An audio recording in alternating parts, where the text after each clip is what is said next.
sly look. That design is done. Aruna's eyes widen in shock at what she sees. Meanwhile, the traveling party sets off across the plains. Having given up on riding Aisha directly, Yumaru is back in his favorite spot on Diaz's head.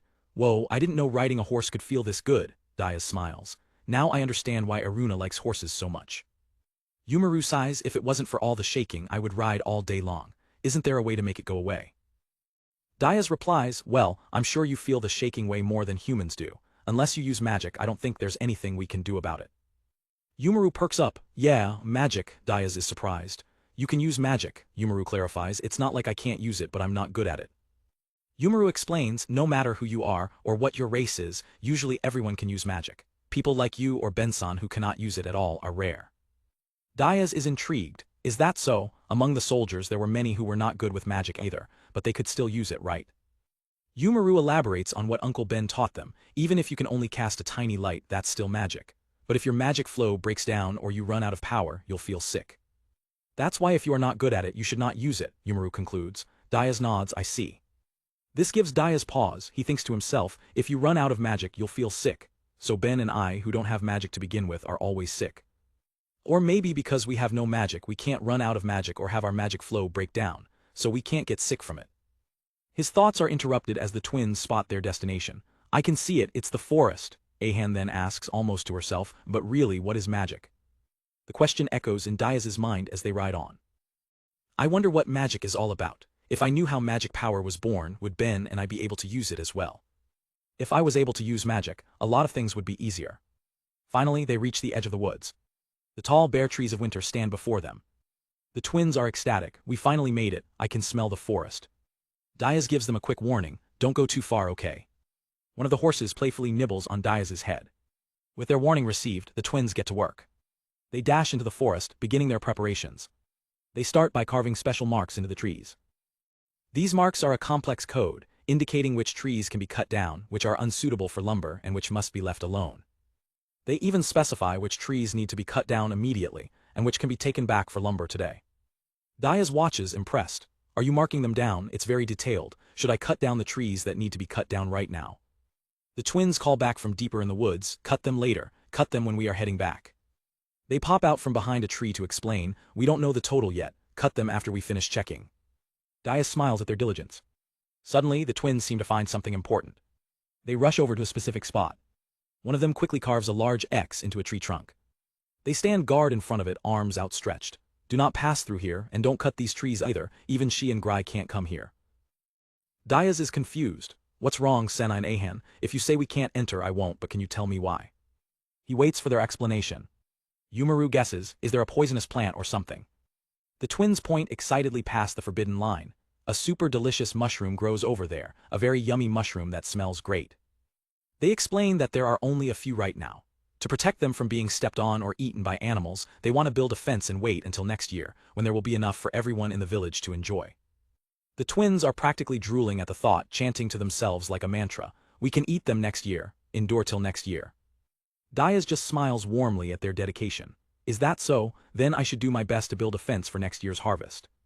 With a new purpose, Diaz eyes a sturdy tree, perfect for the job. He rears back and with a mighty hup, he swings his axe, the blade biting deep into the wood. The tree crashes down with a thunderous boom, impressing Senai and Ahan who watch in awe. As the day wears on, Diaz works tirelessly. Even the horses take a break, resting in a clearing while he continues his task. He drives sharpened logs into the ground one by one, methodically constructing a sturdy barrier around the precious mushroom patch. The twins pop up from behind a tree, cheering him on. As expected of Diaz, Diaz is so fast. Finished with his work, Diaz stands proudly as the twins hug his legs. Thank you, he says, laughing. But in the middle of the celebration, a sealed letter slips from his pocket and falls to the ground. One of the twins quickly picks it up. Diaz, you dropped a letter. He looks down, confused. Letter. Then it hits him. His face contorts in panic. Oh no, I completely forgot. I have to hand this letter to Eldon's subordinates. Yumaru steps in to calm him down. Diaz-san, if you have something to do, please go. I will watch over these two. We can run on our horses, or Senai and Ahan can fight with their bows. It will be fine. Diaz looks worried, shaking his head. But I can't just leave you guys here. The twins exchange a quick glance. They immediately start pushing him away. Go, we will be fine. Their smiles are a little too eager, a little too bright. Diaz narrows his eyes, a thought crossing his mind. It feels like they're trying to make me leave. Yumaru senses his hesitation. He puffs out his chest. And despite my appearance, I'm an adult. If anything happens, I can handle it. We were in the forest the whole day, but nothing dangerous happened, right? Daya still isn't convinced, but still. Finally they all shout in unison, you are losing time with all this chit-chat, just go and finish your errand. Defeated, Daya gives in. Okay. He quickly mounts his horse. I'll be right back, he yells, spurring Bayers into a gallop. Let's go. The trio waves as he rides off into the distance. The moment he's gone, Senai and Ahan share a mischievous grin. Yumaru turns to them, his suspicions confirmed. So, what are you planning to do today? You didn't want to be seen by Daya-san, so maybe some magic like the one you used before. One of the twins gasps, how did you know? While the other sighs, if that's the case, let's hurry up, Daya-san will be back soon. Without another word, they kneel on the forest floor, preparing their ritual. Suddenly, a blinding dome of pure, white light erupts from the clearing, bathing the forest in its glow. The horses watch nervously from a distance, captivated by the strange phenomenon. Yumaru watches, a familiar sight to him. How many times have I seen this light? He knows their secret. Senai and Ahan frequently cast this mysterious magic in a few places around the village without anyone noticing. He's seen them do it late at night, in the privacy of their yurt. And out in the fields, far from prying eyes. They do it secretly, without telling anyone. All for everyone's sake. As the sun finally sets, the magical light fades. The forest returns to normal. Yumaru hops over to the two small mushrooms, now infused with magic. So, tasty mushrooms will grow from this. Ahan explains, unlike other plants, mushrooms are complicated, so we just prepared the soil. Senai adds, they might not grow like we want them to. But these mushrooms are super yummy, she declares, drooling, so we wanted to try. Suddenly, the sharp snap of a twig echoes through the quiet woods. The twins and Yumaru freeze, startled by the sound. A figure emerges from the trees, a short, stout man with a magnificent white beard. Oh, this magical power, it is the forest elves indeed, so nostalgic, forest elves have returned. He lets out a hearty laugh. As you can see, I'm a cave dwarf, so I wouldn't cause you any harm, my sworn friends. The trio stands their ground as the dwarf approaches. I sensed a very nostalgic presence in an unusual place, he explains, so I came out of hiding. He chuckles at their defensive posture. As always, the elves of the forest are very cautious, haven't changed after hundreds of years. Then his eyes catch the glimmer of the gems hanging from their necks. He recognizes the magic instantly. That gem hanging off your necks, the magic power I can feel from it, it's from the stone dwarves. A look of understanding dawns on his face. I see, so the stone dwarves and the forest elves teamed up, it's just like the olden days. Yumaru's ears perk up, a thought clicking into place. The dwarf's eyes narrow, focusing on them intently. But, your leader is a human, just a normal human with no magical powers. The twins whisper to each other, is he talking about Daya's? Probably. They both give a solemn nod. The dwarf observes them for a moment. He smiles gently, I see. That normal human, he asks, is he a good neighbor to you, a kind neighbor? Without a moment's hesitation, the twins blush and shout, Daya's is very kind. He's not perfect, but he is very kind and warm. The dwarf takes in their heartfelt answer.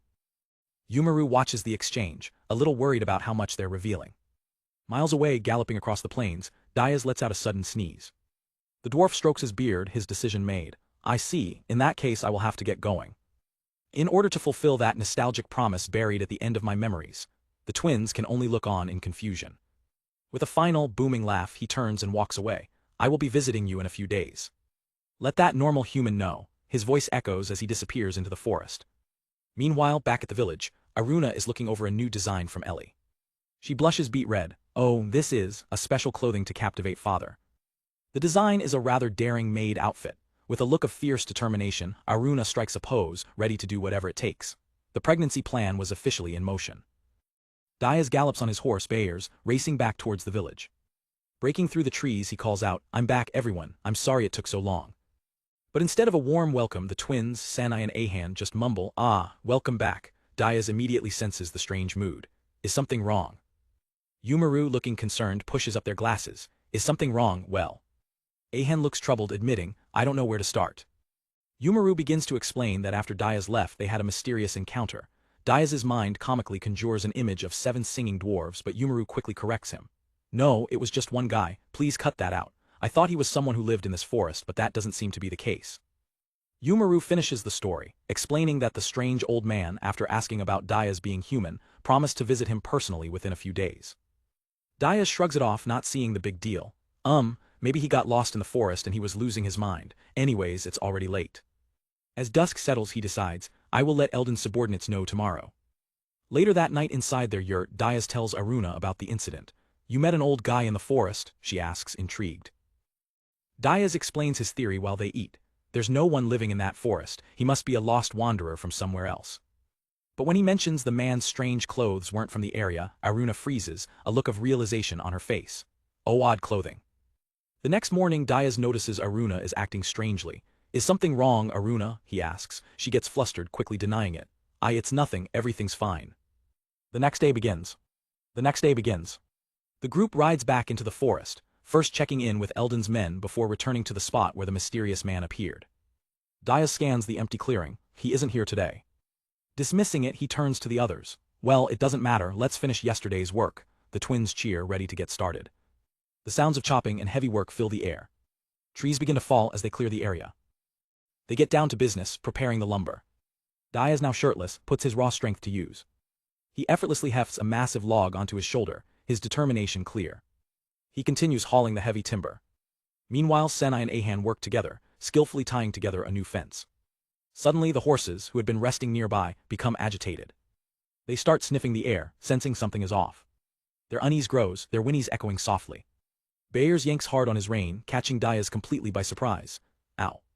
Diaz turns to his steed, confused. What is it, Bayers? He asks, noticing all the horses are now restless. Bayers gives him an intense, knowing look. The horse seems determined to lead him somewhere. Diaz wonders, are they trying to lead me somewhere? Trusting their instincts, the group follows the horses deeper into the woods. They arrive at a large, uprooted tree. Here, Bayers, Diaz asks. Some trees have collapsed, but I don't see anything strange. But the horses insist, sniffing intently around the base of the fallen tree. The twins exchange a curious glance. Intrigued, they rush over to investigate the area. Diaz watches them. Is there something there? Do you need a hand? Ahan calls back excitedly. Hold on, we'll show you. A moment later, they present him with two large, perfectly round mushrooms. The instant he holds them, an incredible aroma hits him. It smells really good. Diaz asks, could these be the mushrooms you were talking about yesterday? Senai beams. Yup, a rare and super yummy mushroom. They are actually very rare, but we found several of them here. This forest is amazing. Yumaru, ever the scholar, chimes in with a question.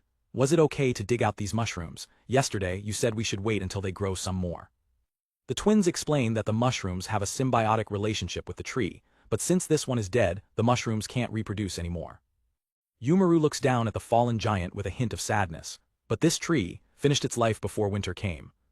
Diaz listens, taking in the bittersweet discovery. Their moment is suddenly interrupted by a noise from the woods. Two dogs come bounding towards them, barking urgently. Diaz-sama, where are you? Aruna-sama is calling you. They deliver a strange message. The person with the shiny and clammy skin has returned with guests. Diaz immediately knows who they mean. Shiny and clammy skin, it would seem Paijin came to visit. Let's go back to the village. Back at the village, a bustling marketplace has sprung up. The frog-like merchant, Paijin Mi, is at the center of it all, surrounded by wagons and villagers. A large bear man is happily buying jerky. Give me 2 bundles, I'll take it home and eat it with my wife. But not all customers are so easygoing.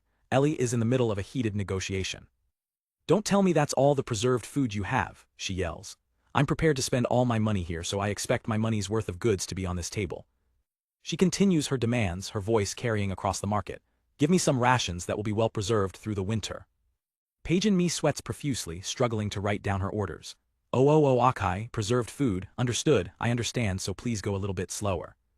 Ellie's patience is wearing thin. I know you're still not used to our language, but if you act like this, it's hard for us as well. She slams her hand on the table for emphasis. If you are a merchant, act like one, settle down and show some decorum while doing business. Having made her point, Ellie's demeanor shifts slightly. She pulls out a design sketch. And also, I want this stretchy black fabric, how much would it cost? Just then, Diaz's group arrives on the scene. Diaz takes in the lively atmosphere. It seems very lively, it's Paijin's free market. Yumaru spots Ellie and immediately runs to help. I will go help Ellie. Diaz, please take care of Aisha's reins. The twins eagerly follow. We're going too, Diaz, take care of the horses. Left holding the reins for 4 horses, Diaz sighs. Oh boy, we also wanted to see the market. Well, let's head back to the stable. After tending to the horses, Diaz heads back to his and Aruna's yurt. He opens the flap calling out, Aruna, I'm back. But the yurt is empty. There's nobody here, maybe she is at the Kamado stoves again. He heads over to the communal cooking area. He finds Aruna on a newly built platform. She's sitting and chatting with a group of elderly Oni women. He calls out to her and she turns with a smile, "Diaz, so you were here." As he approaches, a large figure sitting with the women begins to stand. A tall, imposing fox person with a beaded necklace looks down at him. Their voice is deep and resonant, "So you're the feudal lord who is going to accept the bloodless." The fox person introduces herself with an air of authority. "It's a pleasure to meet you. I'm from the Fox folk tribe. My name is Kiko. I'm a council member from the country of Jujin. I came here today in order to see what kind of person you are." Diaz, slightly caught off guard, gives a polite but nervous introduction. "Oh, nice to meet you. I'm Diaz Mir Battle, the feudal lord of Mir Battle." Kiko's gaze is sharp and analytical as she sizes him up. She gets straight to the point, her voice laced with concern. "Are you really going to accept the bloodless into your territory?" Diaz recalls the term, bloodless. "If I'm not wrong, bloodless are Jujin who have lost their beastman power." Kiko confirms, "That's right." Her expression softens with a hint of sadness. "I see," she says softly, "they are helpless children who have lost their proud beast blood, but..." In a sudden, profound gesture, Kiko bows deeply before Diaz. "Please take care of them." Diaz is stunned, speechless at the weight of her plea. Kiko straightens up, her demeanor serious once more. "I was worried," she confesses, "about entrusting these helpless children to someone. They might be treated like slaves, especially if they were sent to a racist nobleman from Sans Serif. When the mistress heard about their immigration, she had such concerns, so I came to these lands ahead of those helpless children, but..." Her gaze drifts towards the village platform. "I can tell at a glance," Kiko says, a hint of relief in her voice. Diaz listens, waiting for her to finish. She gestures towards the scene of the elderly Oni women being gently cared for by the village's dog folk. "What I see here speaks the truth of this land," she concludes with conviction, "more than anything else." A quiet sense of pride settles on Diaz's face. Suddenly, the sound of frantic footsteps breaks the solemn atmosphere. Senai and Ahan burst onto the scene in a panic. "Mushrooms, we forgot about the mushrooms. We need to prepare them or the good smell is gonna fade away." They rush past calling out, "Aruna, help us with the preparation." Interrupting the official meeting, the twins present their mushrooms to Kiko, whose nose immediately twitches. "Oh, these mushrooms smell really good. Even the mushrooms are different in a different country." They hold out their small basket as an offering. "Here," Senna says brightly, "you can smell them some more," Ahan adds, beaming. Kiko leans in, charmed by their innocence. Well, thank you very much, they smell amazing." She closes her eyes, lost in the aroma. "It really makes me want to take them home and share them with my family who are waiting for my return." The twins exchange a look, a silent plan forming between them. Kiko immediately catches herself, a flicker of embarrassment on her face. She realizes she may have sounded like she was asking for a handout. "That was very improper of me," she says quickly. "It might have sounded as if I wanted them to give it to me." Diaz watches the exchange, a small smile playing on his lips. Without a word, the twins dart away. They share a determined grin. Moments later, they return holding a small, sealed jar. "Here, we marinated them. Like this, the smell will last for a while. Even if you live far away, it should be okay." Kiko is genuinely touched by their thoughtfulness. Kneeling down, she accepts the gift. "Thank you very much, I will enjoy it with my family." Diaz watches, his heart swelling with pride for his girls. Aruna smiles warmly at the pure-hearted exchange. She gathers the twins. Well, let's go prepare the rest of the mushrooms." As they leave, Kiko turns to Diaz. "Are those girls residents of this village?" Diaz's answer is simple and profound. "More than residents, they're like our children, my family." The peaceful moment is shattered by a frantic shout. "Diaz-sama." A dog messenger sprints across the field at full speed. "A weird person is approaching," the dog pants. "He is coming from the east. He is an old man and he is carrying a few logs." Aruna's eyes widen in shock. She whirls around to face the messenger. "Hold on a moment, from the east, are you sure?" With a grave expression, she turns to Diaz. "Diaz, I carefully set my detecting magic all along the east side, but none of them have ever triggered. It seems today's guest is no ordinary visitor." Diaz nods, his face hardening. "Understood, just in case, Aruna, take care of the kids and the mushrooms." Aruna watches with a worried expression as he prepares to leave. Without hesitation, Diaz sprints across the plains to intercept the newcomer. The dog runs alongside him. "Diaz-sama, we are almost there." Diaz's gaze is fixed on the horizon. A strange silhouette appears in the distance. As they get closer, they hear the sound of immense weight being dragged through the grass. The sight is unbelievable. A tiny, bearded man is single-handedly hauling a massive bundle of logs. Diaz stares, completely dumbfounded. He's carrying 5 logs all by himself. The dwarf stops, looking up with a cheerful expression, axe in hand. He spots Diaz and lets out a friendly, "Oh." "You really are a human," the dwarf exclaims. "A regular human with no magic powers. That means you are the Diaz those little sweethearts were talking about." He sizes Diaz up, "But I'm surprised you were able to survive until now." Diaz thinks to himself, So this is the old guy who appeared yesterday. He doesn't feel dangerous but...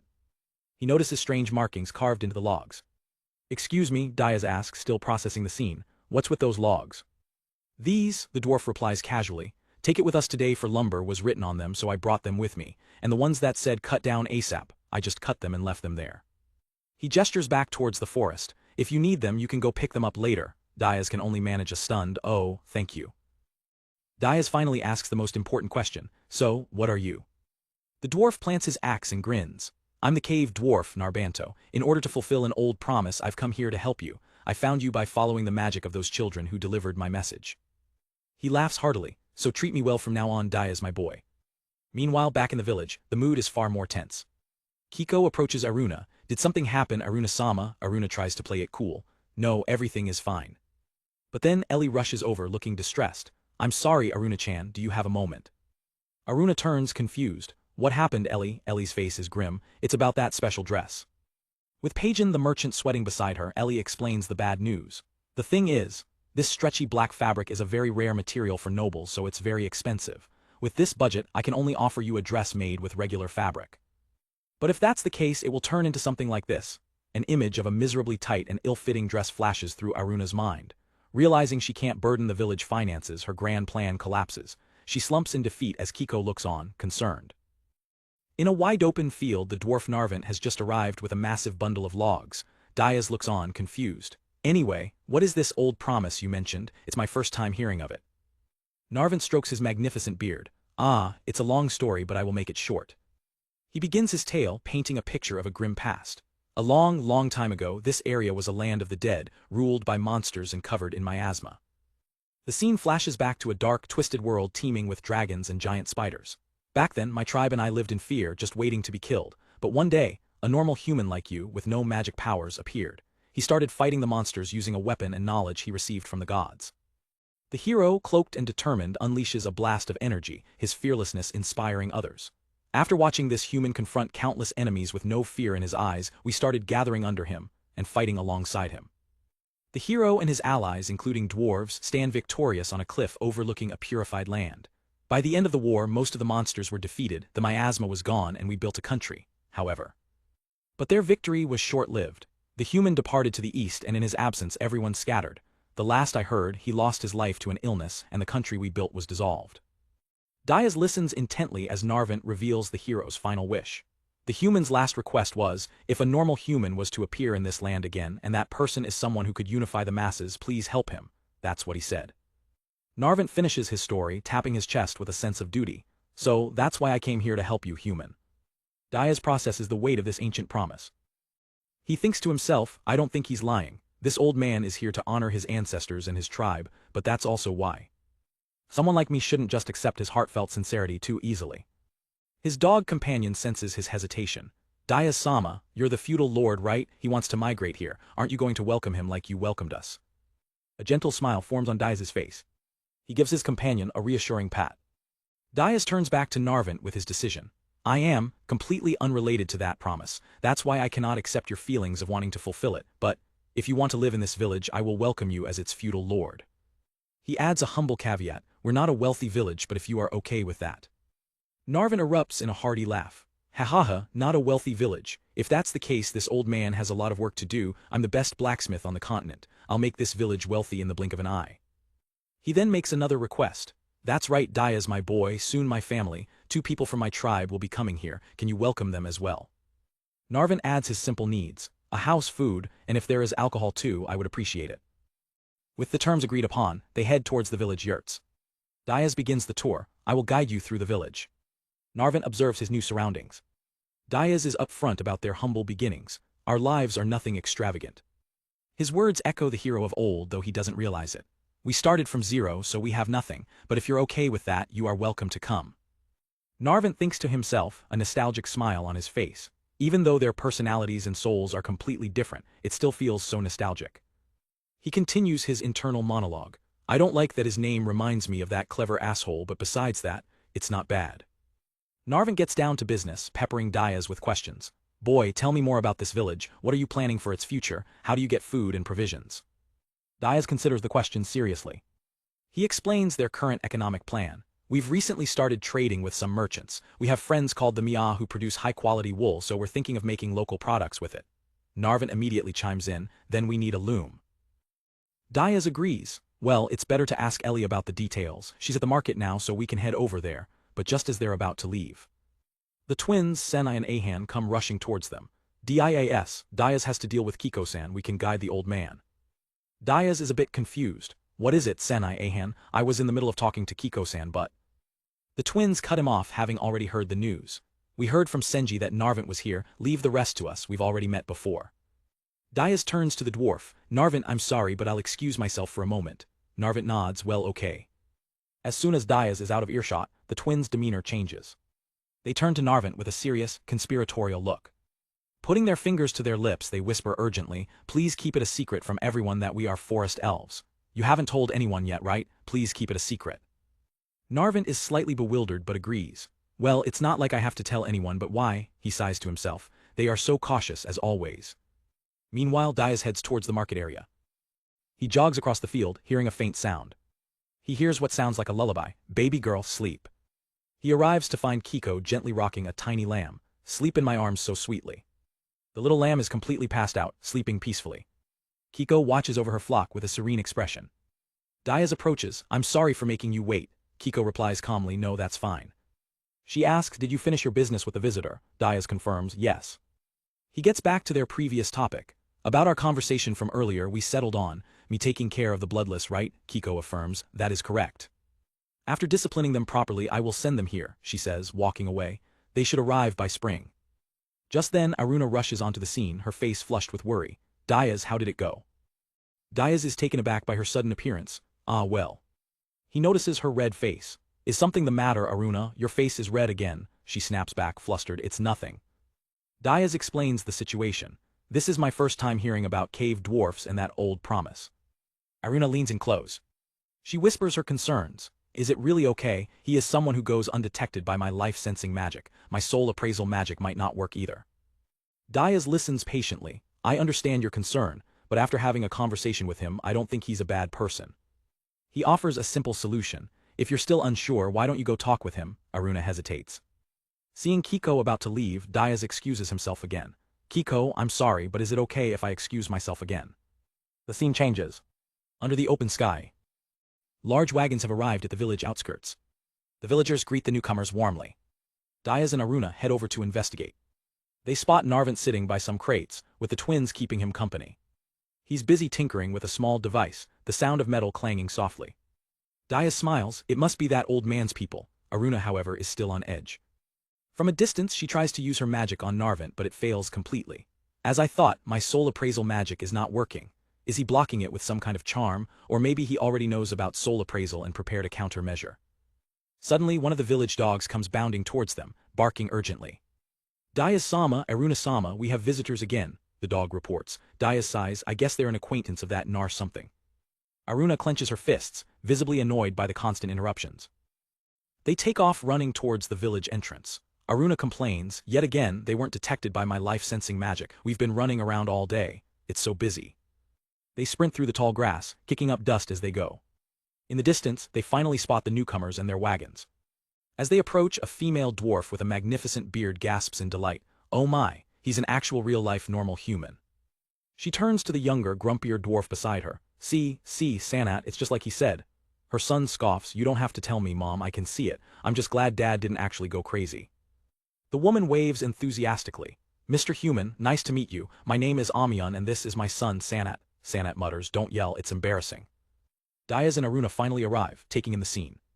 Diaz puts two and two together. Could that be Narvin's wife and son maybe, he wonders. But Aruna is completely stunned, her magic failing her once again. What on earth are they? I can't see their soul at all. She stares, bewildered. Their color or gender, I can't see anything. Diaz turns to her, his expression calm. Is it such a big deal that your soul appraisal magic isn't working? I think someone already mentioned this possibility. But I remember them saying not to let yourself be swayed by it. Aruna still looks unconvinced, but... Diaz gently places a hand on her shoulder to get her attention. Aruna. Magic is just a tool, he says kindly. It can be very useful, but you can live without it. He gives her a reassuring smile. Look at me, I've lived my whole life without it. Aruna looks up at him, his words slowly sinking in. His honest, sparkling expression seems to cut through her anxiety. A blush creeps across her face as she chuckles. True, you might be right, even without magic and with that face that cannot lie. Diaz has lived this long, she finishes. Diaz just looks confused. That face. As they stand together, Amian calls out from her wagon, oh my, you two are very close. Diaz puts his arm around Aruna, formally introducing them. I'm the feudal lord of this land. My name is Diaz Mir Battle and this is Aruna Mir Battle. Fanatxt sizes them up, the normal human and the gems lady. And now our story splits in two. At the top of the screen, Diaz and Aruna learn a secret about the dwarves. At the bottom, Ellie continues her high-stakes negotiation for a very special fabric. Amian apologizes to Aruna. I'm sorry, Aruna-san, I surprised you due to my beard. She explains, holding up the tip of her braided beard. It seems our beards have the innate ability to deflect magic. So if you want to use magic on us, she continues, you should concentrate on the tip of our beards. Narvant suddenly holds up a hand, getting serious. Hey, a human should not carelessly approach someone using magic. Aruna looks up, confused by the sudden warning. A human without magic can be very strong physically, Narvant explains, but still be very weak against magic. It's better not to come too close. Meanwhile, the merchant page in me flips through his catalog for Ellie. If you are looking for fabric with special properties, I can offer you this, he says, showing a material that magically draws attention to certain areas. But Ellie is not impressed. It's too bright and it's also expensive. Back with the dwarves, Narvant gives an example. Are you familiar with poison magic? It doesn't literally poison you, but it disturbs the magical energy inside an opponent's body. Someone like Diaz, who doesn't have any magic, is very strong against those types of attacks. They don't have any magical energy to disturb. But on the other hand, he warns, magic like the kind Aruna uses metals directly with the body and soul. Against that, they are completely defenseless. The gravity of his words hits Aruna. If you're careless, he could even die from a baby using magic. In the market, Page and Me shows off other enchanted items, from pricey children's dresses with defensive magic to a special perfume for men that creates an illusion of love. Narvant continues his tale of the ancient hero. The gods pitied the weakness of normal humans, so they prepared sacred weapons only they can use, and a sanctuary for them. He looks at Diaz with reverence. That's why, for the sake of their weak fellow man, for someone like you, that normal human left behind that promise. Aruna is completely overwhelmed by this revelation. She can hardly process the danger Diaz has been in. Amian smiles warmly. Oh my, Diaz-san is very loved, Sanat adds confidently, but we are already here so there's nothing to worry about. Page and Me unveils his final, most expensive piece of fabric which combines all the previous effects. The price is 5 times higher. Ellie immediately shuts him down. 5 times, I don't need any of them. Amian reveals another secret of their beards. Our beards have a special power. It's capable of detecting poisonous gases or miasma and neutralizing their toxicity. Using those same properties, it can also deflect magic power. If we use it the right way, she concludes, showing a diagram, we can create a charm to protect a normal human.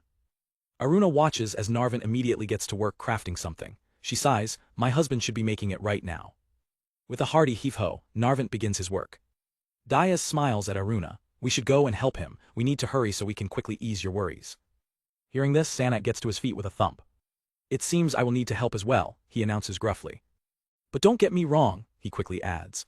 I have nothing to do with that normal human, I'm just helping because I heard human alcohol is way better than ours, and it's not like I was waiting for a chance to get out of the caves either. Diaz just sweats, amused by the boy's transparent excuses. He turns to Aruna, shaking his head with a fond smile. Arg, why are you like this? Aruna looks down, finally admitting her true feelings. Maybe we really don't need magic. I fibbed earlier, she confesses, a slight blush on her cheeks. I know they are a clear blue. Even without using my appraisal magic, she finishes. Diaz's smile shows he understands completely. The dwarves begin to set up their camp near the village. Their wagons and supplies dot the landscape. Narvant and the twins are already busy tinkering with the materials for the charm. Back at the market, Ellie is at her wit's end. What to do? I wanted to make Aruna happy, but at this rate she's just going to be disappointed. Page and Me sees his chance. I see. If you are looking for something more affordable, we have something with a simple design like this. Ellie perks up. Page and Me adds a caveat, the durability's significantly lower though. Her interest is piqued. Page and Me reveals the final item, a ridiculously skimpy outfit, and the price is 1/10 of the previous ones. Without a second's hesitation, Ellie declares, I'll buy it. Aruna's plan to seduce Diaz is officially back on. In Diaz's bustling village, the twins Senai and Ahan watch intently as the sound of a hammer rings through the air. They're staring at the new blacksmith, Narvant, who's hard at work on some mysterious project. Narvant pauses, his keen eyes spotting something in the distance. A group of wagons approaches and a cheerful voice calls out, "Everyone, we are back." The twins greet the returning party with smiles. Narvant adjusts his goggles, calling out, "Oh ho, you're finally back. I'm almost done with this, so just wait a moment." As the newcomers take in the growing village, they each have their own priorities. Amion thinks of the potential. This village has so much work to be done. While Sanat's mind is on one thing, what about the alcohol? A cheerful, frog-like man approaches Diaz, introducing himself with a bow. Hello, my name is Page and Me, he says. I apologize for the late greeting. Page and Me then gets straight to the point. Let me congratulate you. Diaz looks back, confused. Congratulate me. Page gestures towards the busy blacksmith. Didn't you hire that blacksmith over there? Diaz considers it. Are you talking about Narvant? Hired? Well, I guess you could call it that. Page and Me's eyes light up as he grabs Diaz's hand. Having a blacksmith is the foundation for development. I had to congratulate you. Next time I come, I'll bring products useful to him. Diaz is still processing this new perspective. Is that how it works? Just then the foxperson Kiko steps forward. Diaz Dono, I will be heading back as well. Diaz realizes their time is already up. That's right, Kiko came with Pagin. Since he's leaving, that means you are too. I'm very sorry we didn't have a chance to talk much. Kiko gives him a knowing look. But based on what you have said, I completely understand how important the bloodless are to you. Diaz looks at her with conviction and makes a solemn vow. I promise you, I will treat them the same way I treat the kids in this village. Kiko is visibly moved by his sincerity. Thank you so much, Diaz Dono. As they part ways, she offers a final farewell. I hope we have the opportunity to meet again. Until then, please take care of yourself. And with that, the visitors begin their journey home. The horse lets out a neigh, ready to depart. Diaz waves as the wagon rattles away, carrying his new acquaintances. He watches them disappear over the horizon, letting out a thoughtful sigh. But his moment of peace is shattered by Ellie. Hold on, father, we still have to put all these things away, so don't act like you're all done for the day. Before he can even respond, Narvant yells from his workshop, Kid, if you are done with that, come over here, I need to adjust this for you. Suddenly the twins gasp. Ah, the mushrooms. Aruna realizes what this means. We forgot to make the mushroom dish, that means we have to celebrate tonight. Aruna's excitement is contagious. That's right, we'll have a feast, we need to get the alcohol ready, which immediately gets Sanat and Amion's attention. Diaz watches his lively village, a fond smile on his face. My, it seems we won't be done with today's work anytime soon. Meanwhile, in the quiet settlement of the Oni folk, the new leader Zorg is handing out rewards to his people. A young Oni is surprised. Is this a reward? Is it okay for me to receive this much? Zorg reassures him. You're the one who worked the hardest, so I added a little extra. The villager bows gratefully. Thank you so much, Captain Zorg. As the villager leaves, Zorg lets out a sigh. He reflects on his new responsibilities. When I was the one receiving rewards from the village chief, I always had a lot of complaints, but now that I'm a leader and I'm on the giving side, it makes more sense. Zorg's expression turns serious. Also, I've realized how amazing the chief was. He recalls her tragic past, her family killed by the Empire, the years of enduring pain, and her constant struggle to hold back those who cried for revenge, all to protect her people until she finally found an ally in Diaz. Zorg knew that despite their use of concealment magic and expedition teams to handle threats, the anger must have been burning inside her for decades. He looks out over the village with newfound determination. If I'm really going to succeed her, Zorg thinks to himself, I also need to become like her. That means I'll need a strong conviction. Far away, in the cold streets of a human city, a lone man in a hood walks with a steady, determined pace. He was a loyal servant of the palace, dedicated to his duty, until he was suddenly demoted and sent to the frontier. Or so it seemed. In reality, he was captured by the treacherous Mesa faction and used for their schemes, but when that faction was mysteriously destroyed, he was finally freed. So now he walks, heading to a certain place with a new mission. His resolve is firm. As long as His Majesty orders it, I will carry it out. I need to reach my destination before winter comes. Back in Diaz's village, life continues to move forward. The settlement is thriving, a testament to their hard work. Inside one of the yurts, the clacking sound of a loom fills the air. An elderly woman is hard at work, weaving fabric with a device built by Narvant. Amion checks in on her progress. How's the loom? The woman smiles warmly. It's very good, thank you so much. Elsewhere, a magical tool breathes fire into a newly built furnace. Ben carefully tends to the flames, getting the forge ready for the blacksmith. Narvant calls over to him, Ben-san, could you light a fire here as well? Ben readily agrees, sure. Narvant watches with a wry smile as Diaz prepares for a seemingly simple task. With a grunt, Diaz lifts a massive, absurdly ornate axe over his head. Heave-ho. With a single, powerful swing, the decorative weapon splits a thick log in two. The axe lands with a heavy thud, leaving Narvant speechless at the display. Diaz turns to the stunned blacksmith. How you use your tools is completely up to you, but don't complain if the gods punish you later. Narvant can only mutter, huh. Changing the subject, Diaz holds up a small charm hanging from his neck. That reminds me, Narvant, I heard you made a charm like this for Uncle Ben as well, thank you. Diaz holds up the intricate charm Narvant made. You must have been surprised when you heard my uncle doesn't have magical powers either, but with this charm we'll be fine, we're really grateful. Narvant scoffs lightly. HMPH, you really don't know anything. Of course your uncle wouldn't have magical powers, he's a blood relative of yours. Diaz looks at him, the gears turning in his head. That means, since I have no magical powers, all my blood relatives won't have them either. Narvant simply confirms, yes. A new thought strikes Diaz, his expression growing serious. So, for example, he asks, a hint of worry in his voice, if Aruna and I had a kid, that kid wouldn't have magical powers either. Narvant listens intently. He lets out a small puff of air. What are you saying? If one of the parents has magical powers, of course the kid will have powers as well.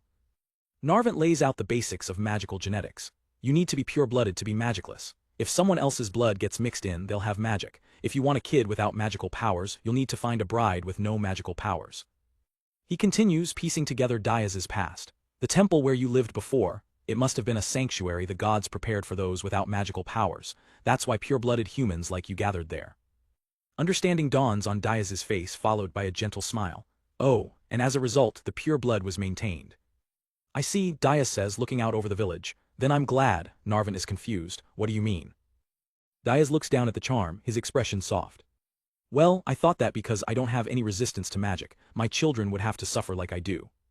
But I'm glad to hear that's not the case. Narvant watches him, a realization hitting him. Man, I was wondering what was on his mind, but he was worried about that. Suddenly, their conversation is interrupted by the pitter-patter of hooves, as Ethelbalds the sheep trots over. The sheep bleats expectantly. What is it, Ethelbalds? Narvant asks. As the sheep continues to bleat, Narvant translates. Oh, you want me to make more looms? That's not something I can just whip up. Diaz looks on in utter confusion, as Narvant seems to have a full-blown conversation with the animal. I see, so that's what you're worried about, Narvant says to the sheep. Since it's made with the wool you so carefully produced, you want the final product to be as beautiful and strong as possible. Diaz's eyes widen in a moment of cosmic understanding. I get it, you guys are artisans as well, Narvant nods. I regard myself as an artisan too, so you have to understand, to make something good I need time. The sheep seems to accept this, bleating in agreement. Diaz claps Narvant on the shoulder, a wide grin on his face. Oh boy, there is so much to do in this village, it brings my soul back to life. He then leans in, a little bewildered. Narvant, you haven't been here long, but you can already understand what the Mia are saying. I can still only guess. Narvant's eye shifts slightly. Well, that's, he says evasively. If you don't give up and put in enough effort, I'm sure you'll be able to understand them too. He quickly changes the subject. That's right, I came here to get firewood, I'll just grab these. And with that, Narvant dashes off, leaving a very confused Diaz behind. I wonder, maybe he didn't want to talk about it, Diaz thinks to himself, just as Ellie and her daughter call out to him. Father. Ellie approaches with a bright smile, carrying a basket of clothes. We finished the winter clothes. We've made yours and your family's for now, so come try them out. Inside their yurt, the family gets ready for the fitting. Aruna looks at her new coat, impressed. Ooh, this looks pretty good. She and the twins, Senna and Ahan, model their new, thick winter gear. So warm, so cute. Diaz tries his on as well, giving a thumbs up. It's very easy to move around in, thank you, Ellie. As Diaz and the kids admire their new clothes, Ellie pulls Aruna aside for a private chat. By the way, Aruna-chan, she whispers, how was it? Did you use your special sleepwear? Aruna looks away, flustered. No, not yet. Ellie sighs dramatically. Oh my, you better use it before it gets too cold. Aruna grumbles back, I know. Later, Aruna is alone. She holds the skimpy piece of clothing, her face a mask of conflict. Although I said that, I can't bring myself to wear it. Just then Ahan peeks through the door. Aruna, what's that? Aruna jumps, startled. Panicked, Aruna shoves the item into a wardrobe. It's just special sleepwear for Diaz, don't worry about it. Before Ahan can ask more, another voice calls from the doorway. Aruna-sama, Maya-sama is calling for you. Aruna wonders what it could be and heads out. Left alone, Ahan's curiosity gets the better of her. She immediately goes to the wardrobe Aruna was just at. Just as she's rustling through it, Diaz walks in. Ahan, what are you doing? Ahan pulls out the strange, strappy garment. What is that? Diaz asks, looking at the tiny piece of clothing. Ahan beams innocently. Aruna said this is sleepwear for Diaz, a special one. Diaz looks puzzled. Sleepwear for me. At that exact moment, Aruna returns. I'm back. It was about clothing patterns used by the Oni folk. She freezes, her eyes widening in horror at the scene before her. Daya's, shirtless, trying to wear the ridiculously small outfit. "Welcome back, Aruna," he says, straining against the fabric. "This is a little small for me." Aruna lets out a silent, blood-curdling scream. With a loud snap, the straps give way under the sheer force of Daya's muscles. The outfit tears apart completely. "Whoops," Daya says, looking down at the broken pieces. He turns to a devastated Aruna, looking incredibly apologetic. "Oh no, I'm sorry, Aruna, I broke it." Aruna falls to her knees, tears of frustration streaming down her face. "That's fine, Dayas, don't worry about it, it's my fault for chickening out." And so, Aruna's grand seduction plan came to a spectacular end. But through her tears she makes a vow. "Someday I'll face you head-on, so prepare yourself." As winter's chill begins to settle over Iluk village, Dayas makes his morning rounds. Inside his yurt, he addresses two very large, very fluffy sheep sleeping by the fire. Francois, I'm going outside for a while. Please keep an eye on the fire." The two horned sheep, Francis and Francois, bleat softly in their sleep, nestled by the crackling flames. Nearby, a whole row of smaller, fluffier sheep are snuggled together, deep in slumber. Daya steps out of his yurt, a peaceful expression on his face as he takes in the crisp morning air. The sounds of winter are slowly arriving in the village. He makes his way through the settlement, ready to see if anyone needs a hand. Peeking into one of the communal buildings, he calls out, "Good morning, everyone. Is there anything I can help with?" Aruna, dressed in her winter coat, turns from her cooking. "Good morning, Dayas, we're fine here," she says before her tone grows more serious. "Ah, can I ask you something? It's about Narvant and his family." She explains that the provisional workshop the dwarves are building is burning through their firewood at an alarming rate. "If this continues, we're going to run out," Aruna warns. "Can you tell them?" Dayas nods in agreement. "Got it, I'll tell them." Dayas heads over to the new workshop, a sturdy wooden structure with a large stone furnace built next to the dwarves' yurt. He calls out to the dwarven patriarch, "Narvant, do you have a moment?" The family has been working day and night, scavenging materials to build their ideal workshop. Narvant's goal is a noble one. A proper workshop would be a huge asset for fixing armor and making daily necessities. But the cost is becoming a problem for the whole village. The dwarf pops out beaming with pride. "Look, boy," he exclaims, gesturing dramatically to his creation. "It's a magic stone chamber." "A magic stone chamber?" Dayas asks, intrigued. Narvant begins to explain. "Since you've defeated some monsters, you probably know about it, but there's a mass of condensed miasma inside every monster. That," Narvant says with a grin, "is a magic stone." He breaks down the grim cycle of the world. The miasma produces a monster, the monster produces a magic stone, and the magic stone produces miasma. Their goal is to use those stones to increase the area contaminated by miasma.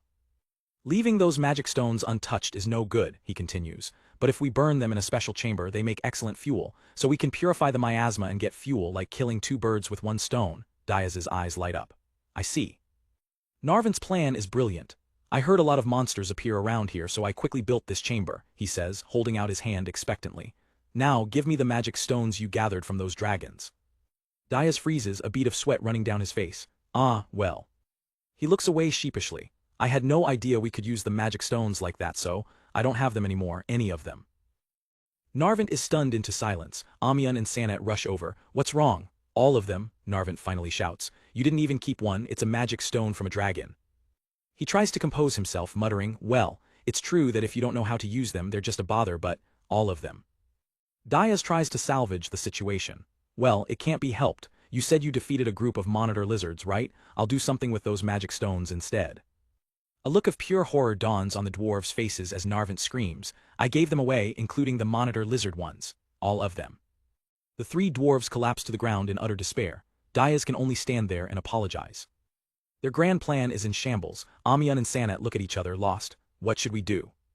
The strategy was simple. Burn a lot of firewood now to build the chamber, then use magic stones for a near-infinite fuel source, bringing massive profit to the village. But without any magic stones to start the process, the chamber is useless. They've just wasted a massive amount of the village's precious winter fuel for nothing. Suddenly, a fire reignites in Narvant's eyes. "Well, since it's come to this, it can't be helped," he declares. "We'll have to go hunt some monsters and get those magic stones ourselves." He grabs Dayas by the collar, a manic grin on his face. "Boy, lead us to the place where you found a dragon before, and you'll be helping us hunt too." Dayas is stunned. "Me too." As Narvant storms off in a cloud of dust, Amian turns to Dayas. "I'm very sorry, Dayas-san." She explains, when he sets his mind to something, he won't listen to anyone. Sanat chimes in, "Even if father gets eaten by a dragon, he'll be fine, so just play along with him for a while." "If we don't have those magic stones, we can't work," Sanat pleads, bowing his head. "So I beg you, my lord." Seeing their desperation, Diaz gives a small, resigned smile. He's in. And so the impromptu hunting party sets off. They travel towards the treacherous mountain range to the north. With Diaz leading the way, the dwarves pull a cart loaded with gear across the rocky badlands. Diaz looks around at the familiar, desolate landscape. I haven't been here since the time I hunted that earth dragon with Aruna. Suddenly Narvant stops and presses his ear to the ground, listening intently. Meanwhile, his son Sanat is completely passed out in the back of the cart. They've entered the northern side of the grassland, a territory known for being crawling with monsters. Narvant stands up, pointing. It looks like there's something to the west, let's head over there. Diaz then notices Amyun copying her husband, her ear also pressed to the ground. What are you doing? He asks. She replies, I just thought I might try it too. Narvant gently scolds her, that is something only we can do so you don't have to do it. The cart continues its bumpy journey forward. Narvant explains his unique dwarven senses. I can feel a nice salty stratum, so maybe there's a salt lake nearby. Also, there's some good quality iron ore here. If we dug a tunnel, it would make a good mine. Diaz eyes the jagged peaks with caution. That sounds a little bit hard though. A lot of monsters appear around this area. You might even encounter an earth dragon here. Narvant agrees we'd need to do something about the monsters first. He suddenly raises a hand, signaling for a halt. He puts a finger to his lips, silencing the group. Everyone stops, their eyes scanning the horizon. Diaz's gaze locks onto something ahead. In the middle of the barren, rocky wasteland stands a small, dense grove of trees, their leaves impossibly green. It's an unnatural sight in this desolate landscape. Diaz narrows his eyes. How come there are trees in this wasteland, and the leaves are not withered? Narvant's eyes widen in recognition. Those are treants. He explains it's a monster that disguises itself as a tree to attack humans and beasts, but being in a place like this is not a smart move. They use very troublesome magic, Narvant warns. Boy, do you have the charm I made for you. Diaz pulls out the small charm which glows faintly. Yeah, I have it. Excellent, Narvant says, relieved. A wide, eager grin spreads across his face. We are in luck today, their bodies will make good fuel as well. The dwarves leave the cart and advance on the suspicious grove. They take their positions, ready for battle. The trees begin to rustle and stir, sensing their approach. Narvant and Diaz stand ready, hiding behind a large trunk. Narvant turns to Diaz, his voice a low growl of excitement. Boy, stay there and leave it to me for now, watch closely how we fight. This is something you should know as our leader, he roars. Diaz grins, ready for the show. Got it. The forest erupts into motion as the treants awaken, their branches twisting into sharp, spear-like limbs. Narvant charges forward without a shred of fear. He barrels towards the nearest monster and smashes his fist directly into its wooden face with explosive force. Diaz watches, stunned by the dwarf's raw power. The treant reels back, but Narvant is relentless. He lets out a battle cry and punches again, splintering the creature's bark. Ducking under a sweeping branch, Narvant weaves through the attacks. He plants his feet firmly on the ground and brings his heavy axe down in a devastating overhead chop. Narvant expertly dodges a sweeping branch attack, his eyes locked on the treant. With a powerful swing, he brings his axe down, cleaving through the monster's wooden limb. Watching from the sidelines, Diaz is impressed. Such strength, he thinks to himself. But the fight is far from over. More treants slide into position, completely surrounding the dwarven warrior. Narvant grunts, bracing himself as he's forced on the defensive. He weaves through a flurry of attacks, the wooden limbs crashing down around him. With nimble footwork, he evades another strike, the branch narrowly missing him. Realizing he's pinned, Narvant calls out with a grin, Ho, boy, lend me a hand. Meanwhile, Sanat finds himself in a bind. They found my weakness, he yells. The treants press their advantage against the dwarves. A heavy blow connects with Sanat, sending him flying. The impact sends splinters flying as he crashes to the ground. Diaz analyzes the battle, a look of realization on his face. He thinks, so fragile, compared to all the monsters I've fought, these guys are pretty weak. They might be even weaker than those black Gi. Without another thought, Diaz launches himself forward, his fist piercing straight through a treant's trunk. The monster stands frozen for a moment, a massive hole torn through its body. Diaz stands calmly, that's the last one. But the final treant doesn't attack or flee, it just stands there, creaking ominously. Diaz is confused. Why isn't it fleeing? It's obvious he can't beat me. Narvant approaches, explaining the grim reality. The monsters can't run, even if they want to. The price they pay to get that body is their mind. The miasma controls them from the inside, ordering them to kill those who don't possess it. The tragic truth sinks in for Diaz, so there's no way it can run away. That's the monster's weakness, and the most pitiful thing about it. Narvant continues, that's why we should defeat it and purify that miasma. Returning their body to its natural state would be the most merciful act. With a newfound understanding, Diaz moves to end its suffering. Then maybe someday, Narvant muses, it will be reborn as a regular fruit tree. Diaz delivers the final blow. The tree shatters into particles of light. Its leaves and bark scatter into the wind. The remains fall to the barren ground. With the battle over, the group surveys the aftermath. They gather the magic stones from the fallen monsters. Narvant holds up one of the glowing stones, the prize they came for. Using a flint and steel, they prepare a pyre. Soon a large bonfire roars, consuming the corrupted wood. The fastest and easiest way to purify them is to burn them, Narvant explains. We can bury it afterwards. They load the purified tree wood and a heavy sack of magic stones onto their cart. Diaz looks around the desolate area, but I wonder why there were so many trees here. This isn't a suitable place to hide a tree. Yeah, Narvant agrees. For some reason they had to leave the place they were before, they might have fled here. He gazes towards the ominous mountain range in the distance. There must be something happening in the lands where monsters lurk across these mountains. They fled to the forest, but due to the barrier they couldn't get in, so they had no choice but to stay here. Or so it would seem. Diaz perks up at the unfamiliar term, barrier. Narvant's expression shifts as he remembers Senai and Ahan, quickly deciding not to elaborate. He abruptly changes the subject. Let's stop this blabbering and head back, leaving Diaz confused. Back at the village, the dwarves get to work unloading their haul. They begin stacking the precious wood near their new workshop. Diaz and Aruna arrive to meet them. Diaz carries his old set of armor. Narvant, I brought my armor like you asked, what should I do with it? Narvant turns from his work. Oh, you're here, boy, let me see. He takes one look at the armor, and his professional eye immediately finds fault. It's very poorly made, he declares. All the clattering you make when you move must be annoying. Aruna tilts her head. It's armor, isn't it normal for it to be noisy? Narvant shakes his head. Proper armor doesn't make any unnecessary noise. If it makes noise, that means the pieces are scraping and damaging each other. Diaz listens intently. I see. To prove his point, Narvant rummages through a crate. He pulls out a masterfully crafted gauntlet. Check out this one. The piece gleams, its plates perfectly articulated. Diaz takes the gauntlet, remarking, it's something I made for fun. He slips it on his arm and is stunned by the perfect, silent fit. Something as solid as this is what you'd call armor. Do you understand the poor quality of your armor now? Narvant asks. Sanat inspects the old armor. If I had to fix that, I think it would be better to melt it down and make a new one. Aruna looks at Diaz with concern. Diaz, armor is something meant to protect your life. It would be better to wear the best quality possible. Diaz smiles, convinced. You're right. He turns to the master craftsman. I don't mind either way, so please do what you think is best, Narvant. Narvant beams with pride and points confidently. Leave it to me. As the dwarves get to work, Diaz and Aruna watch on. Aruna muses, from the looks of it, he might make something we can't even imagine. Diaz nods in agreement. Suddenly, Diaz feels something cold on his cheek.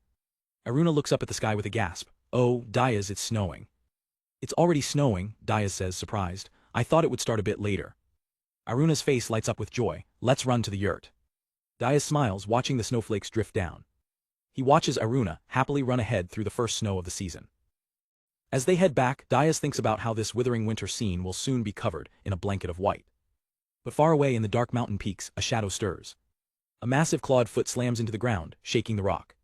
A monstrous, winged creature lets out a guttural roar, its breath like smoke in the cold air.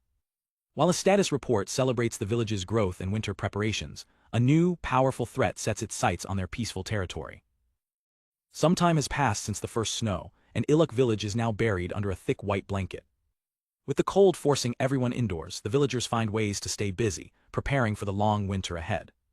Everyone, that is, except for their stoic feudal lord Diaz. He's so bored, he's resorted to polishing his massive axe just to have something to do. Inside, Aruna explains how her people usually handle the winter. The Oni folk would drink, make bows and arrows, or just be lazy, she says. Basically, everyone just does whatever they want. She turns to Diaz, saying, you worked hard preparing for winter, so you should relax without guilt. But Diaz isn't convinced. Aruna continues, if you were more dexterous I could find a task for you, but since you're bored why not just polish your axe? Diaz just sighs, oh right. So Diaz sits in the corner, trying not to bother the kids while they play. He keeps polishing, the repetitive motion doing nothing to ease his restlessness. The squeaking of the cloth on steel fills the yurt. Finally he can't take it anymore. This is no good, if I keep living like this I'll get sick. He leaps to his feet, startling Aruna. I'll go outside and work, if there's no field work then I'll go hunting. Aruna just lets out a tired sigh. This man is impossible.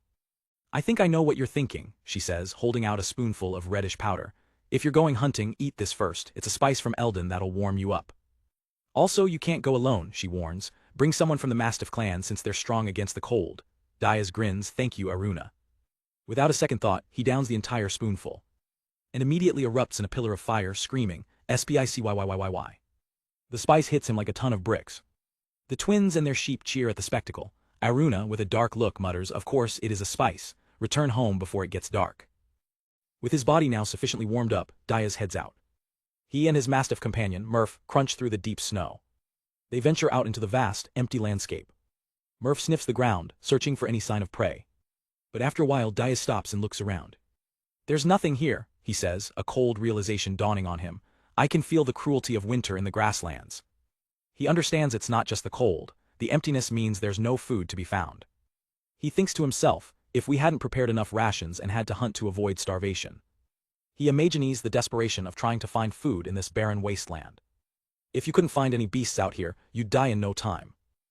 Suddenly it clicks. The reason Aruna was so proactive about our winter preparations, the reason she was so overjoyed when we were done, it's because she knows this despair. His expression hardens with newfound understanding. "I think I've realized yet again what it means to live in these grasslands. I've got to be strong," Diaz resolves, "to protect everyone from starvation." Just then Murph perks up. "Diaz-sama, there's something close by, this smell, I think I know this smell." Close by, Diaz scans the horizon. "I don't see anything." He squints, trying to pierce the whiteout. Then he spots two small shapes huddled in the snow. His eyes widen in surprise. "I see," he realizes. "Their coat is white so they blend in with the snow." He approaches slowly, holding his weapon peacefully. "It's okay," he calls out. "We're not going to hurt you." Wild Mia won't understand what we're saying, he thinks, but they're smart. I'm sure they'll understand our intent. One of the sheep stands, cautiously watching him. "A couple, you look skinny," Diaz observes. "Why don't you come with us to our village?" he offers gently. He decides not to rush them.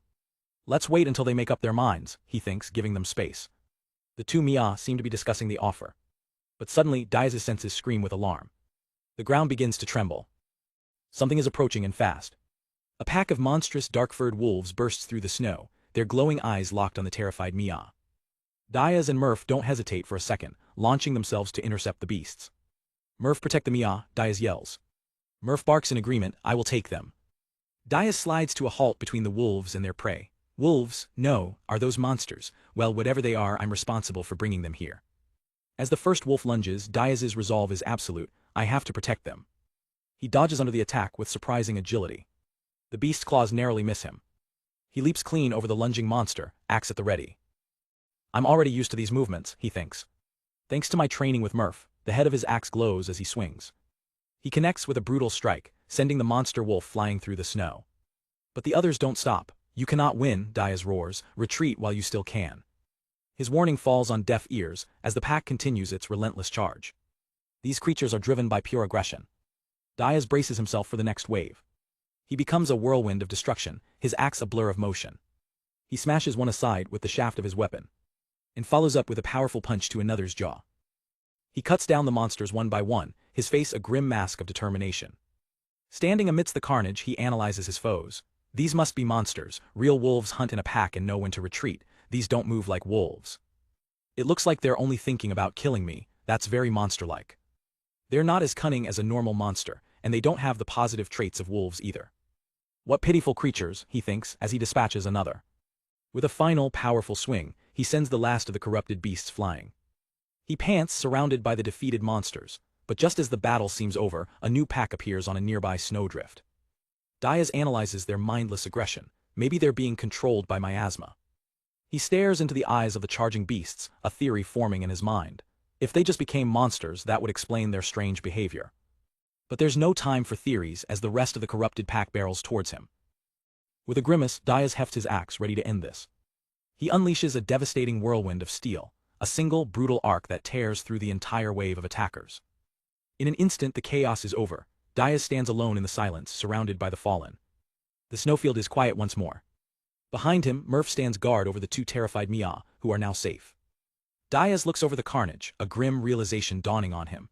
If they were pure-blooded wolves, I wouldn't have won this easily. He looks down at one of the creatures with pity. Why did you give yourselves to the miasma? No good can come of becoming a monster. Suddenly, a sharp bark cuts through the air. Diaz is startled, looking up as Murph and the Mia also sense a new presence. On a distant snowdrift, new figures appear. A majestic white wolf stares back at them, its eyes intelligent and clear. It's not alone. A full pack of healthy-looking wolves has arrived, observing the scene.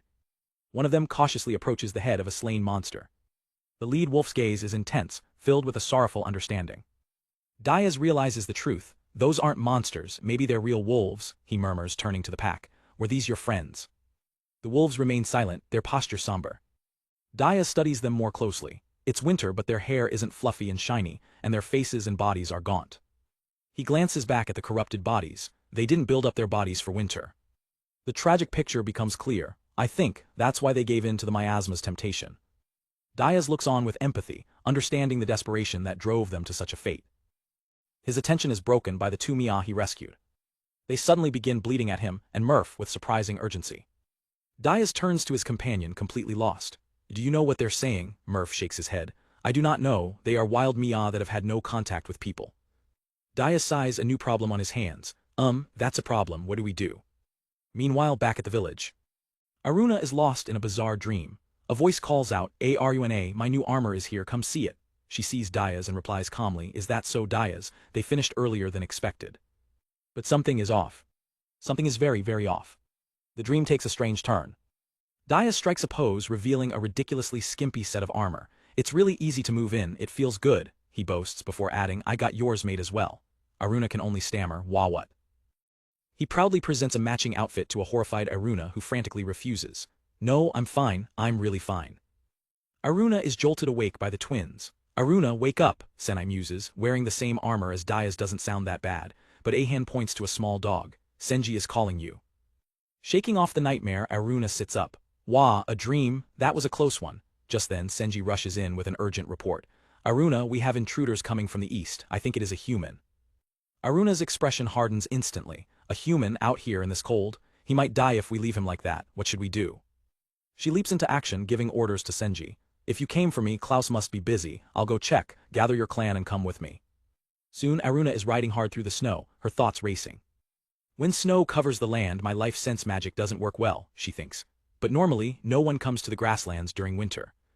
That's why I never considered it an issue before, but now, ever since Diaz came, circumstances are changing.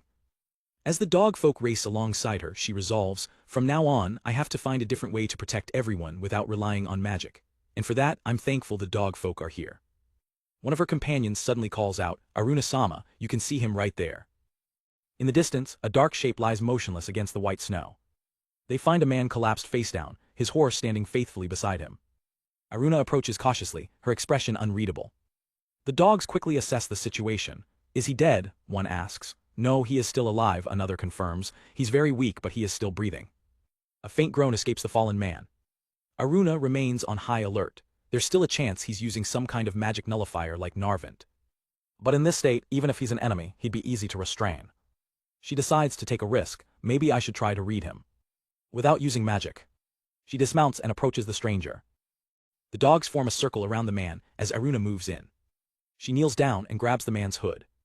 Pulling it back, she notes the lack of resistance. They're pretty light. She reveals the face of a man with dark hair and glasses, unconscious and pale from the cold. Aruna confirms her observation. It seems to be a man. Standing up, she can't help but make a comparison in her head. He looks so skinny, pathetic, very different from Diaz. She quickly shakes her head. Ah, not that Diaz though. Deciding a gentle approach is a waste of time, she gives him a kick. Hey, wake up, who are you? The man groans, his glasses knocked askew. He's delirious, mumbling nonsense. Fire, water, Aruna sighs. I don't know who you are, but... Her duty as the village protector takes over. They have to help him. She gestures to her companions, and they begin first aid. Following a method Klaus taught her, they wrap the man in a blanket and have the dogs pile in to warm him with their body heat. It's an emergency procedure for intruders who might actually be people in distress. As he starts to come around, Aruna gives him some bitter medicinal tea. It's medicinal tea, she says flatly. Drink it. The man's eyes flutter open, feeling the warmth return. I don't know who you are, but you're a lifesaver. I'm really great if, he begins, but is cut off by a cheerful, furry face. No problem, you're welcome. The man's eyes shoot open in shock. A dog, WHH, it just talked. His panicked gaze then lands on Aruna, finally noticing the horn on her head. And you, is that a horn? Aruna glares, completely unimpressed. Diaz was way calmer about it. I'm the one asking the questions here. Who are you? Why did you come here? Terrified but safe, the man introduces himself. My name is Hubert, I'm from the royal palace. Ah no, I'm an ordinary citizen now. His Majesty asked me to support Diaz, so I rushed over here, but... I didn't know this place was so cold.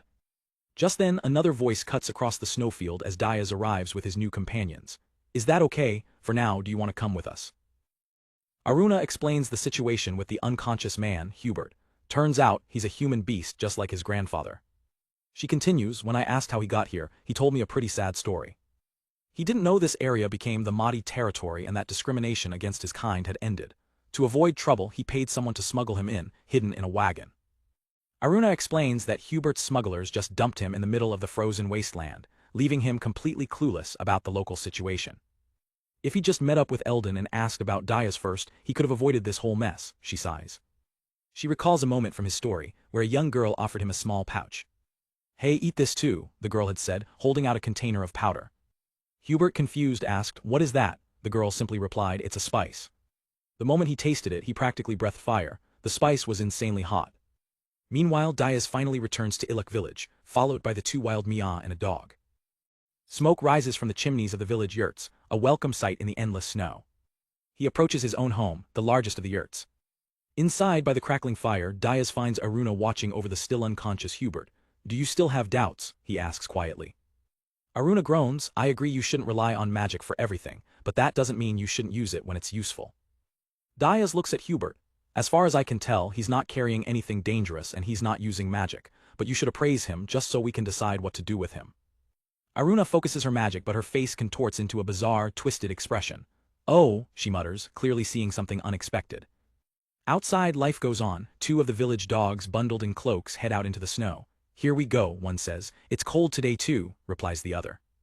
Suddenly Ellie bursts into the yurt. Aruna-chan, the lost puppy, woke up. Aruna, arms crossed, looks on as Hubert begins to stir. Hubert sits up, his eyes wide with confusion. Where am I? He looks around the unfamiliar structure, seeing sheep huddled in a corner. This is my first time seeing architecture like this, he murmurs, still dazed. Aruna steps forward, holding a horn filled with spices, a menacing look on her face. And besides, Hubert, trying to be polite, asks, excuse me, what's your relationship with Diaz Dono, and which country am I in? Ellie answers smoothly, we're residents of this village, citizens of Sans Serif's kingdom. Those dogs over there as well, she adds, gesturing to the pups who nod in agreement. Aruna cuts in, making a bold declaration, and I'm Diaz's wife. Hubert's jaw drops, isn't that illegal? You're so noisy, Aruna snaps, shaking the spice container. Do you want to eat more spices? Hubert immediately shuts up. I am sorry. Ellie takes over the interrogation. I heard you came all this way to help Diaz, the lord of this fiefdom. Is that true? Sitting bolt upright, Hubert stammers, yes. Aruna narrows her eyes. You came here on the king's orders. Ellie leans in, her expression sharp. Have you been ordered to do anything by someone else, or are you plotting something yourself? Hubert panics, shouting, no, not at all. I'm just following His Majesty's orders. I came to support Diaz Dono as a civil servant, he proclaims desperately. Ellie and Aruna exchange a look. Ellie smiles, relieved. It seems we were worrying too much. With the tension broken, they introduce themselves properly. My name is Ellie. I'm Aruna, Hubert finally understands. This is the mere battle fiefdom. The reality of his situation sinks in. I see, I think I've got the gist of it, he says, looking around the yurt. He sighs, defeated. Once again, I can't help but regret my own incompetence and carelessness. Hubert then spots the man he was sent to find. That person over there is Diaz Dono, correct? Ellie follows his gaze to where Diaz is interacting with the wild Mia. Yeah, he is the lord of this territory, Duke Diaz Sama, but it seems he's more interested in the wild Mia right now than you. If you want to speak with father, you will have to wait, she tells him plainly. Hubert watches the strange, sheep-like creatures. He thinks to himself, that animal called Mia. At first glance, it looks like a sheep, but they can understand language and produce high-quality yarn. I can't believe an animal like this exists. His mind is blown by the discovery. As he watches Diaz interact warmly with the villagers and the unique animals, a sense of familiarity washes over him. This scenery, he thinks, his eyes welling up, it's just like what my grandfather used to tell me about. Later, back inside the yurt, the discussion turns to the new arrivals. Diaz reports back to Aruna, it's no use, it seems they want to continue living in the wild. Aruna nods, I see. One of the twins pets their large sheep, Francis. Francis also tried to convince them, but it's not like we can force them either. Aruna looks at Diaz. Still, you were talking for quite a while. Well, they want to stay wild, which is fine, Diaz explains, but they're also asking for a place to sleep and some food. He continues, if they became our citizens, I'd prepare a yurt for them and feed them, but...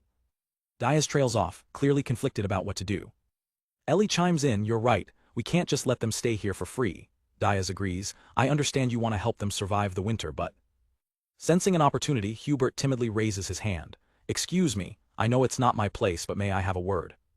He addresses the group. Based on what I've heard, this village is going to build a road and live off commerce, right?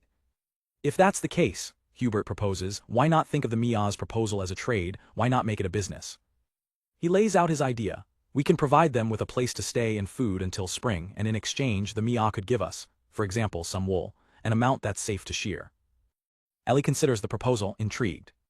Aruna, however, has a horrifying mental image of herself in a maid outfit, serving an endless line of demanding merchants. What the hell is this image, she thinks, appalled. Diaz voices a practical concern.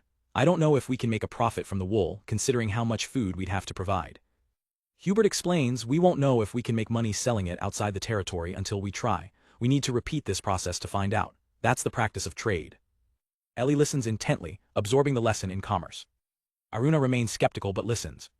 Considering the cold, we can't shear a lot, Aruna reasons, so we should expect to be in the red. The twins look confused, asking, in the red. Hubert's voice becomes heavy with emotion. After experiencing this cold and almost dying from it, I can't abandon those Mia. He bows his head, pleading, I want you to save them the same way you saved me. His heartfelt plea catches everyone, even Aruna, by surprise. Hubert immediately panics, thinking, did I cross the line? But Diaz's expression softens. A huge smile breaks across his face. Wow, I see, that's an awesome idea.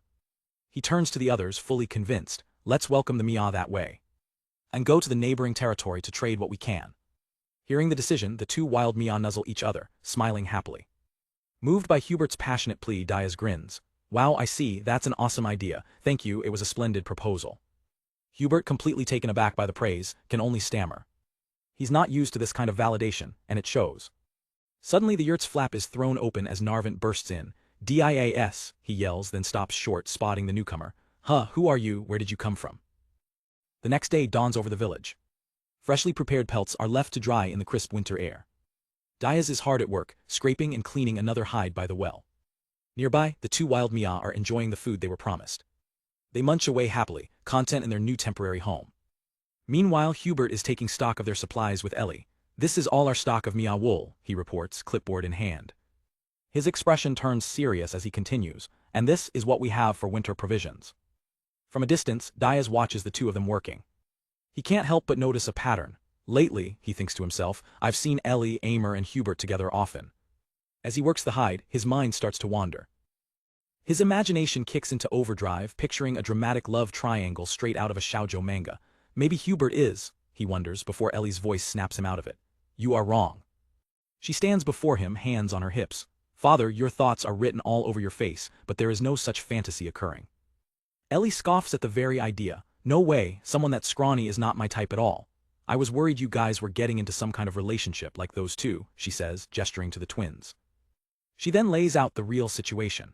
The reason why Hubert has been talking to Amer and me a lot is because he is trying to fulfill the role of a civil servant. Ellie explains a civil servant is in charge of record-keeping, administration, taxation, and development. But until now, Iluk village had no one to do that job. She clarifies their roles. Amer-chan has been managing somehow, but she's more suited for education, and I'm only interested in business. So since we never had a proper civil servant, she continues, as we see Hubert diligently at work, Hubert is trying to get everything in order. Ellie lays out the new village hierarchy. He'll be the intermediary between you and lower-ranked workers like us. He'd be Amer's and my superior. Diaz nods. I see, something like Granny Maya. But he's still a bit skeptical. Is that really necessary? I feel like we've had no issues so far. Ellie counters, currently yes. She brings up a crucial point he's overlooked. But when the village grows and our tax exemption period ends, we won't be able to keep operating like this.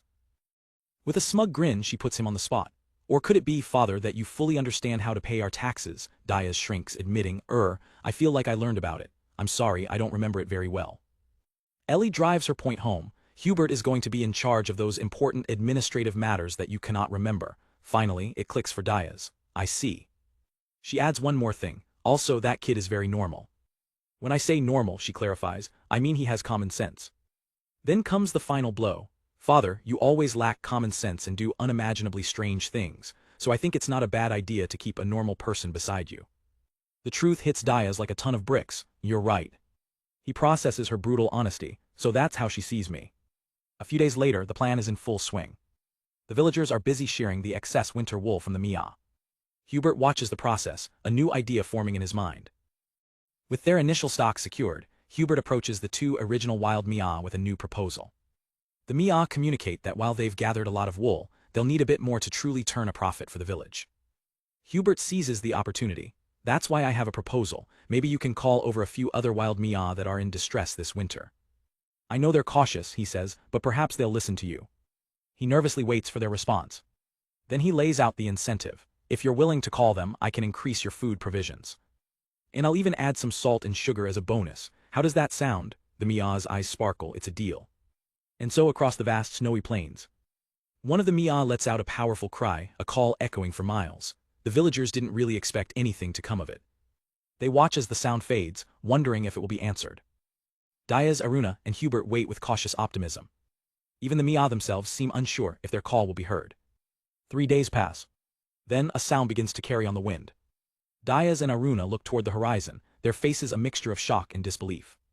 A massive flock is heading straight for them, 16 Mia from 5 different families, all seeking shelter for the winter. In the end, a total of 18 Mia arrived. Food consumption skyrocketed. But the village's workforce, including the dogs, pulled together. The looms in the village worked overtime. And in exchange, they acquired a mountain of precious Mia wool. Their storerooms were soon overflowing with tons of high-quality Mia cloth. With their inventory stocked, it was time for the next phase of Hubert's plan. Hubert looks at their loaded sleds, a proud smile on his face. It's finally time to trade.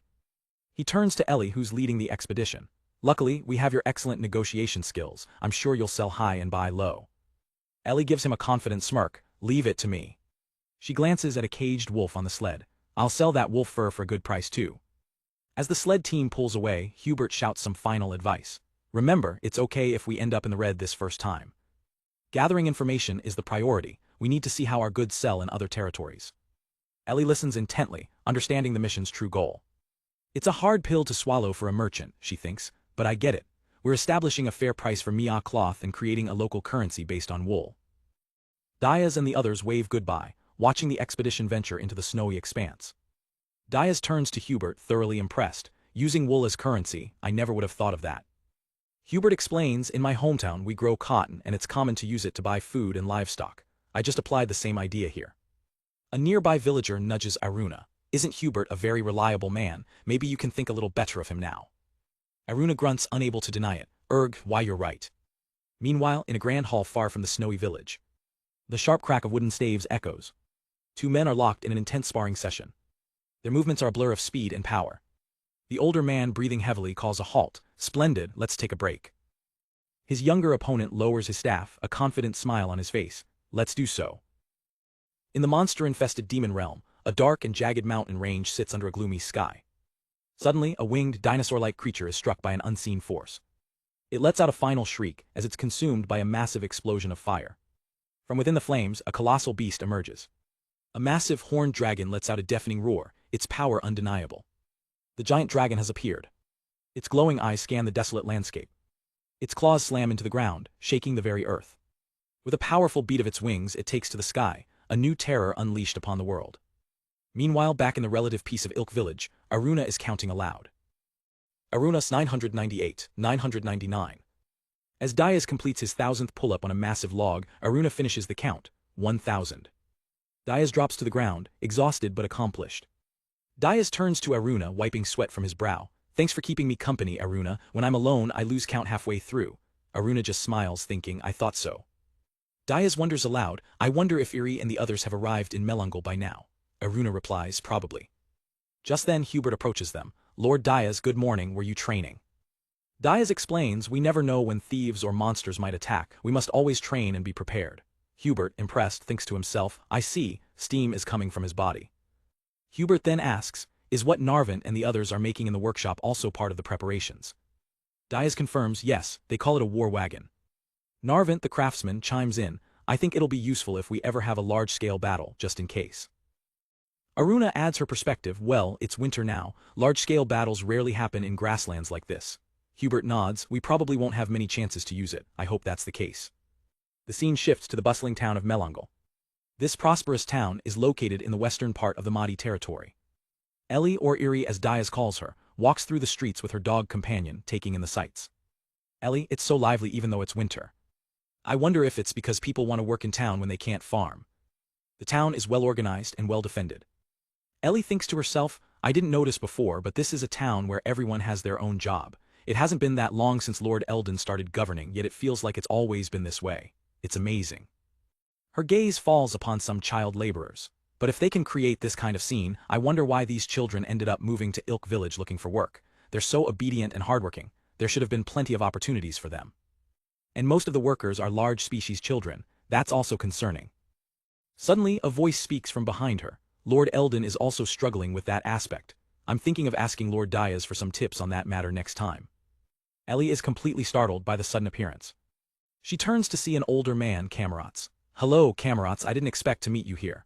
Are you out for a walk? He replies. We received information that Lady Erie had arrived, so I came to greet you. Camerats extends a formal invitation. We've prepared a warm welcome and rooms for you at the mansion. Please come with us if you'd like. Ellie hesitates for a moment. Thank you very much, she says politely, but this visit is for business purposes. I'd like to do some preliminary work for the negotiations first. Camerats insists, in that case, all the more reason to come to the mansion. Lord Eldon should have all the information about this town.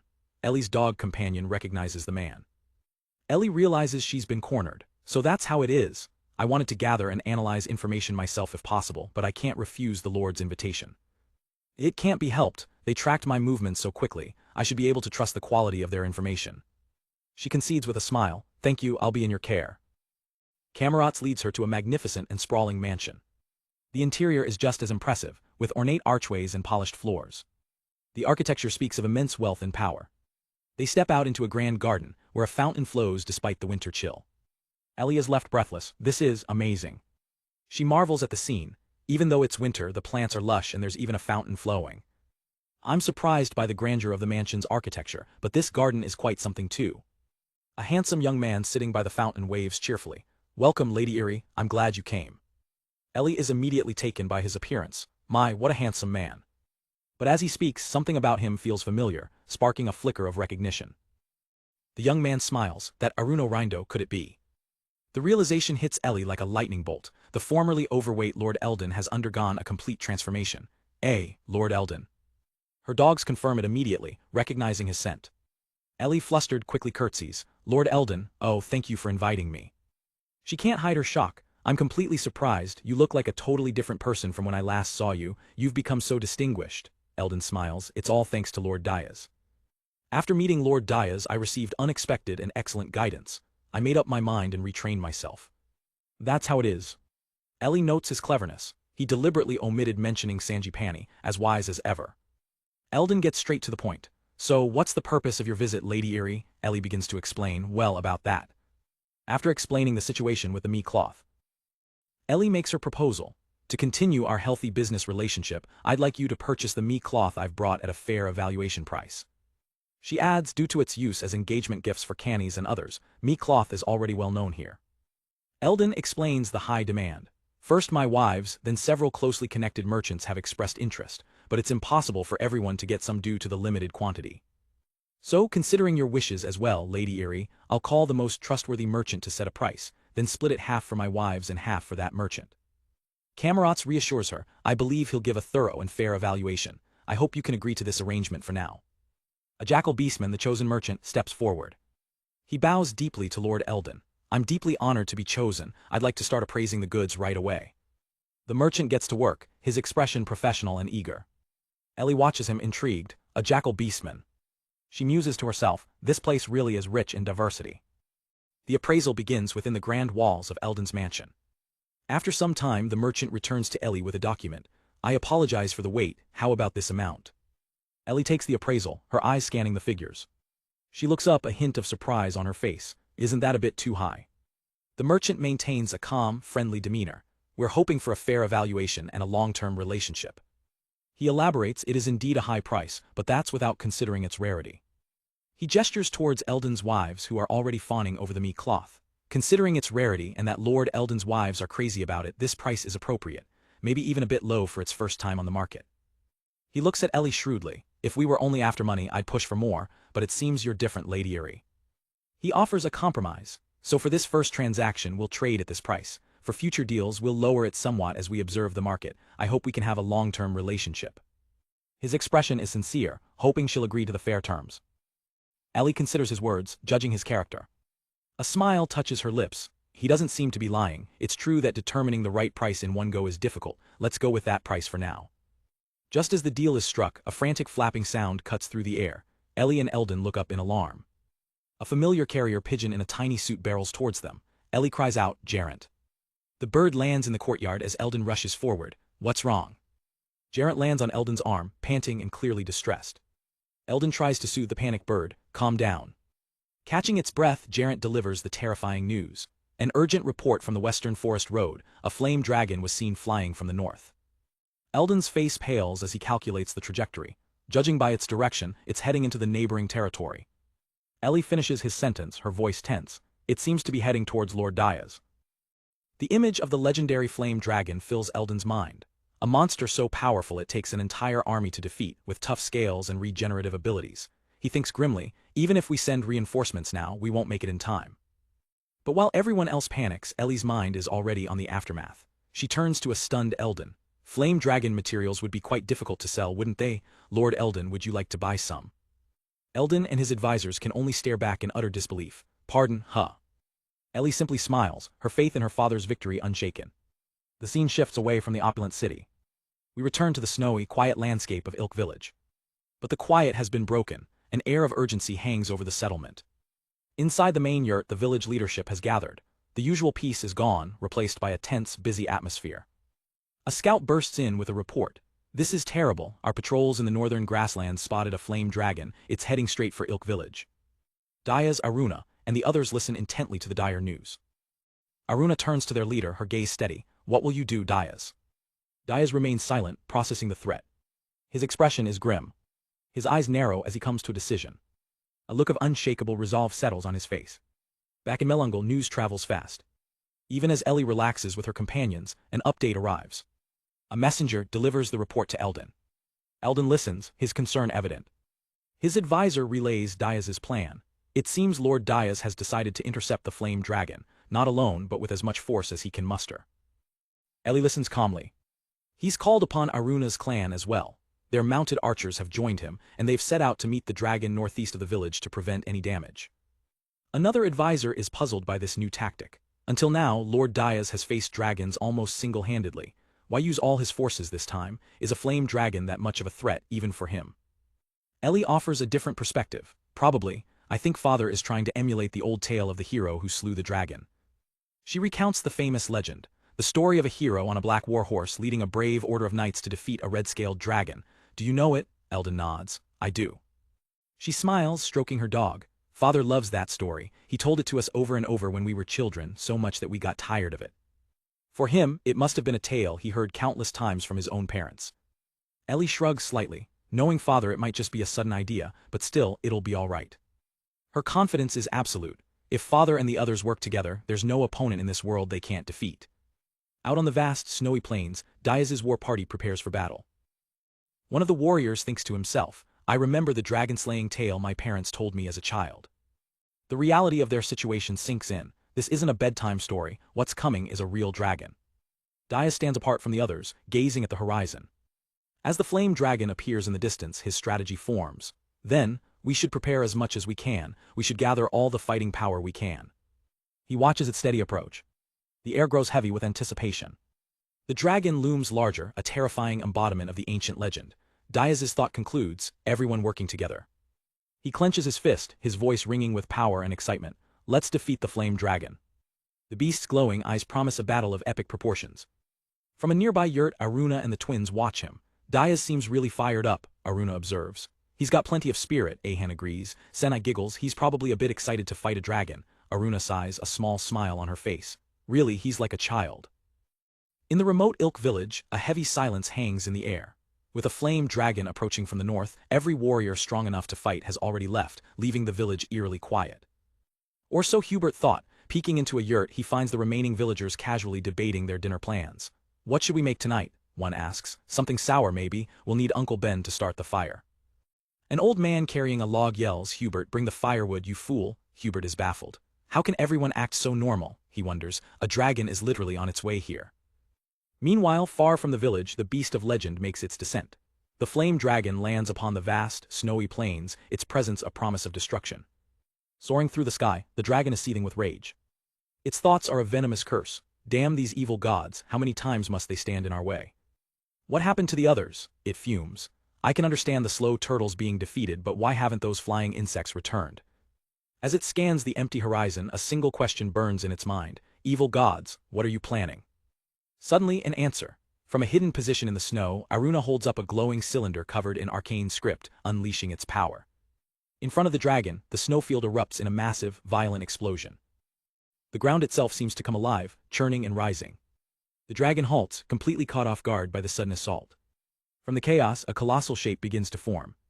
A gigantic serpent made of pure snow and ice rises from the plains, coiling around the dragon to trap it. What's this? The dragon thinks, a distraction. I don't sense any living beings from it, but...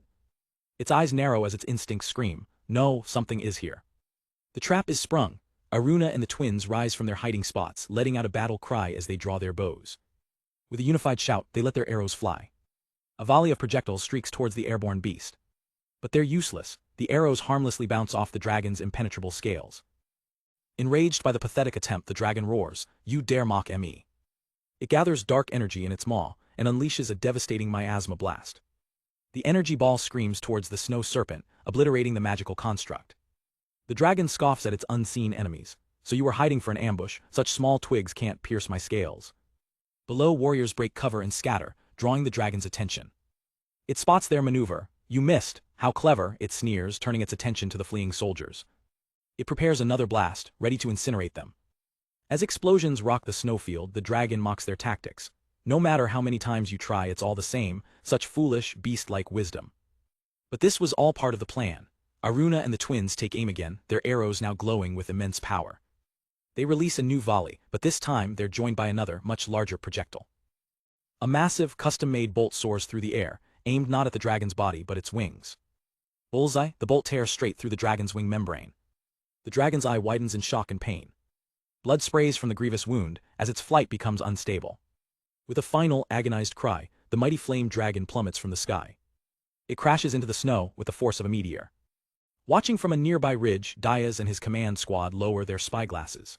The diversion by Zorg's clan and the surprise attack from Aruna's team succeeded, one reports. That concealment magic is incredible. Diaz looks on grimly. I thought if we could just clip its wings, it'd be like that turtle, but this is more troublesome than I expected. Even grounded, the dragon is a whirlwind of destruction, forcing Zorg and his warriors to desperately dodge its rampage. It's on a completely different level from other monsters, Diaz realizes. He turns to a group of cloaked dwarves standing by a massive, covered object. Then it's our turn. When it comes to slaying dragons, raw power is what counts. It seems we were right to make this. Diaz looks at the determined dwarves. I'm counting on you all. He gives them a final, critical warning. Listen. The flame dragon's fire is in a league of its own. You must not get hit by it. While it's breathing fire, leave it to us heat-resistant dwarves. The dwarf leader Narvant nods. Understood, make sure you don't do anything reckless. With their orders clear, the dwarves prepare to move out. The battle enters its second phase. The grounded dragon unleashes a furious wave of fire, turning the snow to steam. Zorg's men are still on the run. Captain Zorg, how long do we have to keep running? One shouts. Zorg barks back, shut up, just focus on dodging for now. Suddenly, a new sound cuts through the chaos. The warriors look on, stunned by what's charging onto the battlefield. Even the dragon pauses, sensing a new threat approaching. It's a heavily armored war wagon, pulled by powerful Mia and piloted by the dwarves. As it thunders across the snow, the wagon unleashes a volley of heavy projectiles. The dragon is bewildered. What on earth is that? The dwarves hold on tight as their war machine barrels forward. They steer their strange contraption directly into the line of fire. The lead dwarf braces for impact. The dragon unleashes its ultimate weapon, a torrent of concentrated fire breath. The flames engulf the front of the wagon. But to the dragon's utter disbelief, the flames are being deflected. The wagon's armor is holding. The Mia, despite its bravery, lets out a worried cry. Done with games, the dragon abandons its fire and smashes its body directly into the wagon, shattering the vehicle to pieces. But the dwarves were waiting for this. As the wagon splinters, Narvant uses the momentum to leap onto the dragon's head, raising a colossal hammer. He brings it down with all his might. The blow lands squarely on the dragon's skull with a deafening crack. The dragon reels from the impact. Narvant strikes again, but this time the hammer bounces off. "Arg, it's still too hard," he yells. The dragon realizes the problem. My firepower is diminishing. The earlier impact is preventing me from concentrating miasma inside my body. Narvin and the other dwarves desperately hack away at the dragon's tail, but their weapons just clang uselessly against its diamond-hard scales. As they fall back, the war mastiffs are unleashed, snarling as they charge into the fray. But the dragon's raw power is on another level. With a single devastating blow, it smashes the dwarves' war wagon to splinters. The real fight is just beginning. Diaz steps onto the field, his colossal axe gleaming, with the young warrior Klaus ready at his side. A wild grin spreads across Diaz's face as he stares down the beast. He roars with excitement, "It's a real dragon, Klaus, a real dragon." Klaus, matching his energy, shouts back, "Yes, it's a real dragon." With a powerful leap, Diaz brings his axe down with thunderous force, shattering the dragon's supposedly impenetrable scales and drawing first blood. Klaus immediately follows up, landing another solid strike on the wounded beast. The dragon reels back, its eyes wide with disbelief. Diaz is just as surprised. "What? It's not as hard as an earth dragon. In terms of hardness, it should be about the same." The dragon seethes, its voice a low growl. "My scales have been broken, you." The dragon thrashes wildly, trying to create distance. It whips its massive tail in a devastating arc. Klaus manages to dodge the attack, but the sheer force is staggering. The tail continues its deadly sweep across the battlefield. Seeing an opening in the dragon's defense, Diaz bellows out to his dwarven comrades, "Narubant, Amiun, Sanat, now." But just as they prepare to charge, Diaz's eyes widen in shock. The deep gash on the dragon's chest begins to steam and seal itself shut. Its regeneration is terrifyingly fast. From a safe distance, the other dwarves can only watch in awe. "Geez, that was close," one exclaims. "They seem to be fine, how sturdy they are." Diaz quickly reevaluates. With that healing ability, the mastiff's attacks are useless. He turns to Klaus with new orders. "It's too dangerous to get close. Take command of the mastiffs and keep them at a distance." Klaus nods, understanding immediately. "Yes, sir." Suddenly, another volley of arrows rains down from the sky. But just like before, they simply ping harmlessly off the dragon's hide. It's Aruna and the twins, launching another coordinated assault from their concealed position. The dragon snarls, its patience worn thin. Again, an attack from an invisible area. Enraged, it slams its feet into the ground, kicking up a massive cloud of snow. Diaz is caught in the sudden whiteout, completely blinded. "Damn my vision." The dragon seizes the opportunity. It whips its tail with pinpoint accuracy through the blizzard. The massive appendage connects squarely with Diaz, sending him flying. He tumbles violently across the frozen battlefield, disappearing into the snow. Aruna, watching from her perch, screams his name in terror, "Diaz." Meanwhile, back in the seemingly peaceful Iluk village, a deeply concerned Hubert approaches the elders gathered in the main yurt. Are you all right?" He continues, his voice trembling slightly. "Aren't you going to evacuate? Aren't you worried? What if Diaz-san loses?" But the elders are the picture of calm. "If he loses, there's nothing we can do," one says with a gentle smile. "We'll just have to quietly accept our fate." Another elder nods sagely. "Well, I'm sure it'll be fine. Those kids, they have something that makes us believe that." That faith is being tested on the battlefield, as the warriors try to distract the rampaging dragon. They begin to taunt it, drawing its immense fury. "I'm right here, you lizard wannabe," one shouts. "We have faith in those kids." Another jeers, "How pitiful, flame dragon. How ugly is a dragon that has fallen to the ground." The rest of the warriors join in, trying to pull its attention. "We're right here, you want to fight, huh?" The elder's voice seems to echo across the land. "Let us wait for their return here."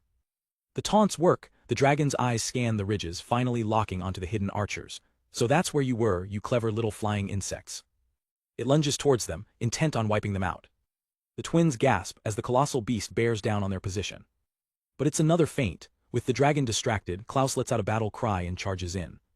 He sinks his weapon deep into the dragon's ankle, crippling its advance. With the beast off balance, the dwarves see their chance. "You really did it earlier," one yells as they and the Mia ram a massive log against its side. Using the log as a lever, they heave with all their might. The dragon's feet lift from the ground as its immense weight begins to shift.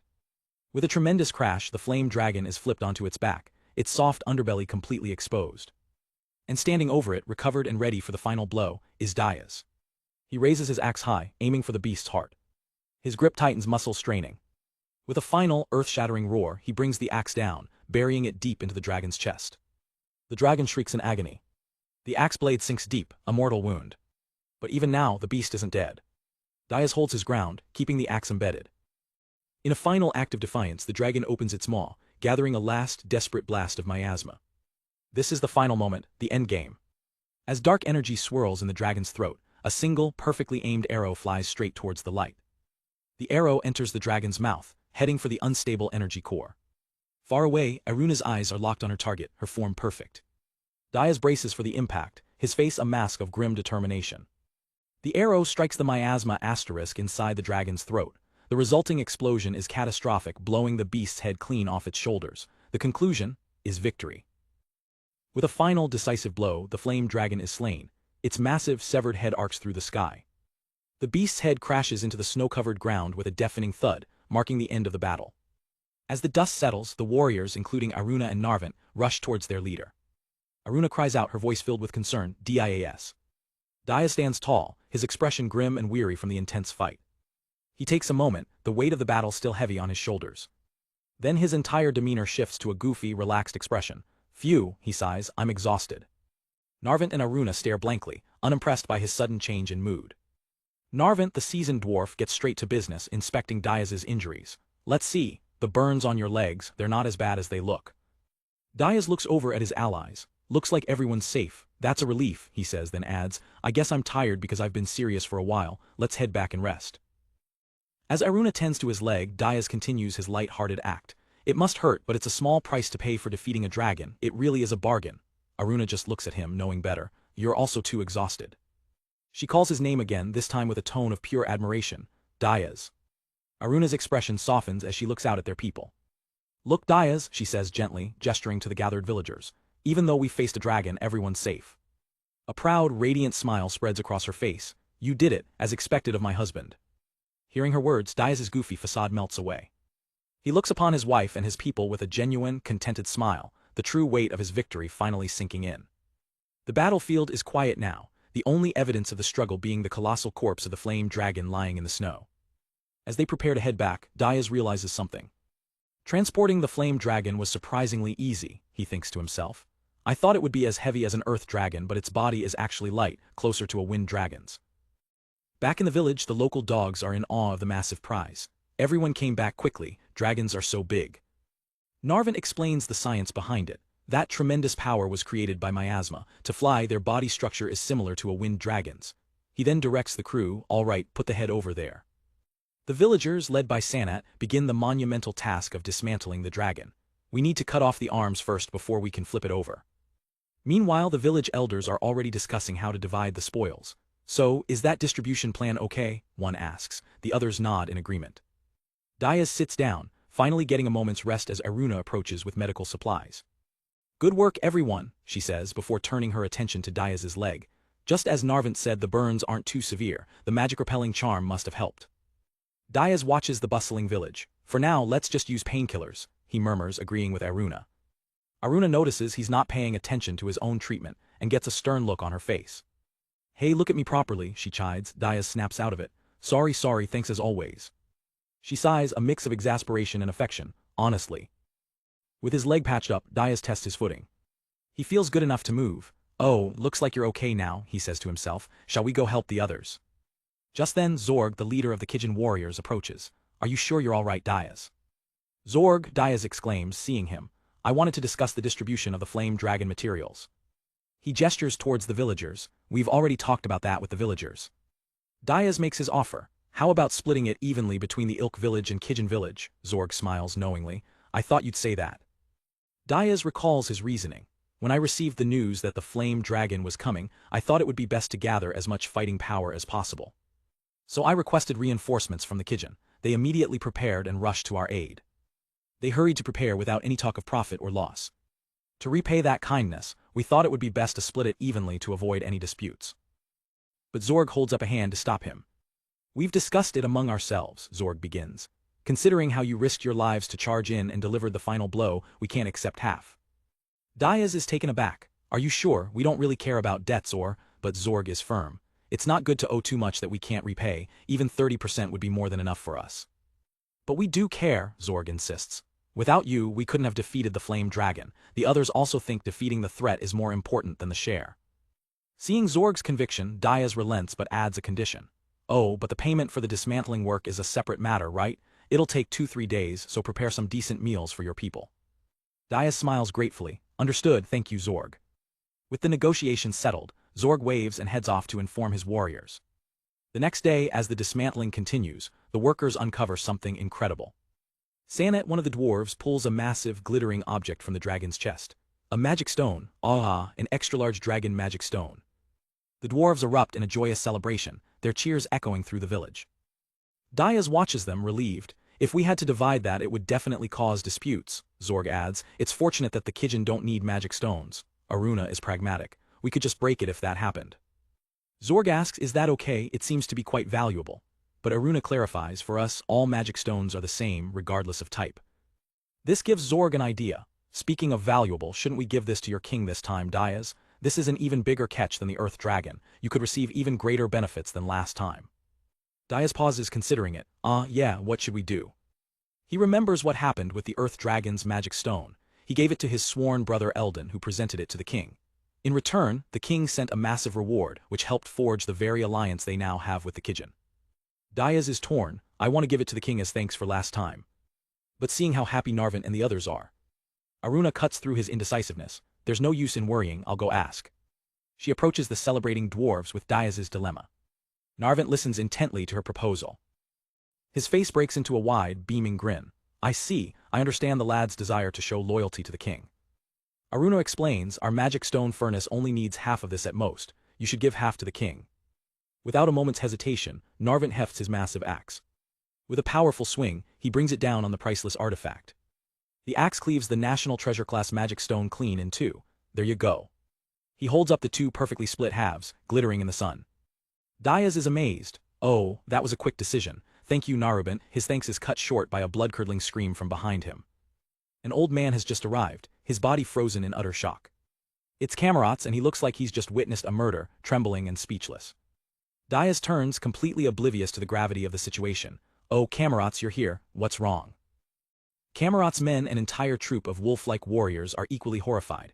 A national treasure class item, one whispers in disbelief. Diaz still doesn't get it. Kamarot's finally finds his voice. It seems, Eldon, upon hearing about the dragon, had sent us as reinforcements marching at full speed. He bows deeply. Above all, I'm glad Diaz-sama is safe. Still trying to be a good host, Diaz says, oh, you just arrived, you don't need to. But Kamarot's men eagerly volunteer. Please let us help with dismantling the dragon as well.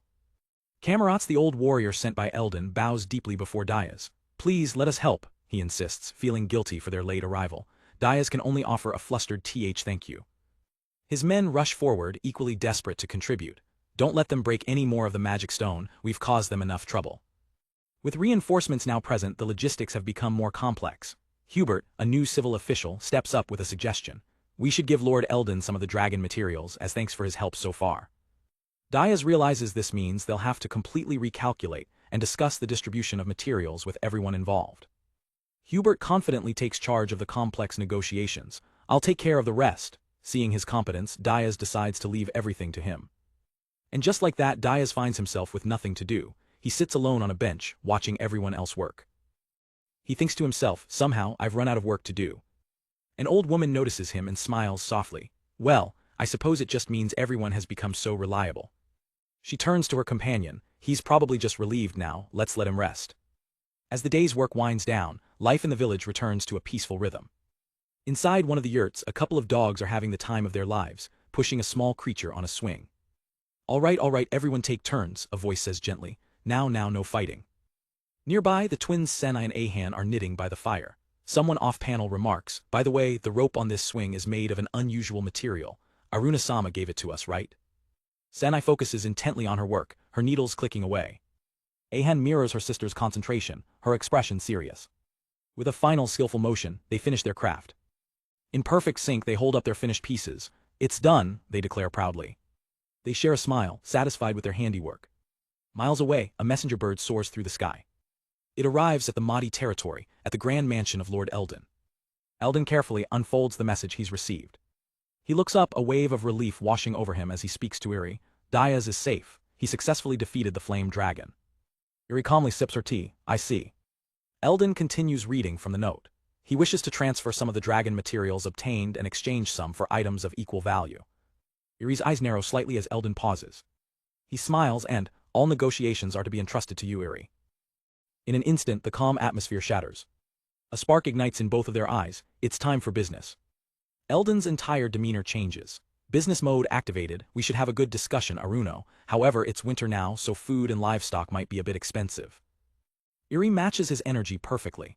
Hyper business mode super activated. In the Mahdi territory, we use sugarcane pulp as nutritious feed. Thanks to that, livestock is available at a good price, winter or not. The two begin a frantic, high-energy negotiation. A whirlwind of offers and counteroffers about the glory of delivering the stone to the king versus the benefits of raising their reputation. This intense negotiation would continue for 3 straight days. A few weeks later in a tavern in the royal capital, the news has already spread. "Hey, did you hear that Diaz defeated another dragon?" one patron says. "Oh, looks like the nickname Dragon Slayer might stick this time," his friend replies. The gossip continues, and he's going to give the magic stone to His Majesty again, though about half of it was apparently shattered during the battle. Well, if the opponent was a dragon, they probably used siege weapons, so that happens, another reasons. But things might get complicated from now on. To still serve the king after rising so high, he's something else. The conversation takes a political turn. You know, with the princes, the succession struggle, the nobles think Diaz's existence might influence this. They're saying whichever faction can win Diaz over might change the flow of things. That's the talk going around. They start speculating about royal marriages. "I thought it was already decided for Lord Richard," one says, but another counters, "Lady Isabel and Lady Helena are women. If they're talking about bringing in a man, there are various ways, right? If they can get Diaz, they might be able to bring in Lord Mahdi, who's rumored to be like a sworn brother. For the two who were about to give up, this might be their chance." A man laughs, taking a large gulp from his mug. "Well, that kind of talk is perfect for drinking. I welcome it." His friend finds his mug empty. "Hey, another round." The bartender, a large bearded man, grins, coming right up. But as he turns away, his smile fades. He's been listening to every word. He thinks to himself, even the common folk are gossiping. It matches the guild's investigation, so this information seems legit. According to Asa and Eli, he seems to be getting along well with his young wife. Knowing that stubborn guy, he probably won't marry a princess. No, because he won't, it might become troublesome. Depending on the situation, he muses, the guild might have to make a move. He considers the potential political fallout. Putting his game face back on, he delivers the drinks with a booming voice. "Sorry for the wait." Internally, he resolves, "I should keep an eye on the nobles' movements from now on." Back in Iluk village, night has fallen. The twins, Senai and Ahan, are fast asleep in their bed, tucked in safely for the night. The whole village is quiet. Inside their yurt, Diaz sits by the fire with Aruna. "A lot happened, but it's finally settled," he says with a sigh of relief. "From tomorrow, I need to focus on housework again." He smiles wistfully. "Everyone really worked hard. I'm running out of things to do." Aruna looks at him gently. "Isn't that a good thing? Diaz can focus on what only Diaz can do." She continues, "You entrusted them because you trust everyone, right?" Diaz looks at her, a soft smile on his face. "You're right." He beams, "Of course I trust me and the others, Senai and Ahan, and Aruna too." Aruna nods, a small smile playing on her lips. "Of course I do." Diaz quickly adds, "I'm a too, of course, not wanting to leave anyone out." He stands up. "Well, we have an early start tomorrow. I'm turning off the lights." But just as he moves to the lamp, Aruna stops him. "Oh, by the way." Diaz turns back to her. "When we defeated the flame dragon, you provided covering fire, right? Without that arrow, I would have been badly burned, thank you." Aruna is taken aback. "Oh, that, how did you know it was my arrow? I shot it from your blind spot." Diaz sits on the edge of the bed. "When we fought the giant dragonfly, Zorg did the same thing. I thought, they really are siblings." He looks down, his voice soft and sincere. "I just had a feeling. It's always Aruna who supports me and covers for my shortcomings, the things I can't see." Aruna stares at him, his words hitting her with unexpected force. She's completely speechless. Her mind flashes back to when he was injured, when he thanked her but didn't truly look at her. His heartfelt confession now, combined with that memory, sends a deep blush across her entire face. Before Diaz can react, Aruna lunges forward, tackling him onto the bed with a surprised yelp from him. Pinned down, Diaz is utterly confused. What's wrong, Aruna? Did something happen?" As a status report on the territory's growth appears, Aruna simply presses him down, thinking to herself, "I'm going to bed first." Life in Diaz's new village had found a peaceful rhythm. As he and Aruna returned to their yurt, they were greeted by the twins, Sanai and Ahan. "Welcome back, look, we knitted this." Diaz smiled, recognizing the familiar shape. "Oh, is that a Mies profile?" Aruna was impressed. "You've both improved so much, they're very good." Beaming with pride, the twins cheered, "Let's hang them on the yurt wall." Their craftsmanship was a perfect, cozy addition to their growing home. Outside, the massive carcass of the flame dragon was a constant reminder of their recent victory, as villagers worked together to dismantle the valuable beast. But peace on the frontier is always fleeting. High in the sky, a new figure appeared, circling above the snowy plains. A large, powerful bird with sharp, intelligent eyes scanned the territory below. Its gaze was intense, taking in every detail of the new settlement. Down on the ground, Senai and Ahin were going about their day, when they suddenly looked up, startled by the shadow passing over them. Their first thought, dinner, a perfectly roasted bird. Meanwhile, Diaz was handling official business with a merchant named Fanatxt. Fanatxt confirmed the transaction for the dragon parts. I have received the magic stone and materials. Regarding the payment, I will leave it with Lady Erie later. Diaz nodded gratefully. Thank you, Fanatxt, I truly appreciate you coming all this way. The exchange was another crucial step towards securing his territory's future. But just as their business concluded, a commotion interrupted them. Senai and Ahin ran up, proudly holding their prize upside down. We caught a hawk. Diaz was taken aback but couldn't help but smile. Oh, well done, both of you. Shall we roast it whole tonight? The hawk's eye shot open in pure, undiluted terror. Suddenly it shrieked in a voice they could all understand. Hey, wait a minute. I'm not a hawk. The shocking revelation sent everyone reeling. A short while later the situation had de-escalated. The very angry and very sentient bird was perched inside a yurt, being lectured at. Zorg, Senai and Ahan were on their knees bowing profusely. We're so sorry, we apologize. Diaz sighed, recounting the story of how this happened. Apparently, Zorg had seen the twins eyeing the bird and decided to help. He'd hatched a plan, use concealment magic to make part of the scenery vanish. The curious bird would come closer to investigate and they'd simply throw a cloth over it. Aruna chimed in, the fact that it came to investigate instead of fleeing means it's also brave. Zorg hung his head. I'm sorry, I just thought it would make a good hunting hawk. The bird, perched on a railing, finally spoke. Well, it's fine since I'm not injured, and I don't mind being praised for my bravery. It puffed out its chest. But let's get one thing straight, I'm Sahai of the Hawk people, I am not a hawk. Diaz quickly offered a formal apology. I'm Diaz, the lord of this territory, I sincerely apologize. Sahai waved a wing dismissively. You also entered my territory without a greeting, let's call it even. Sahai's eyes then locked onto the massive dragon carcass in the distance. More importantly, that dragon, who hunted it, and how. Diaz explained it was everyone, the villagers, the Kijin, we all worked together. These children even helped with bow and arrow support. Sahai was visibly impressed. We've also hunted the earth dragon and the wind dragon. Internally, Sahai realized something crucial. I see, so that's why there's no miasma spreading despite their active movements. Turning to the twins, Sahai asked, so, do you girls want to get tasty meat from hunting? They both nodded enthusiastically. Sahai spread its wings wide. I see, then I, the great Sahai, hero of the hawk people, will be your hunting hawk. With my help you'll eat meat every day. The twins couldn't believe their luck. Really? Sahai laid out its terms to Diaz. In exchange, if you hunt dragons again, I want to participate, and I want a share of the materials, also prepare a bed for me. Diaz processed the sudden job application. Ah, so you'll live in the village, become a resident, we'd be happy to provide a bed and a share of the hunt, but... Sahai then explained the bizarre tradition of its clan. We have a family precept to hunt dragons. If we don't get married by a certain age, we're kicked out of the clan's nest. With the pretext of go hunt a dragon, Diaz was stunned. What an unreasonable demand. But can you really hunt a dragon alone after being kicked out? Diaz asked. Sahai looked down. That's why I was looking for a hero who would hunt dragons with me. It looked directly at Diaz and his companions with hopeful eyes. You've succeeded 3 times already. That's amazing. I'll do everything I can to help. I'm counting on you to help me return to my clan's nest. Seeing the genuine plea in Sahai's eyes, Diaz smiled warmly. He extended his arm, sealing the deal. Nice to meet you, Sahai. And just like that, the village gained its newest and most unique resident. A few days later, it was time to put their new partnership to the test. The target, foxes, whose valuable fur would benefit the village. Zorg laid out the plan. The meat isn't great, but the fur sells for a high price. With Sahai and the dog beastmen, we could even hunt deer. Sahai perched on a stand held by Senai, using magic to lighten its body weight so as not to burden the girl. Suddenly Sahai's sharp eyes narrowed. Stop for a moment, I found traces of prey. The hunting party froze, all eyes on Sahai. Zorg scanned the vast, snowy landscape. His eyes widened as he spotted them. Is that it? He pointed to a faint line in the snow. You archers have good eyes. Can you see the tracks? It's probably a fox. Now we just follow them. Zorg signaled for the twins to be quiet as they crept forward. They moved silently through the snow, following the trail. And then they saw it. A lone fox sniffing around in the distance. The twins knew immediately. It's too far away, we can't hit it with an arrow.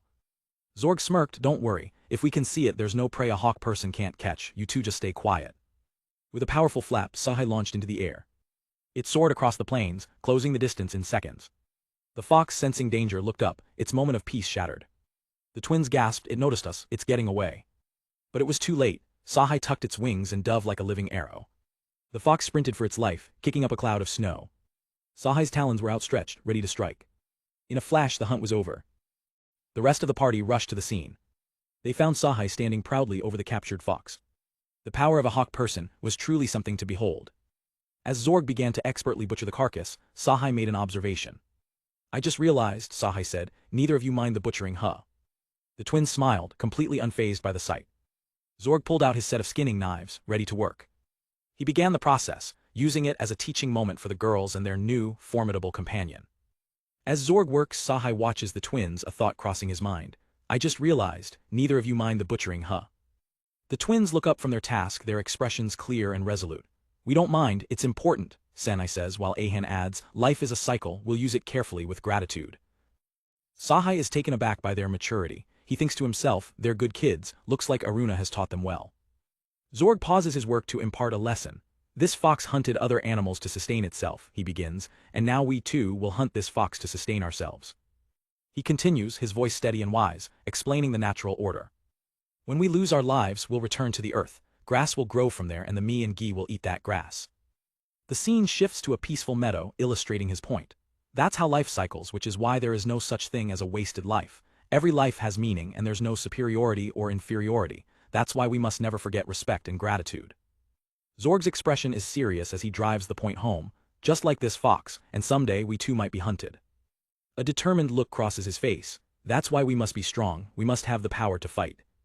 The words resonate deeply with Ahan, who whispers in understanding. A living, that's what it means. With the lesson over, Zorg finishes packing the fox's remains. All right, we're mostly done here. He then turns to their winged companion. Oh right, we haven't given Sahai his reward yet. Do you prefer raw meat, or innards? Sahai immediately bristles. Hey, I'm not a hawk, you know. One of the twins chimes in, I can eat raw meat and innards, but I had that soup you served yesterday just fine. Suddenly, an immense pressure washes over the snowy plains. The entire hunting party freezes, their senses screaming danger. What's this presence? Zorg and the twins scan the horizon but see nothing. Something's approaching but I can't see anything at all. Even the animals are on high alert. Zorg's eyes narrow, trying to pinpoint the source of the overwhelming aura. He readies his weapon, wondering, a new type of monster. Just then, a fluffy, round creature with horns pops into existence before them. Wait, I'm not an enemy. It pleads with the battle-ready group, your attacks won't work on me but they still hurt, so please stop. The rabbit-like beastman recognizes the creature's species but is utterly baffled. A wild me, but this strange presence is, what exactly are you? Zorg adds, and why can you speak? The wild me turns to Zorg. I see, you can sense my presence, that man, Diaz, was it? A flashback shows Diaz glaring intensely into the distance. The me explains, he can't sense my presence at all but, every time I try to approach, he notices me with some kind of wild instinct and glares, saying he'll catch me next time. Because of that I can't get near the village, so I had no choice but to show myself to you. The creature, Sanjivani, continues, it seems you're using the Sanjivani I bestowed upon you correctly, and you've even defeated that troublesome flame dragon. It looks down upon them with an air of authority. Once again, by the command of my lord, I shall bestow a reward upon you who live righteously. Sanjivani reaches into its own fluff. It pulls out a small drawstring bag. The bag lands softly in the snow before Zorg. Please give this bag to Diaz on my behalf. The mysterious gift sits there waiting. With its task complete, Sanjivani gives them a final command. Continue to defeat the dragons that seek to harm my lord and strive to protect my children. And just as suddenly as it appeared, the creature begins to fade away. Zorg and the others can only watch stunned. In an instant it's gone, leaving only footprints and a profound silence. The hunting party is left alone in the snow, staring at the mysterious bag. Back at the village, Diaz recounts the strange encounter. He holds up a sharp, crystalline stone, so this jewel is what was in that bag. The object glints in the light, unlike any gemstone they've seen. Aruna examines it closely. That's not a jewel, she says definitively. It feels weird, but it's not a jewel. Diaz is puzzled. I can't tell that myself. Come to think of it, the presence or absence of magic power was the criteria for a jewel. The stone seems to hum with an energy all its own. Suddenly, a booming voice calls out from a nearby yurt. Oh ho. The dwarf craftsman, Narvant, stomps out excitedly. Is that the stone I've heard about? Let me see it. I might be able to figure out what it is. The group gathers as Narvant takes the mysterious object. He inspects it with a practiced eye. Narvant turns to Aruna. Little miss, what does this look like to you? Just a stone, a jewel. Aruna considers it carefully. It doesn't look like a jewel, but it doesn't seem like an ordinary stone either. How should I put it? The aura it gives off is different. Narvant nods, a glint in his eye. If even you can't tell, then this must indeed be in our domain. Another villager is less impressed. But what are we supposed to do with such a small stone? From the crowd, a quiet voice offers a suggestion. Crush it, melt it, and mix it with iron. Dias turns to the speaker, an old man named Uncle Ben. Uncle Ben, what's your basis for saying to mix it with iron? Uncle Ben calmly meets his gaze. I've seen something like this before, he says simply. Narvant surprisingly chimes in, well, it shouldn't lead to any bad results. The old man gives a knowing look. Narvant seems to trust his judgment. Dias's mind races. The Holy Scriptures. Uncle Ben, who worked in the royal capital's temple for a long time, must have had the opportunity to read such documents. He looks at the stone, then back at Ben. But why would there be a description of this stone in the Holy Scriptures? Narvant claps his hands together, making a decision. Iron, huh, then shall we mix it into young Dias's armor? Dias looks from Narvant to Ben, weighing his options. If Uncle Ben says so, I suppose we should try it. Aruna watches the exchange, remarking, that's rare, for that stubborn Narvant to listen to someone's opinion so readily. Uncle Ben just smiles. Well, I guess us old-timers understand each other. Ben then turns to Dias with a more serious matter. More importantly, Dias, I need to talk to you about these wild me. Do you have a moment? Dias agrees. I don't mind, but is something wrong? Uncle Ben gets straight to the point. About these me, they want to become residents of this territory. He explains their reasoning. They have pride in their wild life, but with creatures like that flame dragon appearing, clinging to that pride would only put their families in danger. They want to serve under you, who defeated the dragon without casualties. Everyone who came here has said the same thing. They're going to let Francis be the herd leader. Dias nods in understanding. So when you have the chance, please build yurts for them too, I understand. Uncle Ben looks relieved. Thanks for listening to them on my behalf. Later, Dias approaches the herd of wild me to formalize the agreement. He kneels before their leader. I hear you're going to become part of Ilk Village, thank you. I look forward to working with you. He extends a gloved hand as a gesture of welcome and partnership. The me looks at his hand, then suddenly recoils, taking a step back. Dias is completely baffled by the reaction. He and Aruna exchange confused looks. Aruna, sensing the me's thoughts, leans in to translate. They're saying, don't do that, you'll just get your hands dirty. She smiles gently. They appreciate the gesture but can't accept it with dirty hooves. Uncle Ben chuckles. Well, in winter the ground gets muddy, so they're saying to take it easy. Dias sighs, realizing the cultural gap. I see, I need to study more. In Dias's flourishing territory, his family has grown once again. He's now the proud lord of 18 new, incredibly fluffy subjects, the me. He thinks to himself, a warm smile on his face, to think 18 new subjects have joined us.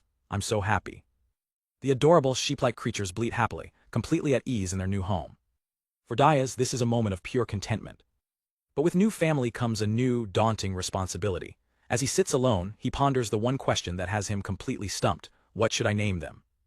Suddenly, a shadow passes overhead. Sahai, his trusted avian companion, is on patrol. Swooping down from the sky, Sahai cries out, Hey Dias, some weird folks are coming from the east. Dias looks up as Sahai lands, a bit skeptical. Weird folks, really, Sahai? Sahai is adamant. There was this strange old man leading them who looked like a woman despite clearly being a man. It's way too suspicious. Should I let everyone know? Dias breaks into a nervous sweat, trying to de-escalate the situation. Sahai, he says gently, they're probably our comrades from Ilk Village, so it's fine, and also, that person would be very hurt if you say such things about them. Please never say that again. Just as Dias predicted, the visitors arrive at the village. A group of excited dog beastmen puppies bound towards him.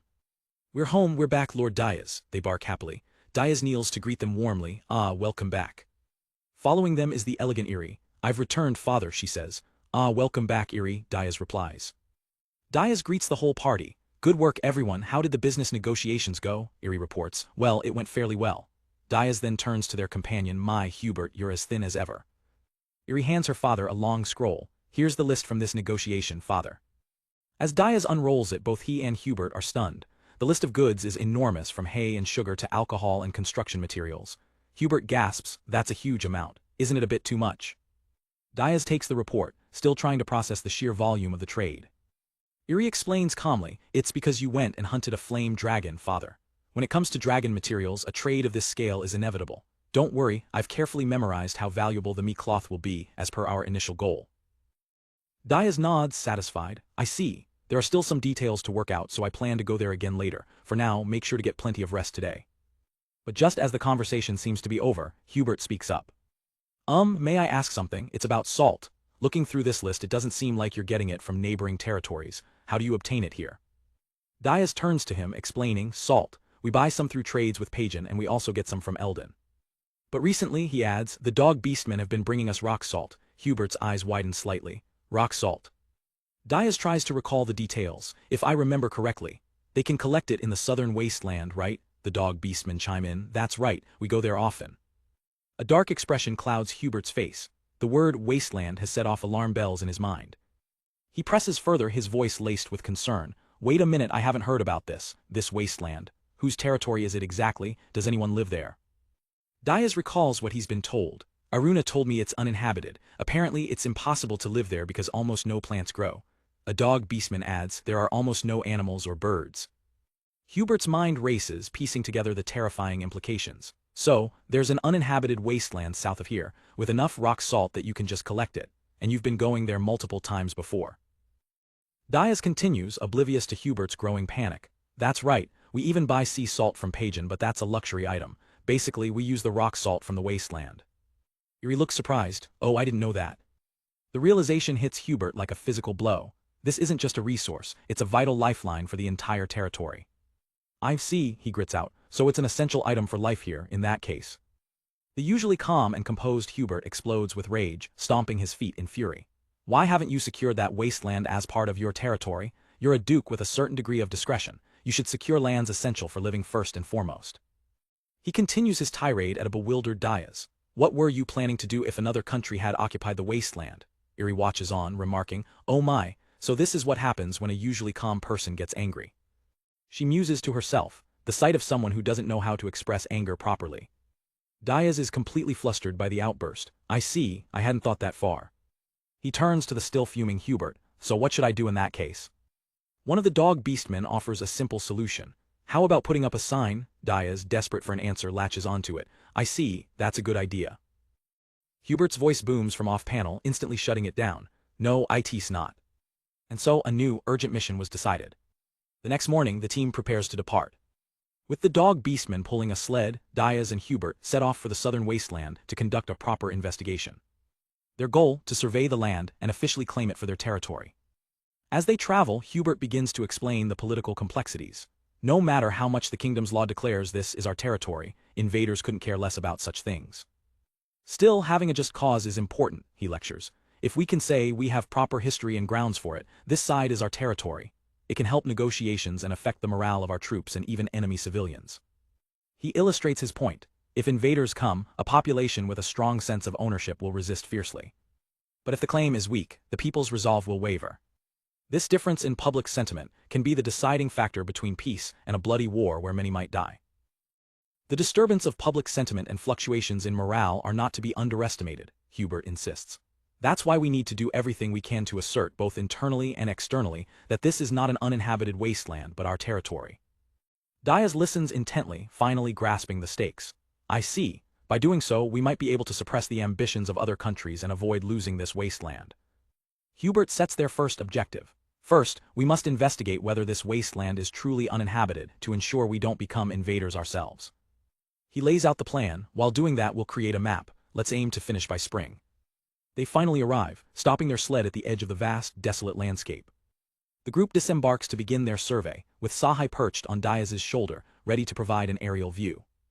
Hubert pulls out a spyglass, impressed. Even so, I didn't expect this village to have such high-precision surveying tools. Diaz holds up a compass. I heard you got them from a traveling merchant. With these, we should be able to draw quite accurate maps. Hubert grins, a manic excitement in his eyes. Heh, I'm getting excited. On top of that, we have Sahai's eyes from the sky. Watching him, Diaz can't help but wonder, is he going to be okay? Sahai, however, notices Diaz's own distracted state. You've been looking troubled about something for a while now. What's wrong? You've been muttering something too. Diaz sighs, revealing the true source of his anxiety. Well, I still haven't decided on names for the Mies. I've been thinking about it, but I'm completely stuck. Sahai gives him a deadpan look. Why don't we put that on hold for now? Don't you have other things to think about as a lord right now? Diaz looks over at the busy Hubert. Is that so? If I leave it to Hubert, there doesn't seem to be much for me to do. He continues, rather, naming seems more important. I want to name the Mies quickly so they can get used to the village. A dog beastman interjects with a practical question. For example, what if we find out there are inhabitants in this wasteland? At that time, it would be your turn, Diaz. We'd need a decision from you as the leader, wouldn't we? Diaz smiles, his answer simple and clear. Decision? What decision? In that case, we just greet them saying, let's be good neighbors, right? Diaz explains his optimistic view. People living in such a land might have knowledge or skills we don't know about. As for the rock salt, we could exchange it for meat, cloth, or food. It might even be better if someone was living there, he concludes with a cheerful smile. Hearing this, Sahai has a moment of realization. He thinks to himself, I see. I was wondering why we came with such a small group. Everyone understands this guy, so they didn't come along. Sahai understands that Diaz's first instinct is always to befriend others, no matter who they are. And if things get rough, Sahai muses, he can handle it on his own, we'd just get in the way. Just then, Hubert returns from his scouting, waving, sorry to keep you waiting. The group continues on, but the dog beastmen report back. It doesn't look like anyone is living here after all. Another confirms our noses aren't picking up anything either. Diaz nods, taking in the information. He calls up to Sahai, Sahai, can you see anything? From the sky, Sahai reports back with certainty, it's not just uninhabited, I can't even see any animals. No, nothing. Diaz looks out over the desolate landscape. I see, so no one really lives here. The words no one lives here echo in his mind, over and over. Until suddenly he shouts, Hubert jumps startled, what's wrong, Diaz? But it's not danger, it's a breakthrough on his naming problem. Muria, no, Maria might be more me-like, a me name just like that. Hubert can only yell in frustration, please focus, Diaz. Before Hubert can lecture him further, Sahai spots their destination. Hey, there's something in the distance, is that the rock salt deposit? The group hurries forward. They arrive at the edge of a massive, bowl-shaped crater, a vast deposit of rock salt stretching out below them. Diaz and Hubert stare, stunned by the sheer scale of the place. As Sahai soars over the expanse, Diaz murmurs in awe, this is amazing, it's like a soup bowl, whoa. Down on the crater floor, Hubert inspects the ground. I was wondering what the place where we collect rock salt would look like, to think there was a place like this. He picks up a large crystalline chunk of salt. He gives it a quick lick to confirm its purity. It's exactly what they came for. They stand in the middle of the vast, empty crater. Hubert is completely baffled. I can't believe such a large rock salt deposit isn't under any country's management. There are no artificial structures, right? He looks around, perplexed. Did no one but the Kijin notice this? No, there's no way that could be. Suddenly, while soaring overhead, Sahai feels a wave of sickness. A sharp jolt of dizziness hits him. He swoops down, landing unsteadily on Diaz's arm. No, it's not that, he mutters, disoriented. Diaz looks concerned. What's wrong, Sahai? Did you see something in the sky? I'm feeling dizzy, I just don't feel well, Sahai explains. Diaz nods. I see, don't push yourself, take a rest. But just as he says that, Hubert and the mastiffs are suddenly struck by the same affliction. They collapse to the ground. Diaz whirls around, alarmed. Hubert, mastiffs. Hubert struggles to speak. Me too. What is this? One of the dogs whimpers. Lord Diaz, something feels off. Seeing his entire party incapacitated, Diaz's expression hardens. We're heading back. They immediately begin to retreat from the crater. The mastiffs, though weakened, manage to carry the now unconscious Hubert as they flee. We're fine enough to run, one pants. Don't worry about it, Diaz urges them on. After putting some distance between them and the crater, they stop to recover. Diaz looks over his ailing companions, trying to figure out the cause. What could it be? A fatigue-induced illness. Maybe we should head back for today. But then something strange happens. The feeling of sickness begins to fade. Hubert sits up completely bewildered. I think I'm okay now. The bad feeling from earlier has disappeared as if it was a lie. The dog beastmen agree, we're fine too. Sahai spreads his wings, feeling perfectly normal again. Me neither, what's going on? We felt so sick earlier, but now it's completely gone. Diaz listens, his mind racing. This is no ordinary illness. He grips his weapon, making a decision. Everyone stay here and rest, he announces. I'm going to check something out. Hubert looks up in alarm. Lord Diaz. As Diaz strides back towards the crater, Hubert shouts after him. It might be some kind of poison gas. Please don't go alone. But Diaz is resolute. It's fine, as you can see I'm perfectly okay. If anything happens, I'll come right back. He walks alone into the strange, empty wasteland. As he walks, he analyzes the situation.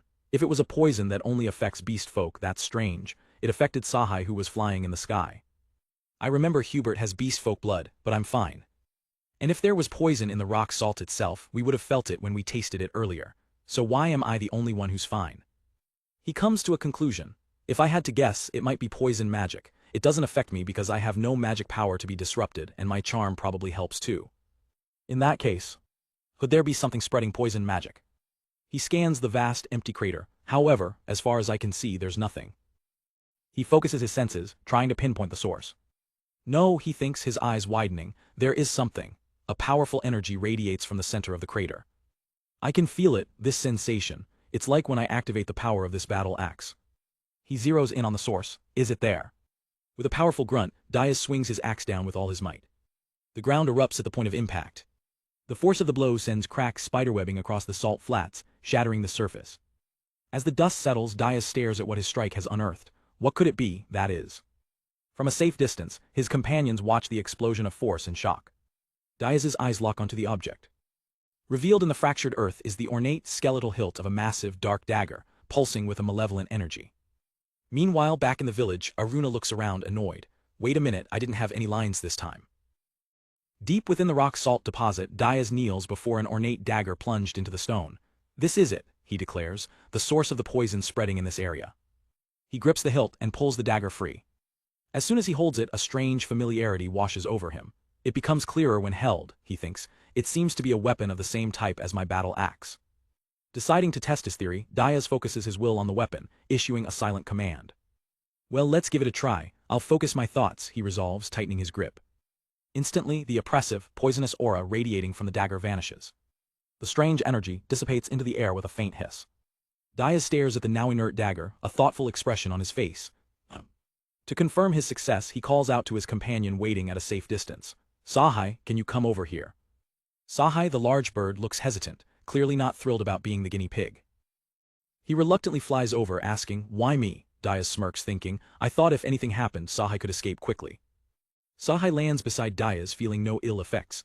I'm fine for now, so it was that causing it after all. Diaz examines the dagger's intricate, scorpion-like design. Poison magic. To be precise, it's a dagger that emits magic that disrupts internal mana. He holds it up for the others to see. To embed such a thing in rock salt, who on earth could have done this? The group stands in the vast, empty salt flat, pondering his words. Magic that disrupts mana. Hubert looks concerned. Yeah, even if it doesn't take lives, it's still quite dangerous. Sahai squawks in agreement, should we crush it here and now? But Hubert raises a hand, his mind already calculating. No, let's examine it in detail first. The power of that dagger, if it could be perfectly controlled, it could have considerable value. Sahai is furious at the suggestion. What are you saying? Let's hurry up and crush this dangerous thing. Someone might have been a victim because of that dagger. Hubert adjusts his glasses, a thought striking him. Now that you mention it, it is strange. The Kijin people have been using this place for quite a long time. If so, they should have known about the effects of this dagger. He recalls Aruna, the Kijin warrior. Surely Aruna-sama would have warned us before coming here, but that didn't happen. They didn't know. Diaz holds up the dagger, deciding to run some tests. Let's wait a bit longer, this might take a while. Hubert continues his train of thought. I understand why the dog beastmen wouldn't know, but the Kijin. A chilling possibility dawns on him. Magic that only affects non-Kijin. If that's the case, it's probably intentional. He stares at the dagger, his theory solidifying. The reason the Kijin were able to monopolize this rock salt deposit, is it because of this dagger? Diaz narrates the results of their experiments. After investigating various things, we found out the following. First, only I can handle this dagger, just like the battle axe. That strange feeling can only be sensed by me. If I take it in hand and focus my thoughts, I can both release and stop the poison magic at will. And from what Hubert said earlier, I realize the power of this dagger can select its targets. If I focus my thoughts on poison magic to everyone except Sahai, it works exactly as specified. And if I think to everyone except the dog beastmen, it works the same way with race names. Diaz points to a nauseous-looking Hubert. And this is an exception. Because Hubert has beast folk blood, he was still affected even when I specified except humans. Only when I focused on except for humans or beast folk was he excluded. It would probably work the same way if I focused on except for the Kijin. However, Diaz adds, the range of this dagger's power is surprisingly narrow. It seems difficult to protect the entire rock salt deposit. He holds the dagger, the central mystery still bothering him. Still, why didn't the Kijin know about this? He looks over at Hubert, who is still recovering from the experiment. Did they just happen to not notice, or is it that the poison magic doesn't affect the Kijin? The group discusses their next move. Diaz is hesitant to act rashly. This might be the property of the Kijin. Let's refrain from crushing it or bringing it back to the village on our own. Sahai counters, so we're going to rebury it. Isn't that dangerous too? Diaz makes the final call. Let's head back for today. I'll take this to the Kijin village and ask about it. Later they arrive at the Kijin settlement.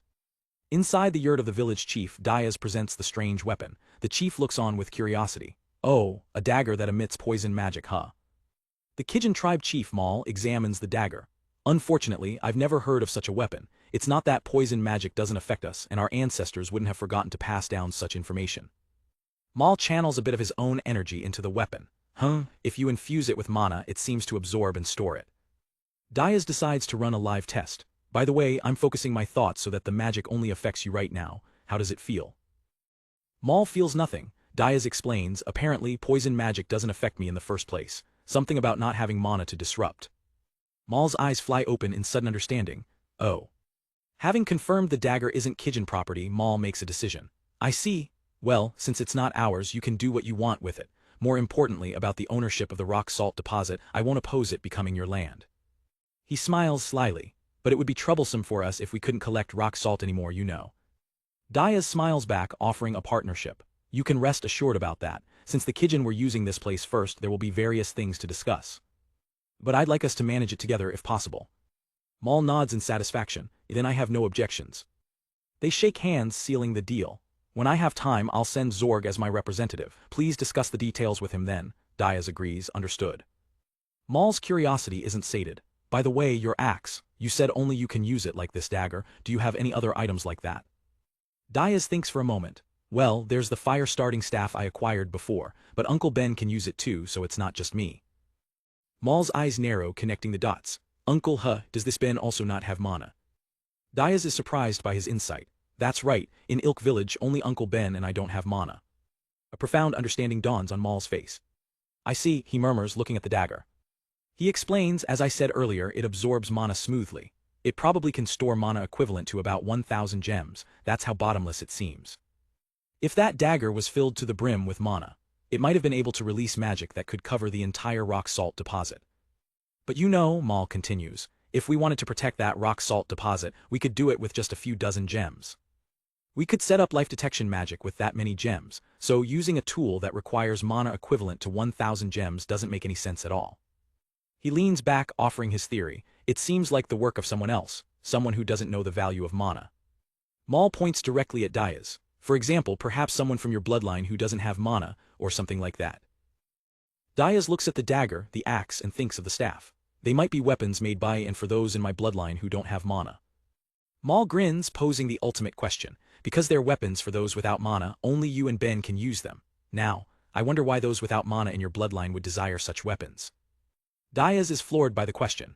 It's beyond his current understanding, but Mal's words have made one thing crystal clear. His mind flashes back to his mercenary days, shortly after he first acquired his battle axe. He remembers trying to show his comrades its power. You grip it like this and it heals instantly, try it. But even his sharpest friends, Juha and Klaus, were just confused. What are you talking about? I'm sorry, I can't do it. Not a single one of them could draw out the axe's power. The memory fades and the truth hits him. I thought it was because my explanation was poor, but it turns out it was something that only I could use in the first place. He looks at Mal with newfound respect. Thank you, Mal, Diaz says sincerely. Thanks to you, I've learned a lot. The meeting concludes, leaving Diaz with a new perspective on his own nature. And with that, a new chapter of understanding begins. The story shifts to a quiet yurt, where a peaceful nap is underway. Inside, Aruna sits awake and attentive, surrounded by a pile of sleeping me. The twins are also fast asleep, creating a tranquil scene. Aruna is the only one awake, sitting before an elderly woman. The woman, Grandma Maya, smiles warmly at her. Do you want to hear stories again today? You're quite studious, Aruna-chan, she says with a gentle laugh. Aruna's eyes light up with excitement. Ah, please.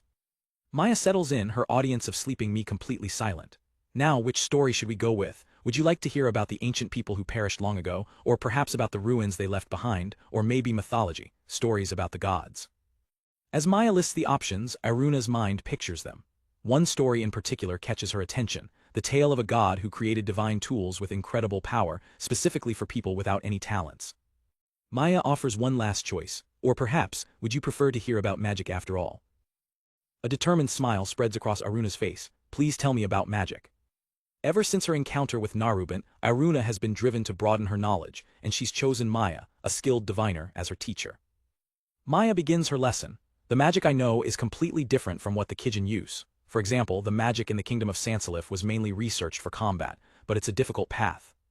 She explains that in the kingdom, true masters of magic prefer research over battle, and those who try to do both end up mediocre. Conversely, the Empire separated fighting and magic early on, Maya continues. They use magic for daily life and production, leaving combat to the military. That's why their practical magic research is thriving. Aruna processes this. In that sense, Kijin magic might be closer to the Empire's approach, she thinks aloud. I see, I've heard that your divination is also based on magic. She looks up at the elder. Her expression is full of curiosity. Then wouldn't that mean your magic is also closer to the Empire's approach? Maya shakes her head slightly. My divination might be a bit different from both. My magic doesn't directly manipulate mana, it's magic that uses mana to ask questions to the gods sleeping in sacred places. I ask, what is the most likely possibility for future events, and receive answers. For example, to know tomorrow's weather, I'd ask multiple questions. Will it snow? Will we see the sun? How will the clouds move? I compare the answers and use my own mind to come up with a final conclusion. It's not entirely accurate, but asking several similar questions increases its accuracy. However, she adds, even gods can make mistakes or not know everything, so it's not infallible. But as long as you don't rely on it too much, it can be quite dependable. Aruna's eyes widen. This could be a powerful tool. If I could learn that magic, I might be able to assess opponents more accurately. Can you teach me? Maya smiles. That's fine, but just because I teach you doesn't mean you'll be able to use it. The way Kijin use mana is unique, you know. Aruna is undeterred. That's all right. By learning various things and broadening my perspective, if I can see more things, that alone has meaning. Maya seems pleased by her answer. That's what Ben said. Aruna bows respectfully. In that case, I'll be your disciple from now on. Please take care of me, master. Maya accepts her new student with a knowing smile. As she drifts off to sleep, Aruna can't help but wonder, but how does Maya know so much about various things? None of this seems like something that can be learned easily. Maya's voice is cryptic and soft. Well, maybe long ago, I might have worked somewhere important.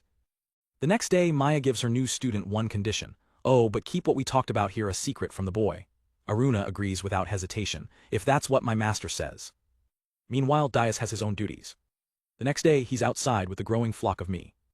He's giving each of the new creatures a name. Nice to meet you, Ryagwen. Nice to meet you, Ryakiri. Nice to meet you, Miria. Nice to meet you, Mitak. He gives one a gentle pat. The village is growing. A child watches on happily. I see, so you're Miria. You've all been given good names. Dias looks over his expanded family. We've become quite a large group, haven't we? Uncle Ben approaches him. Oh, this is just the beginning. If we want to make me cloth our specialty product, we need even more. That's right, Dias replies, then his tone shifts. There's something I want you to see, Uncle. He pulls out the strange dagger from the rock salt deposit. The scorpion-like hilt is unmistakable. Ben takes the weapon, examining it closely. Is this the dagger you mentioned? Dias explains his idea. Since you can use the fire-starting staff, Uncle, I thought you might be able to use this. With this, even when Klaus and I are away, you could protect Ilk Village, so I was wondering if you could take it.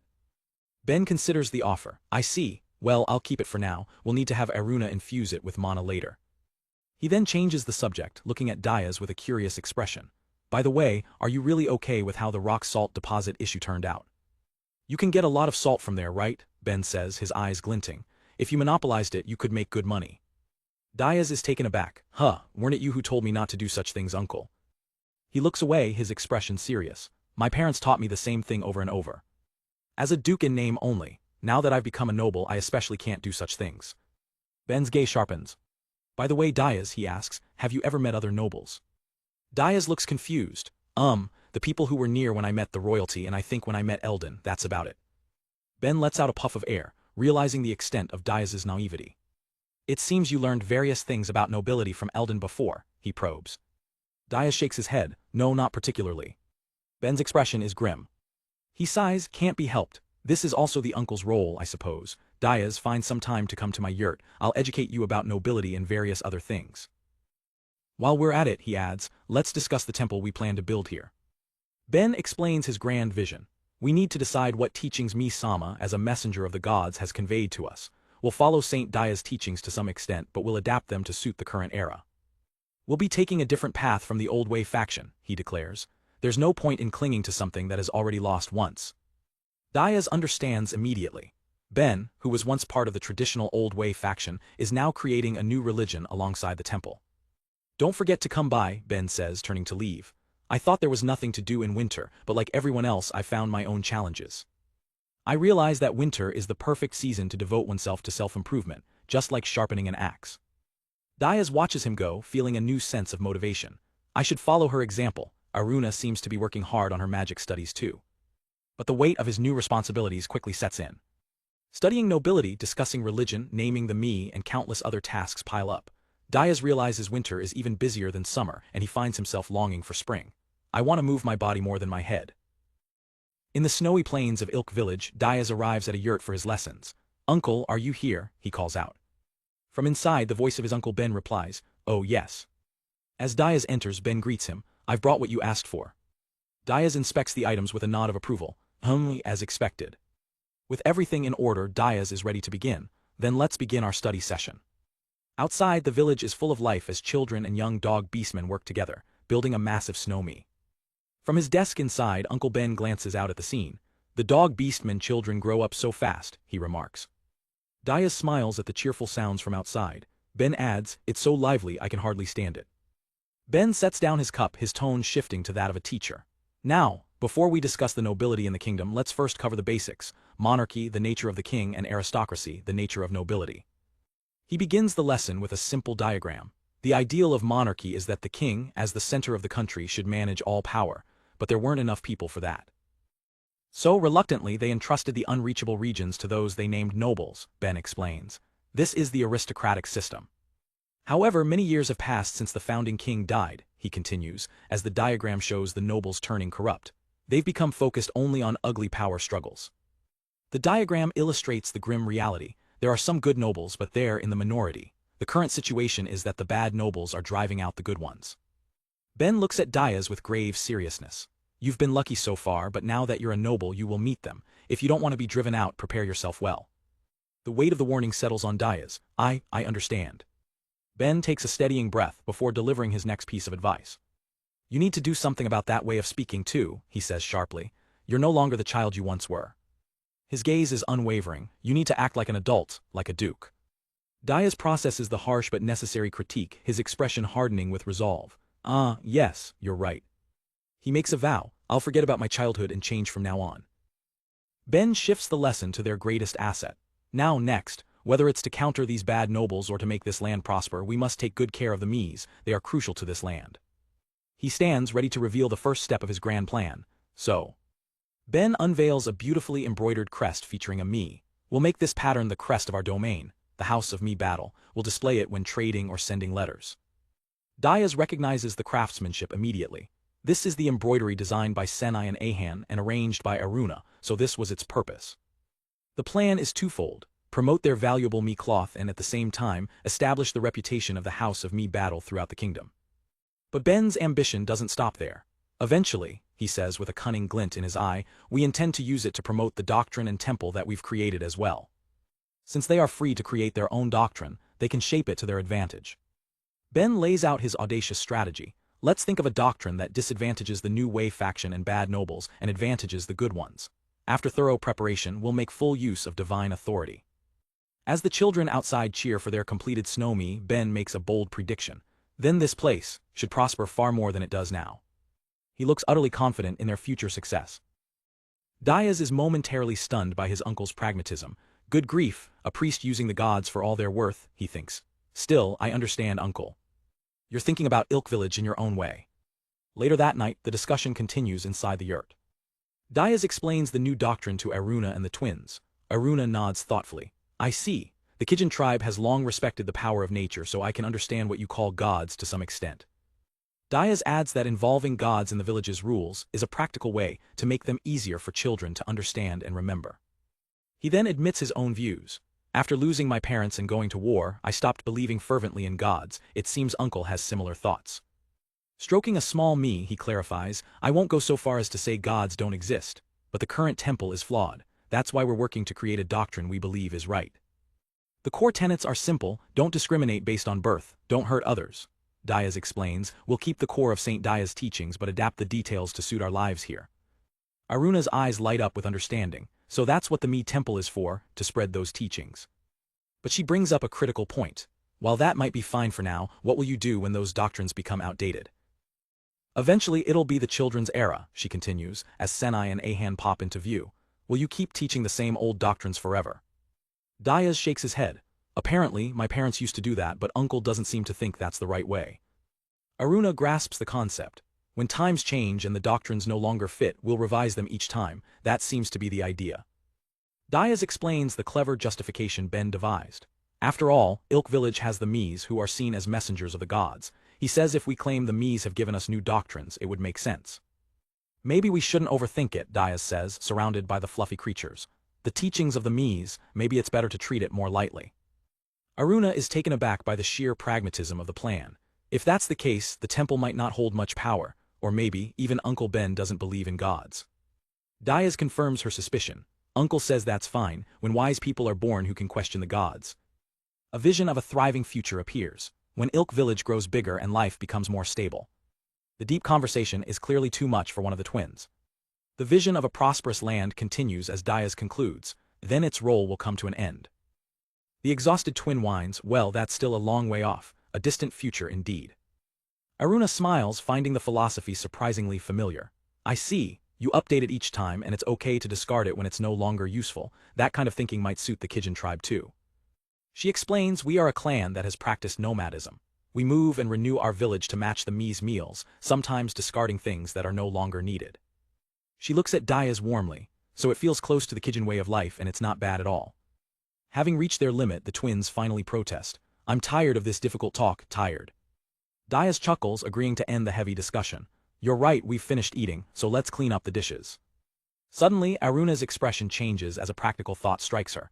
Speaking of renewal, I just remembered, we need to replace the latrines soon. Aruna suddenly chimes in, speaking of renewal, I just remembered, we need to replace the latrines soon. She explains that with the village's growing population, they're reaching their limit. Diaz nods in agreement. You're right, let's bury the old ones and build new ones. This is more important than dubious things like gods because it directly affects our lives. A helpful chart confirms it, latrines are way more important than gods. Aruna adds, we could ask the Kijin craftsmen, but I'd like us to learn to build them ourselves. Diaz, can you discuss this with Narubint? Suddenly a shout erupts from the yurt. The twins have had enough of the adult talk, screaming, I said I'm tired of this. The scene shifts dramatically, moving from the rustic village to a lavish mansion under a starry night sky. Inside a grand study, Prince Richard sits at his desk, quill in hand. Before him stands the burly mercenary, Gordon, looking tense. Gordon breaks the silence, his voice uneasy. Lord Richard, if you have business with someone like me, is it another war? His mind races to the worst-case scenario. Or is it about punishment for trying to fight against Diaz under Lady Diane's command? Richard doesn't even look up from his papers, his reply a simple, dismissive no. One of Richard's attendants, a young veiled girl, steps forward. She hands Gordon a rolled-up scroll with a warm smile. Here, take this. Gordon takes the scroll, still wary. He unrolls it, his brow furrowed in concentration as he begins to read. His eyes fly wide open in utter shock. The document bears the royal seal, with a single line standing out, appointed as a royal knight. Gordon can't believe it. Who, a knight, someone like me? He's handed a ceremonial dagger, the official symbol of his new station.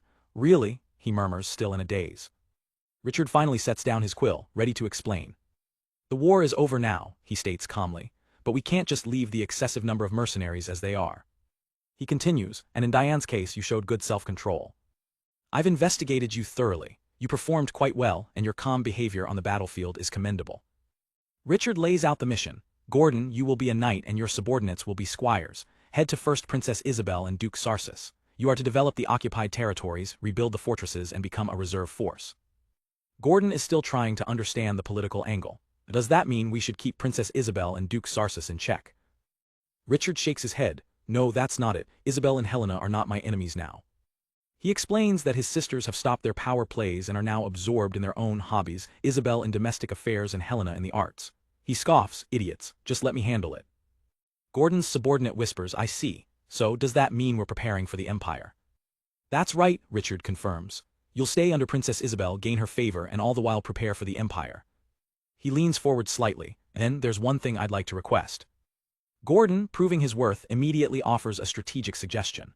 About the fortresses, please allow us to focus on constructing several new ones. Most of the existing forts are outdated and would be poor defenses against the Empire.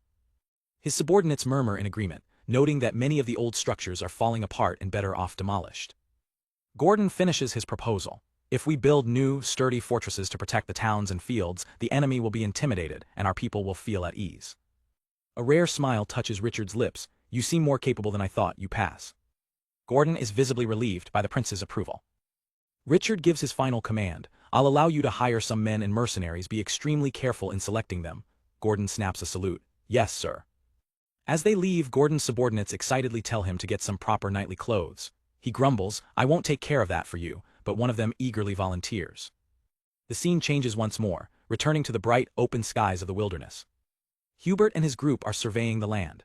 So, you see, I'm struggling with how much of this wilderness should be our territory and where to draw the border. He worries if we make it too large it will be difficult to manage, and we might end up bordering the desert where Ima is from. Ima, perched on his shoulder, corrects him. The desert I lived in is to the south, but it's south of the neighboring territory, not from here. A dog beastman offers a practical solution. Rather than worrying about that, why don't you consider it based on available resources, and make the territory extend to that rock salt deposit? Hubert considers this. Based on resources, you say, I see. Sahai the bird swoops down, bored with the conversation. In that case, we should definitely acquire the area where the black water springs up, which Lady Aruna told us about. Ima looks confused. Black water.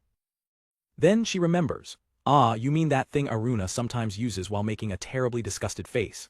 A flashback shows Aruna grimacing as she uses the foul substance for a lamp. Hubert clarifies that black water, what the kingdom calls earth oil or rock oil, smells terrible and makes for poor quality fuel so. Its real value is the bitumen. The paint that forms when that oil changes is what we're after. He explains its use. Bitumen is quite good for waterproofing and preserving if you coat wooden planks with it and build a ship. You'll end up with a surprisingly durable good ship. Ima looks intrigued. Are you going to build ships? Hubert shakes his head. We don't have plans for that yet, but I thought we should secure it just in case we ever need to. Sahai circles above them. So, if we're going to secure that oil, how large of an area would we need to make our territory? Getting bored again, Sahai mutters, I'd rather go hunting with Sanai and the others. But then his sharp eyes catch something on the horizon. He squints. Is that a fox? No, its movement is strange for a fox. The figure, which Sahai mistook for a fox from a distance, was actually a young boy marching with grim determination towards Ilk village. He vows, wait for me Diaz, I'll definitely take you down. Back in the yurt, blissfully unaware of the approaching assassin, Uncle Ben tries to get Diaz to focus. Now, let's review yesterday's lesson.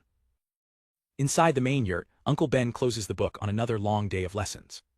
Let's end today's study session here, Ben announces. We'll continue tomorrow. Diaz looks absolutely drained, muttering, I'm so tired. As they're about to leave, Diaz turns back. Lord Ben. But before he can finish, a dog beastman villager approaches them cautiously. Do you have a moment? Ben turns. Oh, what is it? The villager looks troubled. Well, I'd like to consult with you about child rearing. They sit down inside the yurt to talk. The villager begins. It's about our children. The other day, they were allowed to observe Lord Diaz and the others during combat training. He explains that ever since his kids saw the mastiffs training with Diaz and Klaus, they've been completely starstruck. Now all they talk about is becoming warriors. Dad, you should train and become a warrior too, go to the battlefield and fight. Diaz listens intently, understanding the weight of their words. The father sighs. I keep telling them, being a warrior is a very dangerous job. If I go to the battlefield I might not come back home. But it's difficult, he admits, they don't seem to understand yet. Ben nods sympathetically. Well, it can't be helped, it's natural for boys to admire strong warriors, and children tend to project their ideal image onto their parents. Diaz looks concerned, but the battlefield, even if it's due to innocence, how should we advise them? Suddenly, another villager rushes to the doorway. Lord Diaz, if you have a moment. Before Diaz can respond, the first villager recognizes the newcomer. Hubert and the others have returned. Ben looks surprised. Weren't they supposed to be surveying the wasteland? That's quite early. The second villager explains the situation. They apparently rescued a collapsed traveler on the way. The child-rearing consultation would have to wait. Diaz immediately heads out to see the traveler. How's this child doing, Aruna? Aruna, already tending to the boy, looks up. He doesn't seem to be injured, so he should be fine. Inside a warm yurt, the boy rests. Aruna plans ahead. When he wakes up, let's give him some warm water and spices, but why was such a young child collapsed alone? The boy begins to stir, groaning softly. You're awake, Diaz says gently. He leans over the bed. Are you all right? I'm the lord of this battle territory, Diaz. The boy's eyes snap open as the name registers. In a flash, he throws off the blankets and leaps out of bed. Oh, so you're Diaz, he shouts, landing in a battle-ready stance. He frantically pats himself down, looking for something. Hey, where's my sword? He demands. Diaz is taken aback. By the way, do you know me? I'll return your belongings later. The boy glares, his eyes burning with intensity. I'm Geddon, son of the warrior Gadam. Diaz, you're my father's dual enemy, duel me. The atmosphere in the yurt instantly becomes heavy. Aruna and Ben watch, stunned by the sudden hostility. Uncle Ben steps forward, his voice calm but firm. Lord Geddon, would you mind telling me your story? Geddon hesitates for a second then scoffs, fine I guess. He begins to explain. My father was a proud warrior of the Empire, and he was my idol, but because he encountered your unit on the battlefield, my father. Diaz listened silently, the memories of war weighing on him. That's why I'm here to avenge my father, Geddon declares. I've come all the way to these plains following rumors. He points dramatically. I challenge you to a duel for a warrior's pride, Diaz, but before he can finish, Aruna smacks him on the head with her horn. Don't be ridiculous. She glares down at him, furious. If we hadn't been here, you would have died in the wilderness. Are you trying to repay kindness with malice? Geddon recoils, clutching his head. Ouch, what are you? He looks up and sees her horn. Horns, you're a rhinoceros beastman. Aruna is completely baffled by the misidentification. Huh. Geddon, thinking he's figured it out, waves a hand dismissively. I've got no grudge against beast folk, I'll let you go. Aruna can only stare, thinking, is this guy not too bright? Ignoring the bizarre exchange, Diaz steps forward. His expression is serious as he looks the boy in the eye. Geddon, son of Gaddam, I accept your challenge to a duel. The duel is set. Geddon practices relentlessly, his mind set on revenge. Back in the yurt, Aruna and Ben are worried. Diaz, are you sure about this? Aruna asks. Ben adds, you could just ignore such a challenge. Diaz looks down, his face grim. In the past war, I took the lives of many enemy soldiers. I don't remember each one, but this child's father was probably among them. Aruna watches him, her concern growing. Ben listens, understanding the code Diaz lives by. I may not possess a warrior's pride, but I want to respect the pride of others. Diaz clenches his fist. This child has the right to seek revenge, and I have the duty to accept it. This is also a custom of the battlefield. Aruna looks at him. Diaz, he turns to her, the problem is how to send him home without injuring him. I'd like to end this without hurting him, but... As Diaz struggles with the dilemma, Uncle Ben strokes his chin, a thoughtful look on his face. Suddenly his eyes light up. Hey, Diaz. I've got a good idea. The scene shifts to an open field where the entire village has gathered to watch, cheering wildly. Lord Diaz, do your best, you can do it. Zorg and the twins are in the front row, shouting their support. Diaz thinks to himself, there's no tension at all. One of the villagers looks around, confused. Are you ready, Diaz? Another asks before noticing someone is missing. Huh, where's Lady Aruna? She was here just a moment ago. Across the field, Geddon draws his sword. Here I come. Diaz just stands there, a strange look on his face. Then in a single, dramatic motion, Diaz rips off his heavy outer robe, revealing an unbelievably muscular physique. Geddon freezes mid-charge, his jaw dropping. What are you planning? He stammers. Are you mocking me? Diaz smirks, his voice booming across the field. Let me declare one thing. Geddon is stunned. Diaz points directly at him, his physique on full display, and makes an impossible declaration. You will be defeated, without me laying a finger on you. Enraged by the mockery, Geddon screams, don't underestimate me, and charges forward, sword drawn. Diaz doesn't even flinch or grab a weapon. Instead, he calmly places his hands behind his head.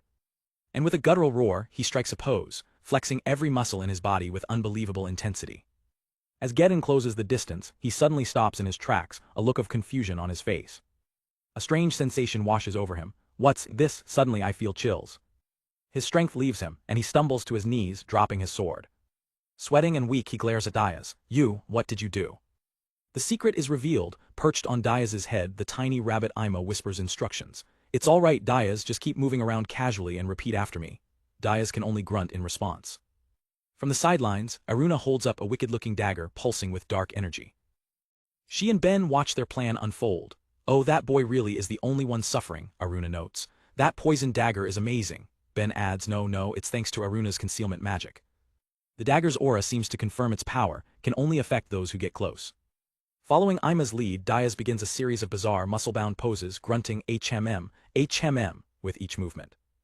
Geddon struggles against the invisible force. The chills are getting worse, that's cowardly, fight me fair and square. Ima, the tiny strategist, thinks for a moment. Let's see, the next words are.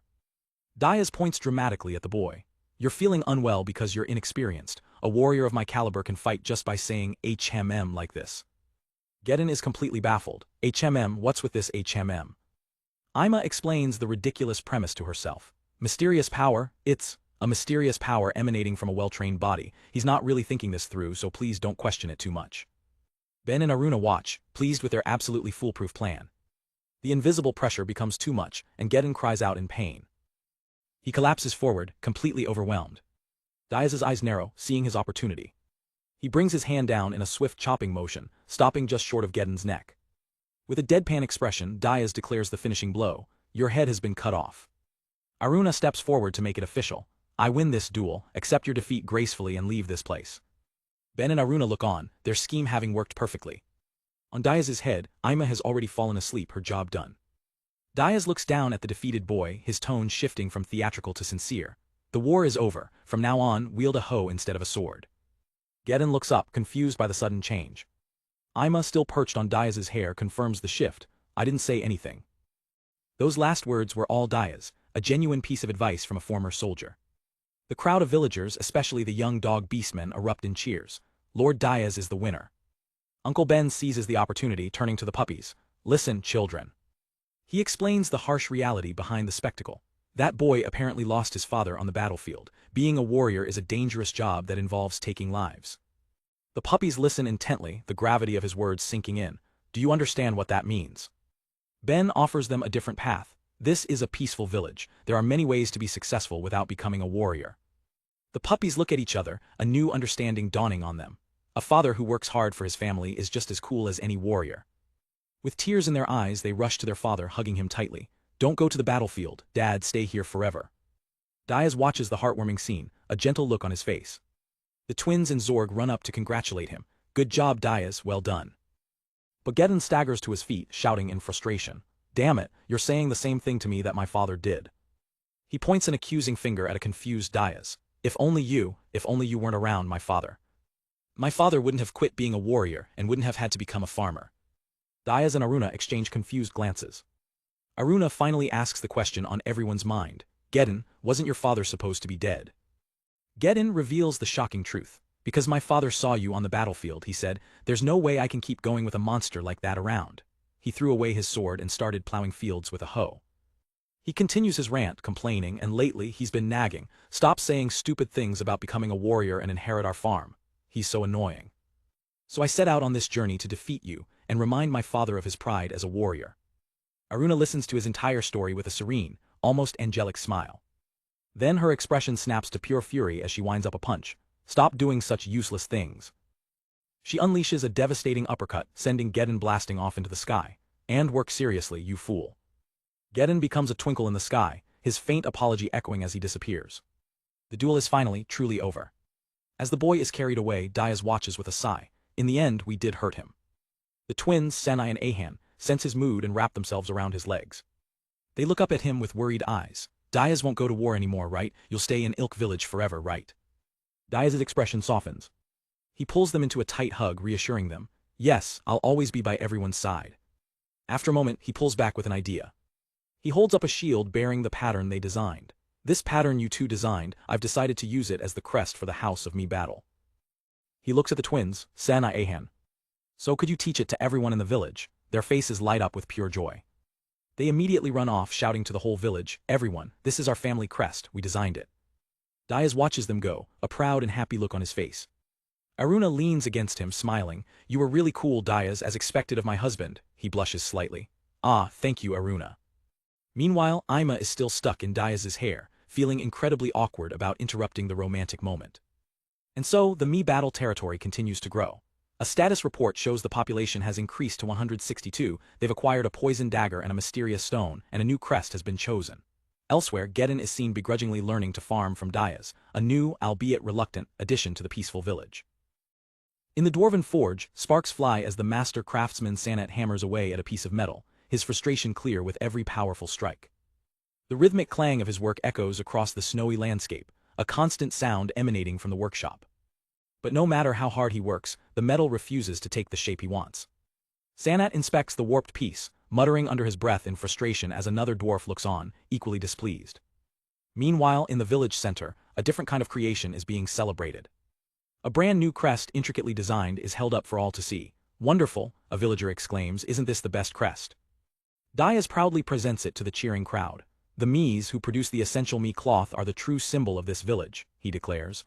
Let's make a flag with this crest and raise it every sunrise. Suddenly, a distant howl cuts through the celebration.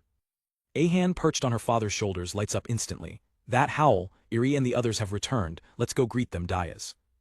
The howl is a message from the dog beastman, Narubant, announcing their safe return from their mission. In the distance, a large armored figure stands watch as the expedition, pulling a heavy crate, makes its way back to the village.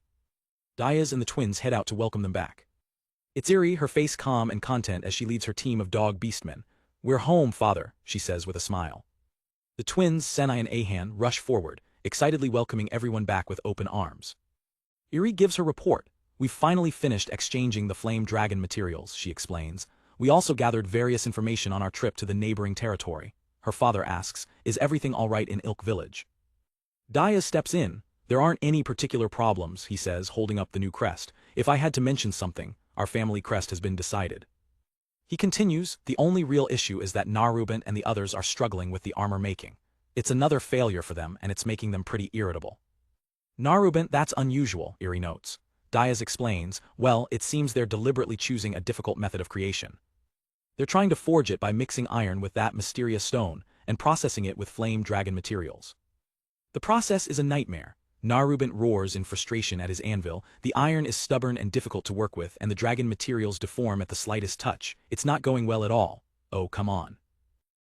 Eri's father sighs. "As for me, I'd be fine with any decent armor." But Eri insists, "This armor will represent you as the face of our territory, father. We should leave this to the craftsmen."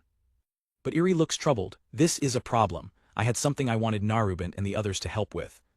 The twins, ever helpful, immediately ask, "What do you need to do? We can't replace them, but we'd be happy to help if we can."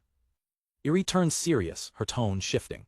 "While gathering information in the neighboring Mahiati territory, I heard rumors about unsavory groups planning rebellions or bringing in dangerous items. When spring comes, the road connecting the neighboring territory and Ilk village will be completed, right?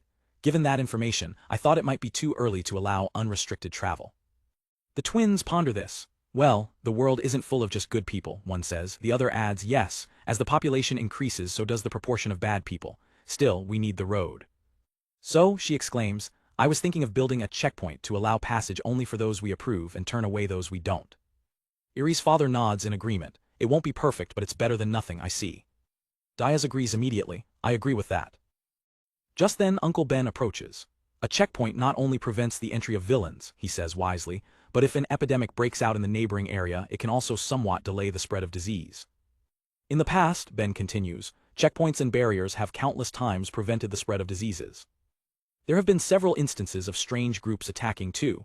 The memories of past battles flash through Diaz's mind. "Oh, that brings back memories." Ben concludes, "And to protect our good neighbors, the Kijin tribe, we should make such preparations." Diaz is convinced. "You're right, I'll discuss it with everyone right away." The question then becomes, how should we handle the checkpoint security? Diaz thinks for a moment. "For the checkpoint security, we'll probably have to rely on Klaus and the dog beastmen." Before he can finish, the twins and their furry friends shout, "We'll do our best." Uncle Ben listens, considering the options. Aruna chimes in, listing their assets. "Plus, we have the Kijin tribe's magic, the dog beastmen's noses, and Sahai of the hawk people for aerial surveillance. These are reliable allies." Diaz's confidence swells. "If we mobilize these for thorough monitoring, we can manage entries and exits almost perfectly." But one of the men points out a flaw. "But Sahai alone won't be enough hands. Eyes, I mean."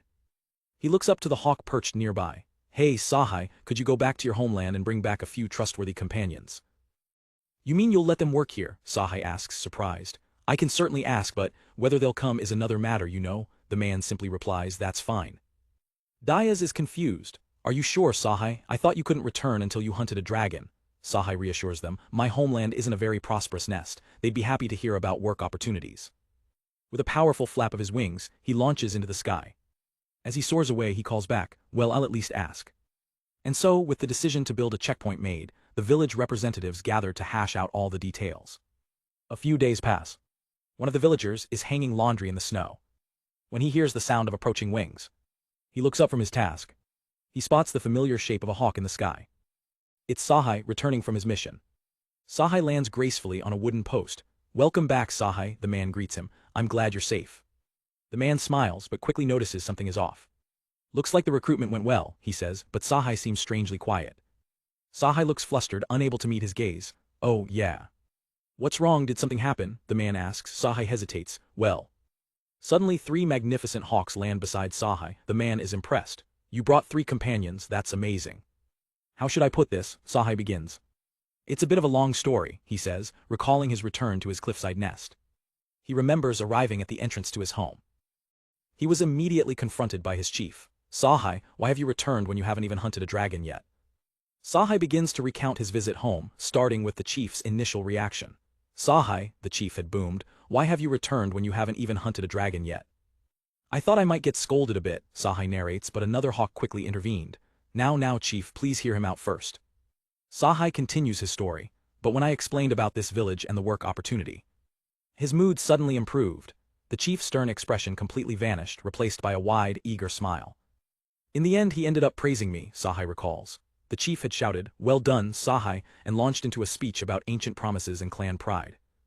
Back in the present, the man listening to the story smiles. That's great, isn't it? But Sahai looks troubled. The problem came after that.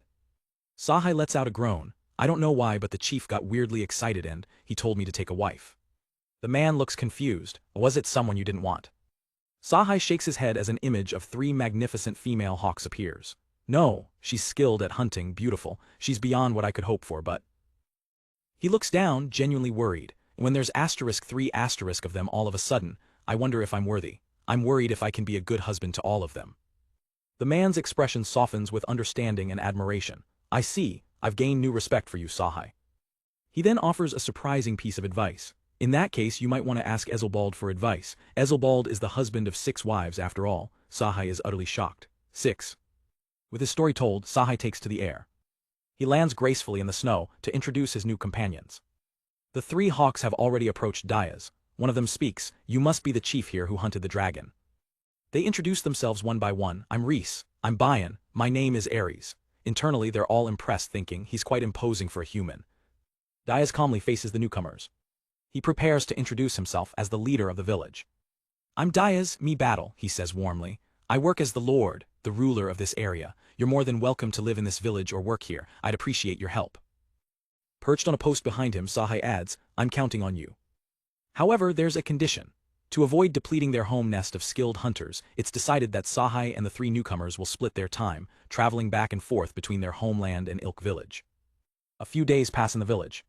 The door to a yurt creaks open. Dayas steps outside, stretching after a long study session. Sai, finally finished. He's greeted by Aruna. Heading back to the yurt, Dayas, he nods. Aruna, she smiles, then let's go together. As they walk, a figure stomps heavily through the snow towards them. It's the dwarven blacksmith, Sanat. He approaches them with a strange urgency. Oh, if it isn't Sanat, Dayas says, surprised by his sudden appearance. But as Sanat gets closer, Dayas sees the sheer desperation on his face. What do you need? Before he can finish, Sanat's face contorts. He looks like he's about to explode with frantic energy. Dayas and Aruna are taken aback. What's wrong, Sanat? Your face looks terrible. Sanat is so distraught he can barely speak. Finally, he blurts out his desperate plea. I need alcohol, he cries out. Isn't there any stored in the warehouse? He throws his hands up in despair. I drank it all, everything in the warehouse, all of it. Sanat continues his frantic explanation to a stunned Dayas and a stressed Aruna. I drank it all, but it's not enough. Can you somehow get more? He passionately explains the dwarven way of life. For us, alcohol is essential. When we sweat, we drink to rehydrate. When we finish work, we drink to relieve fatigue. He practically collapses onto Dayas, who catches him. And when work isn't going well, we drink to soothe our hearts. That's the kind of race we cave people are. Sanat explains that his fellow dwarves are suffering too. Without alcohol, our hands are moving sluggishly. The others think we should only ask for more after finishing the armor, but... He drops to his knees, bowing deeply in the snow. Please, won't you grant this shameful request? Dayas looks down at the desperate dwarf, his expression softening. I understand, I'll ask Yuri to procure some. He admits, I'm surprised you drank all the stored alcohol, but I'm well aware that you and the others are working hard. Holding the slumping Sanat, Dayas gives his final answer. If you say it's necessary, then that's what we'll do. Sanat is overcome with relief, tears of gratitude streaming down his face. Really? Thank you. We'll definitely repay this debt with our work, so don't worry. As Sanat calms down, Dayas has another thought. By the way, there's one more thing. Suddenly, Aruna and Sanat present a new, much bigger idea. We'd like to build a brewery and start brewing alcohol ourselves. Would that be all right? They explain their logic. If we keep buying alcohol from outside, we'll run out of money no matter how much we have. So we thought we might as well make it ourselves. What do you think? Dayas is completely blindsided. A bee brewery. Aruna is all for it, nudging him excitedly. That sounds great, doesn't it, Dayas? But Dayas is practical. Well, I don't mind, but aren't there no ingredients for alcohol around here? Aruna concedes the point. That's true. Even for the Kijin tribe, alcohol was mostly limited to fermented mare's milk. The mere mention of it sends Fanatxt into another fit of passion. Fermented mare's milk, that's good stuff too, he roars. Once the brewery is complete, we'll handle the production perfectly. It's filling and hydrating, perfect for drinking while working. The two of them get completely carried away. We cave people are not only blacksmiths but also master brewers, they declare. Don't worry about the ingredients either. We can find beehives in the eastern forest and make mead. Fanatxt thinks through the logistics. We'd need to raise bees to get a stable supply of honey, and for that we'd need a flower field. Aruna immediately has a solution. I should ask Senai and Ahan about that, she says. A flower field should be no problem for them. Fanatxt confidently assures Diaz about the construction. As for the materials, as long as we have soil and rocks we can manage, we won't cause you any trouble. Aruna gives him a firm thumbs up. All right, I'm counting on you for the brewing, Fanatxt, leave it to me. Diaz watches the two of them, a weary but resigned smile on his face. As the two enthusiastic drinkers get more and more excited, Diaz can't help but feel a bit uneasy, wondering, I hope this will be okay. Hubert rides across a vast, snowy landscape with the small, rabbit-like Ima perched on his horse's head. He thinks to himself, this saddle Aruna made feels amazing. But as he surveys the territory, his expression sours. Even so, it's a barren wasteland with nothing here. If only there was a water source we could cultivate it. At this rate, I'll have to label it wasteland on the map. I just hope it doesn't turn out like Diaz's Golden Lowlands. Ima's ears perk up at the name. What's that, Golden Lowlands? I've never heard of it before. One of the dog beastmen accompanying them chimes in. Is that so? It's a famous story among Diaz's wartime achievements. The word gold immediately catches Ima's attention. The beastman continues, painting a legendary picture. The Golden Lowlands. He didn't just protect the people and wipe out the enemy. He captured their fortresses and even cultivated the barren land into a paradise. Ima is completely captivated. Whoa, what kind of story is this? Please tell me more. But just as the story was getting good, another beastman points to the sky. Ah, a star. Hubert, I can see a star. Hubert seizes the opportunity to get back to his duties. Sorry, I'll tell you the rest another time. Surveying comes first. Ima puffs out her cheeks, clearly annoyed. Left with her thoughts, Ima can't shake her curiosity. Well, I suppose I can hear the story anytime, but I'm really curious about the Golden Lowlands. I wonder what kind of story it is. The story would have to wait. For now, the village of Ilk lay quiet, blanketed in snow. Meanwhile, inside a warm yurt, Diaz and his family are trapped by the weather. A fierce blizzard has been raging for 3 days straight, keeping everyone indoors. Ahan, one of the twins, is especially restless. She lies on the floor, kicking her feet in sheer boredom.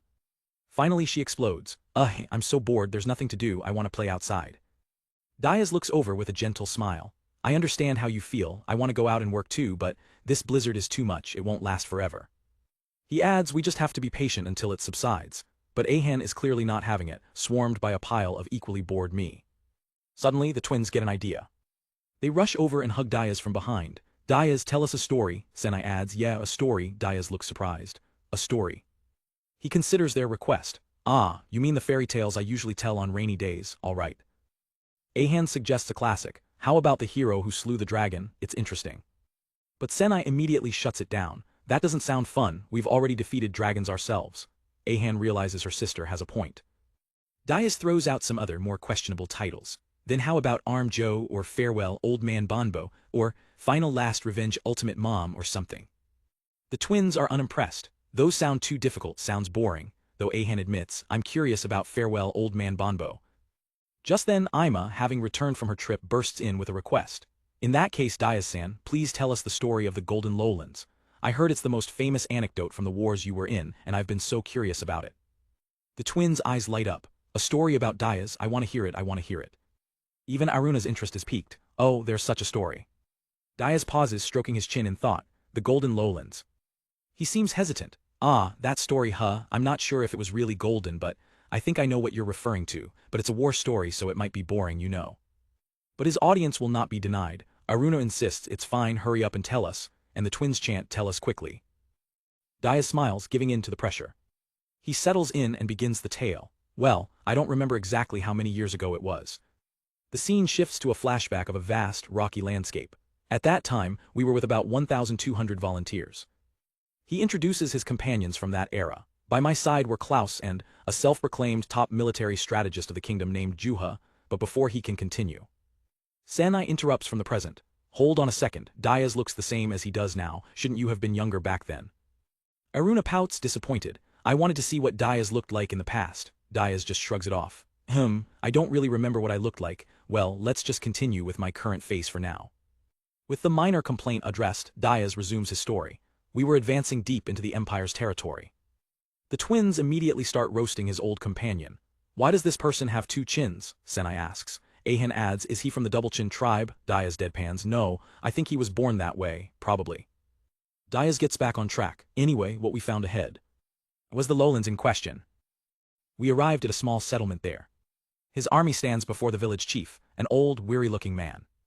Diaz narrates, the chief of that settlement, even though we were in enemy territory, showed no signs of resistance.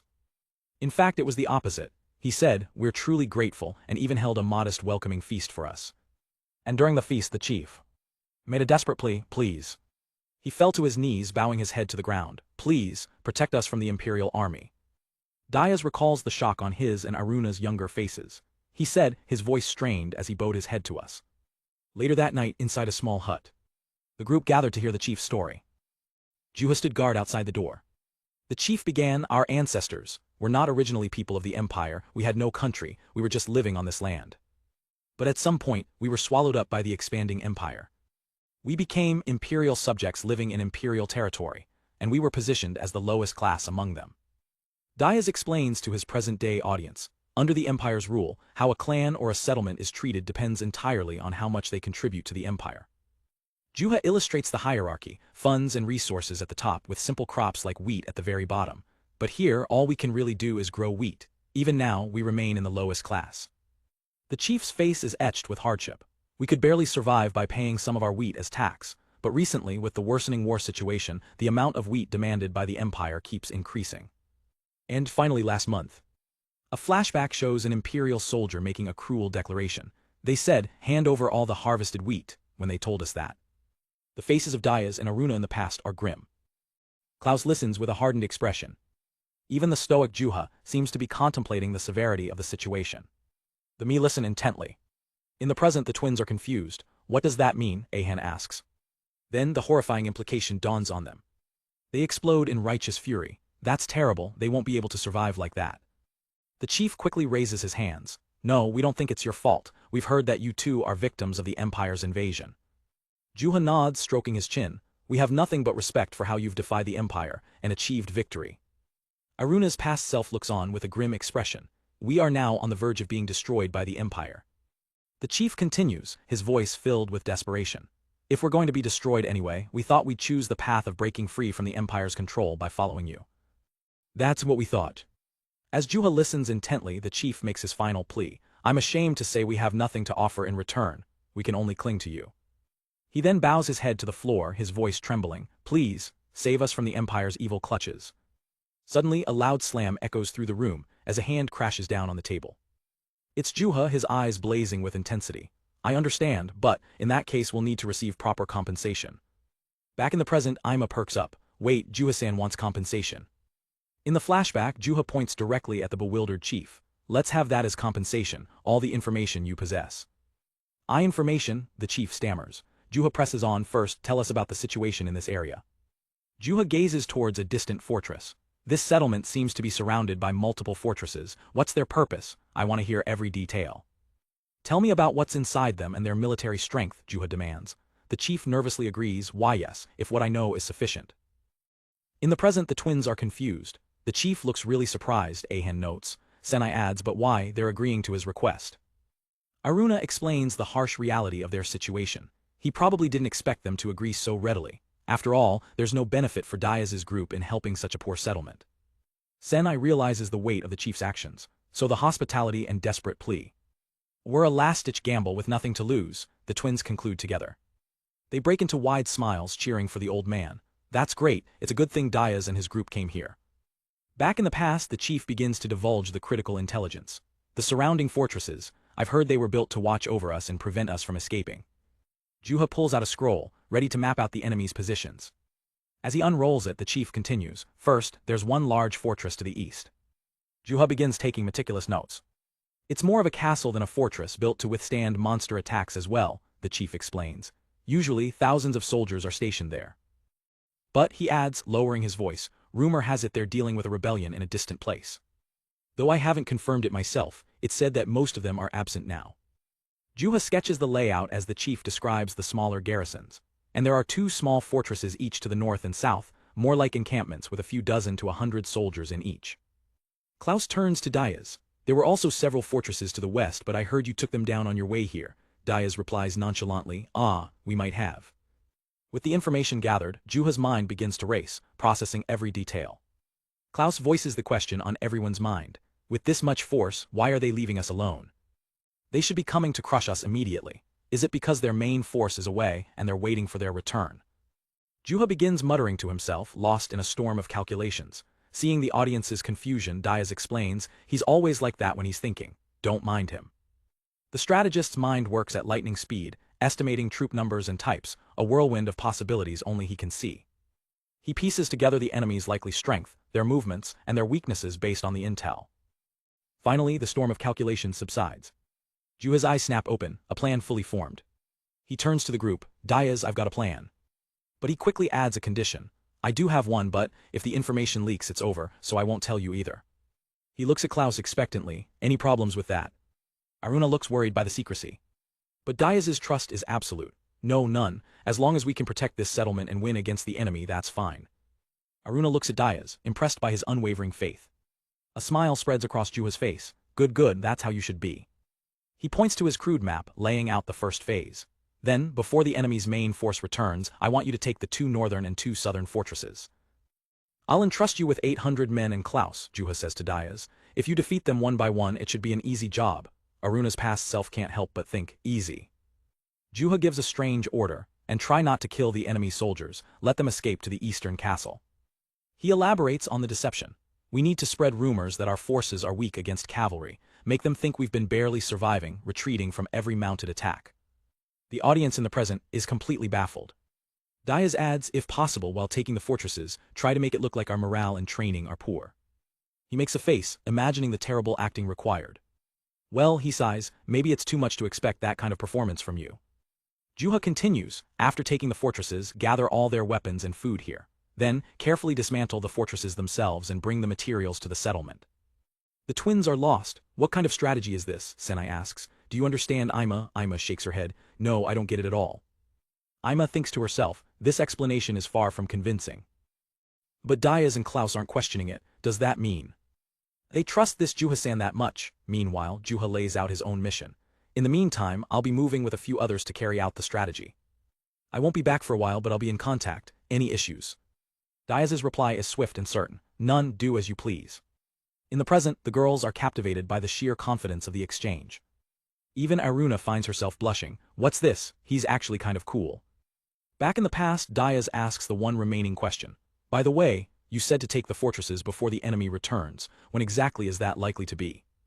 Juha sits down, looking up at the ceiling. Then he throws his arms wide and declares, that, I don't know. Aruna's past self is aghast. Hey, can we really trust this guy?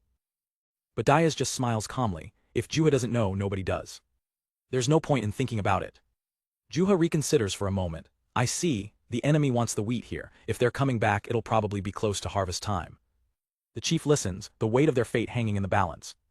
Diaz's eyes narrow with focus. So the deadline is the wheat harvest. With the timeline set, Juha leaps to his feet. All right, then let's move into action right away. As the flashback fades, the story hangs in the air, leaving the audience in suspense. Back in the yurt, the twins are practically vibrating with excitement. Hey, how does it end? Just tell us the ending. Aruna tries to calm them, but she's just as invested. So, when does Diaz get to shine? Diaz simply smiles. Everyone listen to the end. Inside a yurt, the story of Diaz's past is about to continue. As the twins lean in, captivated, Aruna explains, I'm convinced everyone to listen. It's like a meal, having appetizers makes the main dish taste better, right? Diaz takes a breath, ready to dive back into the memory. Well, anyway, we set out to save that settlement. The flashback begins, taking us to a small, remote village under threat. Here, inside a rustic building, Diaz and Klaus hold a strategy meeting with the nervous village chief to plan their assault. Klaus leans over a map laying out their intel, based on our reconnaissance the southern fortress, or rather outpost.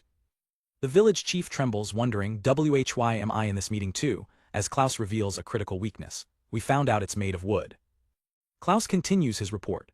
According to Juha, there are about 50 soldiers, 2 watchtowers, and the walls are twice Diaz's height, but security is lax, few bonfires and watchmen at night. Diaz crosses his arms, processing the info. Made of wood, huh? Then I could just break through the front and create an opening, but... He winces, remembering the last time he tried something so reckless. When I did that before, Juha scolded me severely. Back in the present, the twins are completely absorbed, murmuring the details to themselves. About 50 soldiers, walls twice my height. In the flashback, Diaz reveals his plan, a classic brute force strategy refined with a hint of stealth. How about I sneak in at night and knock out all the enemy soldiers? Aruna's past self considers it. Oh, at night most of them should be asleep, and Juha did say try not to kill the enemy, so I think this is the best option. Aruna remarks that's another plan that only Diaz could pull off. Klaus agrees, it's a manly strategy, but for a night infiltration you can't wear noisy armor or bring your battle axe to climb. Diaz just grins, completely unfazed. Well, I'll manage somehow. In the present, the twins can only think he's taking this so lightly. Klaus turns to the village chief. What do you think, chief? The old man can only stammer, it sounds good. The chief was deeply perplexed. It had only been 3 days since Diaz and his army arrived. He reflected on how this man, Diaz, and his companions were vastly different from any soldiers he had ever encountered. The chief had been wary at first, observing them from a distance. But what he saw began to change his mind. This volunteer army was disciplined. They didn't loot, they didn't cause trouble, and they even provided for their own food and shelter. They were completely self-sufficient, a stark contrast to the pillaging soldiers he was used to. To his astonishment, they even helped the villagers with fieldwork, saying it was to thank them for a feast. The chief approached one of them, asking, "Why are you doing so much for us?" The soldier's answer was simple and terrifying. "If we don't, Diaz will get angry." Another added, "He's scary when he's angry." A third shuddered, "I don't want to be crushed." The chief was left speechless, crushed. He had always believed soldiers were nothing but terrible brutes. But now, seeing the honor and strange discipline of Diaz's men, the chief smiled for the first time in years. And so the plan was set in motion. That night, under the cover of darkness, Diaz approached the Imperial Army's southern outpost. He reached the tall, pointed wooden palisade. With his bare hands, he found a grip and began to climb. He vaulted over the wall, landing on the walkway with barely a sound. A lone watchman patrolled the perimeter, completely unaware of the intruder. He lets out a massive yawn, bored out of his mind. Suddenly, he senses a presence behind him. Before he can even turn, a single, powerful punch from Diaz sends him into darkness. One down, Diaz watches as his men begin securing the rest of the sleeping guards. In the present, Klaus puffs his chest out. Diaz is strong, as expected. Senai and Ahan, however, are less than impressed with the enemy. What's with these soldiers? Are they just wandering around with weapons? Aruna looks up at an empty watchtower. I wonder what this outpost is even for. The watchtowers seem unmanned too. Ima explains the situation. The people in that settlement are very obedient, so there's no need to keep watch. Plus, there aren't any dangerous monsters around. These guys have nothing to do. She gestures to a pile of unconscious soldiers, and this is the result. In no time at all, the entire garrison is tied up and sleeping soundly against the inner wall. With the outpost neutralized, Diaz approaches the main gate. He slides the heavy wooden bar out of place. With a loud creak, the gates swing open. Diaz stands in the entrance, torch held high. Outside, his allies erupt in cheers, celebrating a flawless, bloodless victory. The defeated Imperial soldiers are sent packing, forced to flee into the dark woods. With the outpost secured, Diaz's army marches in to occupy it. The southern front was now theirs. But the mission was far from over. Diaz addresses his troops. Having captured both southern outposts, we now aim to conquer the northern fortress. But according to the soldiers we captured, this next challenge is on a whole other level. He continues, the two in the north are proper stone-built structures, worthy of being called fortresses. One is commanded by a brawler known as the Fierce General, while the other is led by a cautious man called the Wise General. To crack this new problem, they held another strategy meeting, gathering experts from their ranks. Joe, a former carpenter, speaks first. Diaz sneaking in again might not work. The northern fortresses are well-trained and solidly built. We should consider other methods. Ralka, a former stonemason, agrees. From what I've heard, destroying the walls of the fortress will be difficult this time. Ryan, a former blacksmith, lays out their final option. We have the numbers and the gear for a direct assault, but that would inevitably result in casualties. And in the corner, the village chief once again wonders, why am I here too? Back in the present, the twins ask who the new faces are. Diaz explains, these three are old acquaintances, reliable comrades who lend me the wisdom I don't possess. In the flashback, Diaz sums up their predicament. So, infiltration is difficult. Klaus adds, destroying the fortress seems impossible, and we want to avoid casualties. With the complex options off the table, Diaz's mind goes to the simplest solution. He looks up, a glint in his eye. How about a duel with the enemy general? In the present, Aruna smiles knowingly. The twins gasp, their eyes sparkling with excitement. Klaus just smirks, familiar with Diaz's straightforward thinking. Ima, however, sighs in exasperation, again with the brute force. It was a classic Diaz plan. Back in the past, Diaz explains his reasoning. They probably want to avoid a direct confrontation too, so if we propose it, they might accept. He lays out the terms. I'll have a one-on-one duel with the fierce general. If I win, they surrender the fortress. If I lose, we admit defeat, hand over our prisoners and supplies, and withdraw completely. Diaz concludes confidently, with only about 50 troops, they should be happy to accept these terms, I think. In the past, Klaus weighs the options. The duel might work with the one called the fierce general, but it'll be difficult with the wise general. Back in the present, Iruna explains why. From what we've heard, his caution stems from a lack of confidence in his own abilities. He probably won't agree to a duel no matter what conditions we set. Iruna scoffs in disgust. What a gutless guy, pathetic, and he calls himself a general. The twins mirror her expression, clearly hating the idea of such a coward. A Chibai-style diagram illustrates Diaz's two-pronged plan. In that case, let's attack the fierce general's fortress first. If he doesn't agree to a duel, we'll take it by force. Then, Diaz continues, we'll surround the wise general's fortress with everyone. He finishes with a confident smile. Since he's cautious and wants to avoid casualties, if we threaten him, he might surrender right away. Klaus nods firmly, understood. The village chief, still present for some reason, just looks exhausted. The specialists Joe, Ralka and Ryan all agree, let's go with that plan. The girls in the present are absolutely buzzing with excitement. Yes, we'll get to see Diaz in action, we'll see him being cool. Diaz, meanwhile, remains silent, holding his plushy sheep. Aruna's past self brings the meeting to a close. Well, anyway. Diaz narrates the next move. After that, we took 500 soldiers with us and headed towards the fortress where the man called the fierce general was.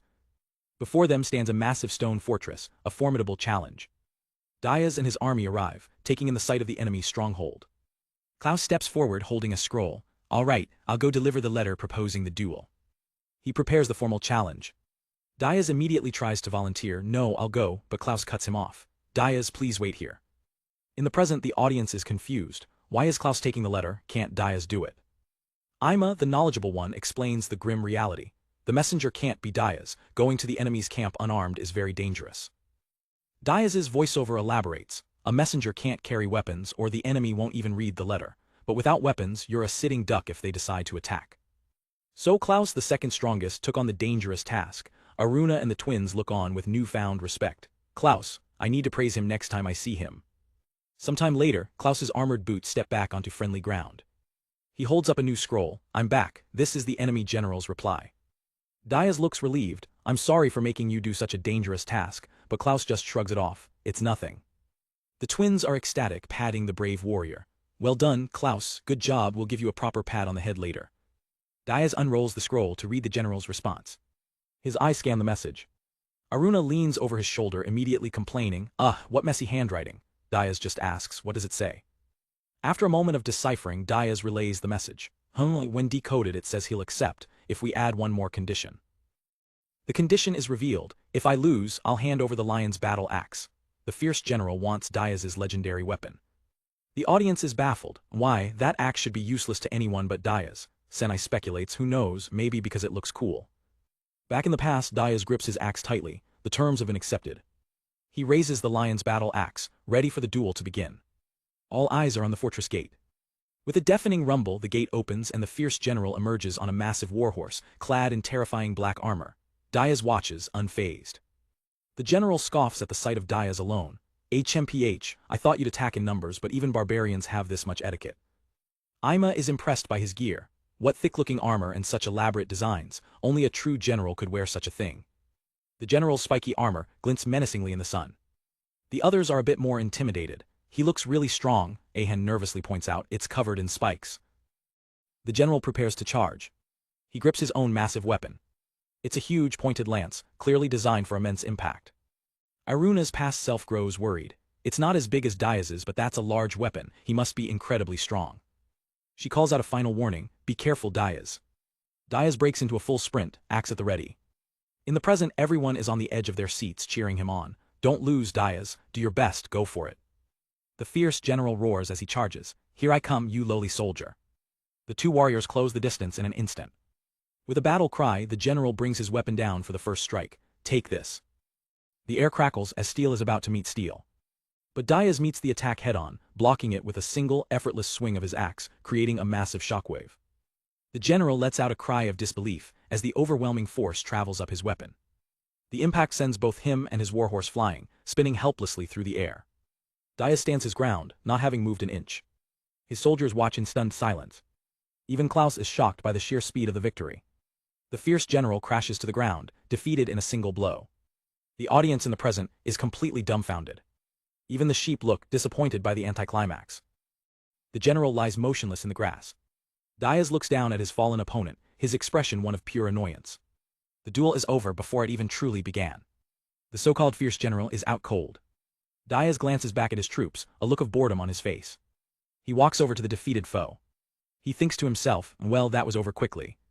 The feeling is universal, it ended too fast. In the present, the girls are furious at the general for being so weak. Stand up and fight again, you're all show. Meanwhile, Diaz turns to Klaus. Hey, it's over, he calls out, internally grumbling. Doesn't this old man think about making things more exciting? After Diaz's overwhelming victory in their duel, the fierce general collapsed, and with him, the first of the northern fortresses fell. As Diaz and his companions look on, the defeated general and his men are bound and gagged, their pride completely shattered. The fierce general thrashes against his ropes, muffled rage boiling in his eyes. Watching the scene unfold, Senai and Ahan can't help but comment. He's pretty lively, isn't he? One twin chirps. They were taken down so quickly, adds the other. Just then, Klaus rushes over to give his report. Diaz, we've swept the fortress interior, Klaus announces. We've secured all their weapons and food, no enemy remnants left. Diaz nods, satisfied. Good, now the fortress is completely ours. With one fortress down, their next target was clear, the stronghold of the so-called wise general. But just as they prepared to march, a lone figure appeared in the distance. A messenger, panting as he ran, carrying a letter from the wise general himself. Diaz watches the approaching messenger with a sharp, calculating gaze. Klaus reads the letter aloud to the group. It says, I will surrender this fortress. I have a policy of not fighting battles I cannot win. I will accept as many of your conditions as possible, so please show me mercy.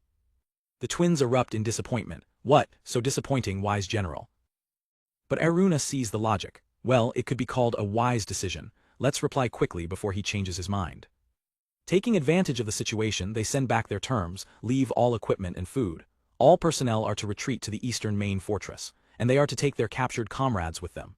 Any funny business and they'll be attacked without mercy. From the walls of their newly acquired fortress, they await the outcome. Diaz and Klaus watch as the messenger delivers their reply. Aruna turns to them. How is it, has the reply come? Yeah, Klaus confirms with a grin. They say they accept everything. Diaz simply says, well, that's to be expected. And so, with the second fortress set to fall without a fight, they prepare to move. Klaus rallies the troops. All right, let's move out the prisoners too. The fierce general and his men are led out, still bound. As they march their prisoners toward the rendezvous point, Diaz decides to plant some misinformation. Oh, I almost forgot, he says, a plan forming in his mind. One of his soldiers begins to speak loudly, putting on a terrible act for the prisoners. Phew, it's a good thing none of these fortresses have cavalry, we're not so good at fighting cavalry after all. Klaus looks on, momentarily stunned by the awful acting. But he quickly catches on, adding with equal exaggeration, that's right, we've never actually fought them, we always just run away when we see cavalry. Back in the present, Diaz looks a bit embarrassed. Was that a bit unnatural? Aruna replies bluntly, no, it was just plain bad. Diaz sighs, well, Juha told me to do it, so I tried. The twins giggle uncontrollably. Can't be helped, Diaz is just no good at lying. Aruna smiles warmly at him. That's right, and that's what's good about you, Diaz. In the flashback, Diaz's army arrives at the wise general's fortress. Just as promised, the gates are open. The wise general, a stern old man with an impossibly long beard, waits for them with his troops. Aruna squints. Is that the famous wise general? The twins are unimpressed. He doesn't look very strong. Diaz calls out to one of his men. A scout on the wall confirms the situation. No traps or ambushes inside the fortress. Diaz replies, got it, I'm handing over the prisoners, take them and leave quickly. The wise general gives a silent, curt nod. He turns and gives a sharp command. Retreat at once. His army pulls back with perfect discipline, a sight that makes Diaz think their withdrawal is impressive. The twins look around, bewildered. Is this the end? Is it over already? Diaz shakes his head. The main event is probably the big fortress in the east. I guess that's where the fierce general and wise general will finally show their true abilities. With two fortresses captured without any real bloodshed, Diaz looks toward the next challenge. Klaus and the volunteer army stand proud, their morale at an all-time high. The soldiers erupt in cheers. Once we're done sorting the spoils, let's have a victory feast. Thanks to them, there's more than enough food for everyone. The twins, hearing about a feast, immediately ask for snacks, but Aruna shuts them down. We don't have any. Their faces fall into a perfect deadpan expression. Aruna sighs, I'll give you snacks later. She then turns to Diaz. Should we post guards at the fortress? Diaz smiles, everyone else can go to the feast, I'll do that. But just as he volunteers, a hand claps down on his shoulder. It's Juha, appearing as if from thin air. We took it down faster than I thought, he says with a smirk. Juha, Diaz exclaims, as expected of you. Aruna jumps back, startled. Whoa, when did you get here? Juha ignores her, telling Diaz, leave the guard duty to my soldiers. Thanks to you guys, we have a bit of leeway on our side too, Juha explains. We can handle one night of guard duty. He asks about Diaz's strategy, and Diaz admits he's still in the information-gathering stage. Juha nods. Exactly, my men are already moving the supplies. Information isn't just about collecting it, Juha lectures. You need to carefully verify if it's true. We make our move only after that. Diaz listens intently, absorbing the lesson. But at this stage we've confirmed quite a bit, Juha continues, and based on that I'll give you some instructions. Unfurling a map, Juha points out a location, east of the settlement past the wheat fields. I want you to build a long outpost stretching from north to south. Pile the earth as high as possible, at least half your height, he commands. Compact it and use it as the foundation. Then, use the materials from dismantling the stone fortress we just took. Make it as sturdy as possible, got it? Also prepare long spears for everyone. These are anti-cavalry spears, longer than the regular ones. Klaus knows about this stuff, so follow his instructions. Somewhere nearby, Klaus perks up. Did you call me? Juha doesn't even turn. I didn't call you. Juha lays out the critical timeline. Based on my intel, the enemy's main force of heavy cavalry will return from suppressing a rebellion in 1 month. Until then, the generals you chased away will likely stay put. His eyes narrow with intensity. 1 month, just 1 month, that's all. Put everything you have into building that outpost. He stares down Diaz and Aruna. When the main force arrives, the outpost isn't finished will not be an excuse. Juha points a finger at Diaz. And remember, the decision not to plunder was made by you. You'll need to manage the food for 2,000 men for the next month accordingly. Diaz meets his gaze without flinching. Yeah. Juha watches as Diaz turns back to his men, ready to lead. Diaz steps forward to address his army. All right, men, he roars. While we're on guard duty, let's have a big feast too. The soldiers let out a massive cheer. Back in the present, Diaz finishes his tale. And that's how the first battle ended, he concludes to his audience. The twins are amazed. So quick, it was over in a flash, Aruna adds thoughtfully. So far, there hasn't been much of a real fight. Diaz laughs. It's not even a contest. After a lavish feast, we returned to the settlement. From the next day, we started dismantling the fortresses and building the outpost. The construction proceeded smoothly, since the volunteers were already skilled carpenters and farmers, used to this kind of hard labor. But while Diaz's forces built for the future, tension festered within the walls of the imperial eastern main fortress. In a lavish room, the fortress commander was losing his nerve. He sat alone, stewing in his anxiety. It's already been a week, 3 more weeks until the heavy cavalry returns, he mutters to himself. How long will these hellish days continue? Meanwhile, back at the main enemy fortress, the commander is losing his mind. It's already been a week, and we still have at least 3 more to go until the heavy cavalry gets back. He takes a sip from his goblet, trying to calm his nerves. The other fortresses falling is one thing. As long as this one holds, we're fine, and all these useless soldiers who fled here, they're just pawns I can throw away. But his face twists in pure rage. But those two, the fact that the fierce general and the wise general escaped with their lives is a complete disaster. He flashes back to the 2 of them screaming at his desk. They're only generals because of their families, but they still think they can voice their opinions, and I can't even ignore them. This is a nightmare. The memory of them both shouting, "Please, clear my name," echoes in his head, making his blood boil. He stares into his drink, plotting. Our enemy is just a bunch of volunteer infantry. Our cavalry could crush them easily. But with those 2 idiots in the way, I can't even make a move. He throws back his drink in frustration and slams the empty goblet down on the table. A dark thought crosses his mind. Maybe I should just get rid of them. Keeping them alive is only going to cause problems, he schemes. If I just say they died honorably when their little fortress fell. While the enemy leadership implodes, Diaz's forces are hard at work. 2 weeks later, the massive outpost Juha ordered is nearly complete. Diaz and the crew look up at their handiwork, impressed. Aruna is in awe. So this is the outpost Juha wanted. The twins cheer. It's almost done, just a little more to go. As the volunteers continue their work, Ima watches intently, putting the pieces together. The men toil, digging trenches and moving earth under the hot sun. Suddenly it clicks for Ima. I see, so that's the plan. Ima explains Juha's masterstroke to the others. The twins ask, a river, what's he gonna do with a river? Ima reveals, Juha found a water source, he's going to divert it right here. By changing the water's flow, he's going to turn this entire battlefield into a swamp, Ima explains. Once the ground turns to mud, their cavalry is useless. Especially their heavy cavalry, without solid ground they can't build up a charge, their greatest weapon will be completely neutralized. Aruna's eyes widen in understanding. I see, and that's why we have the long spears, to pick them off while they're stuck in the mud, we might actually be able to win this. But she quickly finds a hole in the strategy. But wait, what's stopping them from just going around the mud or ignoring us and attacking the settlement directly? Diaz smiles calmly, I was worried about that too, Aruna. But then I figured if even I could spot that weakness, there's no way a genius like Juha missed it. He's definitely got a plan. Diaz's faith is unwavering. He's a master of gathering information. I guarantee he has a few hidden cards he hasn't shown us yet. And Diaz is right, Juha is always one step ahead. That very night, outside the enemy's main fortress, Juha meets with his spies in the shadows. One of his agents reports on the chaos inside the castle walls. Heh, I see. The other is more cautious. Are we sure things will really go that smoothly for us? Juha smirks beneath his hood. To think they'd start fighting amongst themselves, and of all people that guy is the one who survived, this just made our job a whole lot easier. He dismisses his agent. Good work, get out of here and lay low. When this is all over, Juha promises, come find me, I'll take care of you. The spy vanishes into the night, leaving Juha alone, his plan perfectly in motion. The enemy sleeps, completely unaware of the web being spun around them. Back at the now-finished outpost, Diaz and his army stand ready. Aruna looks at the formidable wall. For a rush job this is pretty solid, it should hold them off for a while. Diaz nods grimly. Good, because Juha's message this morning confirmed it. The enemy's heavy cavalry is back, he expects them to attack any day now. Weeks pass, the tension is thick enough to cut with a knife. The final numbers are in. The enemy has 1,400 cavalry and 800 infantry. Diaz is holding the line with only 800 men, as Juha's 400 are still on a secret mission. The odds are stacked against them. Aruna watches the troops, her concern growing. Only 800, this is going to be a tough fight. But as she looks on, she sees Diaz leading everyone in warm-up stretches, their spirits high, and yet, no one looks scared. All right everyone, Diaz shouts, stretch it out. 1, 2, 3, 4, the army moves in perfect sync, their morale unshaken. Aruna approaches him. You're all ready, aren't you? You've built a fine group of comrades, Diaz. He just smiles.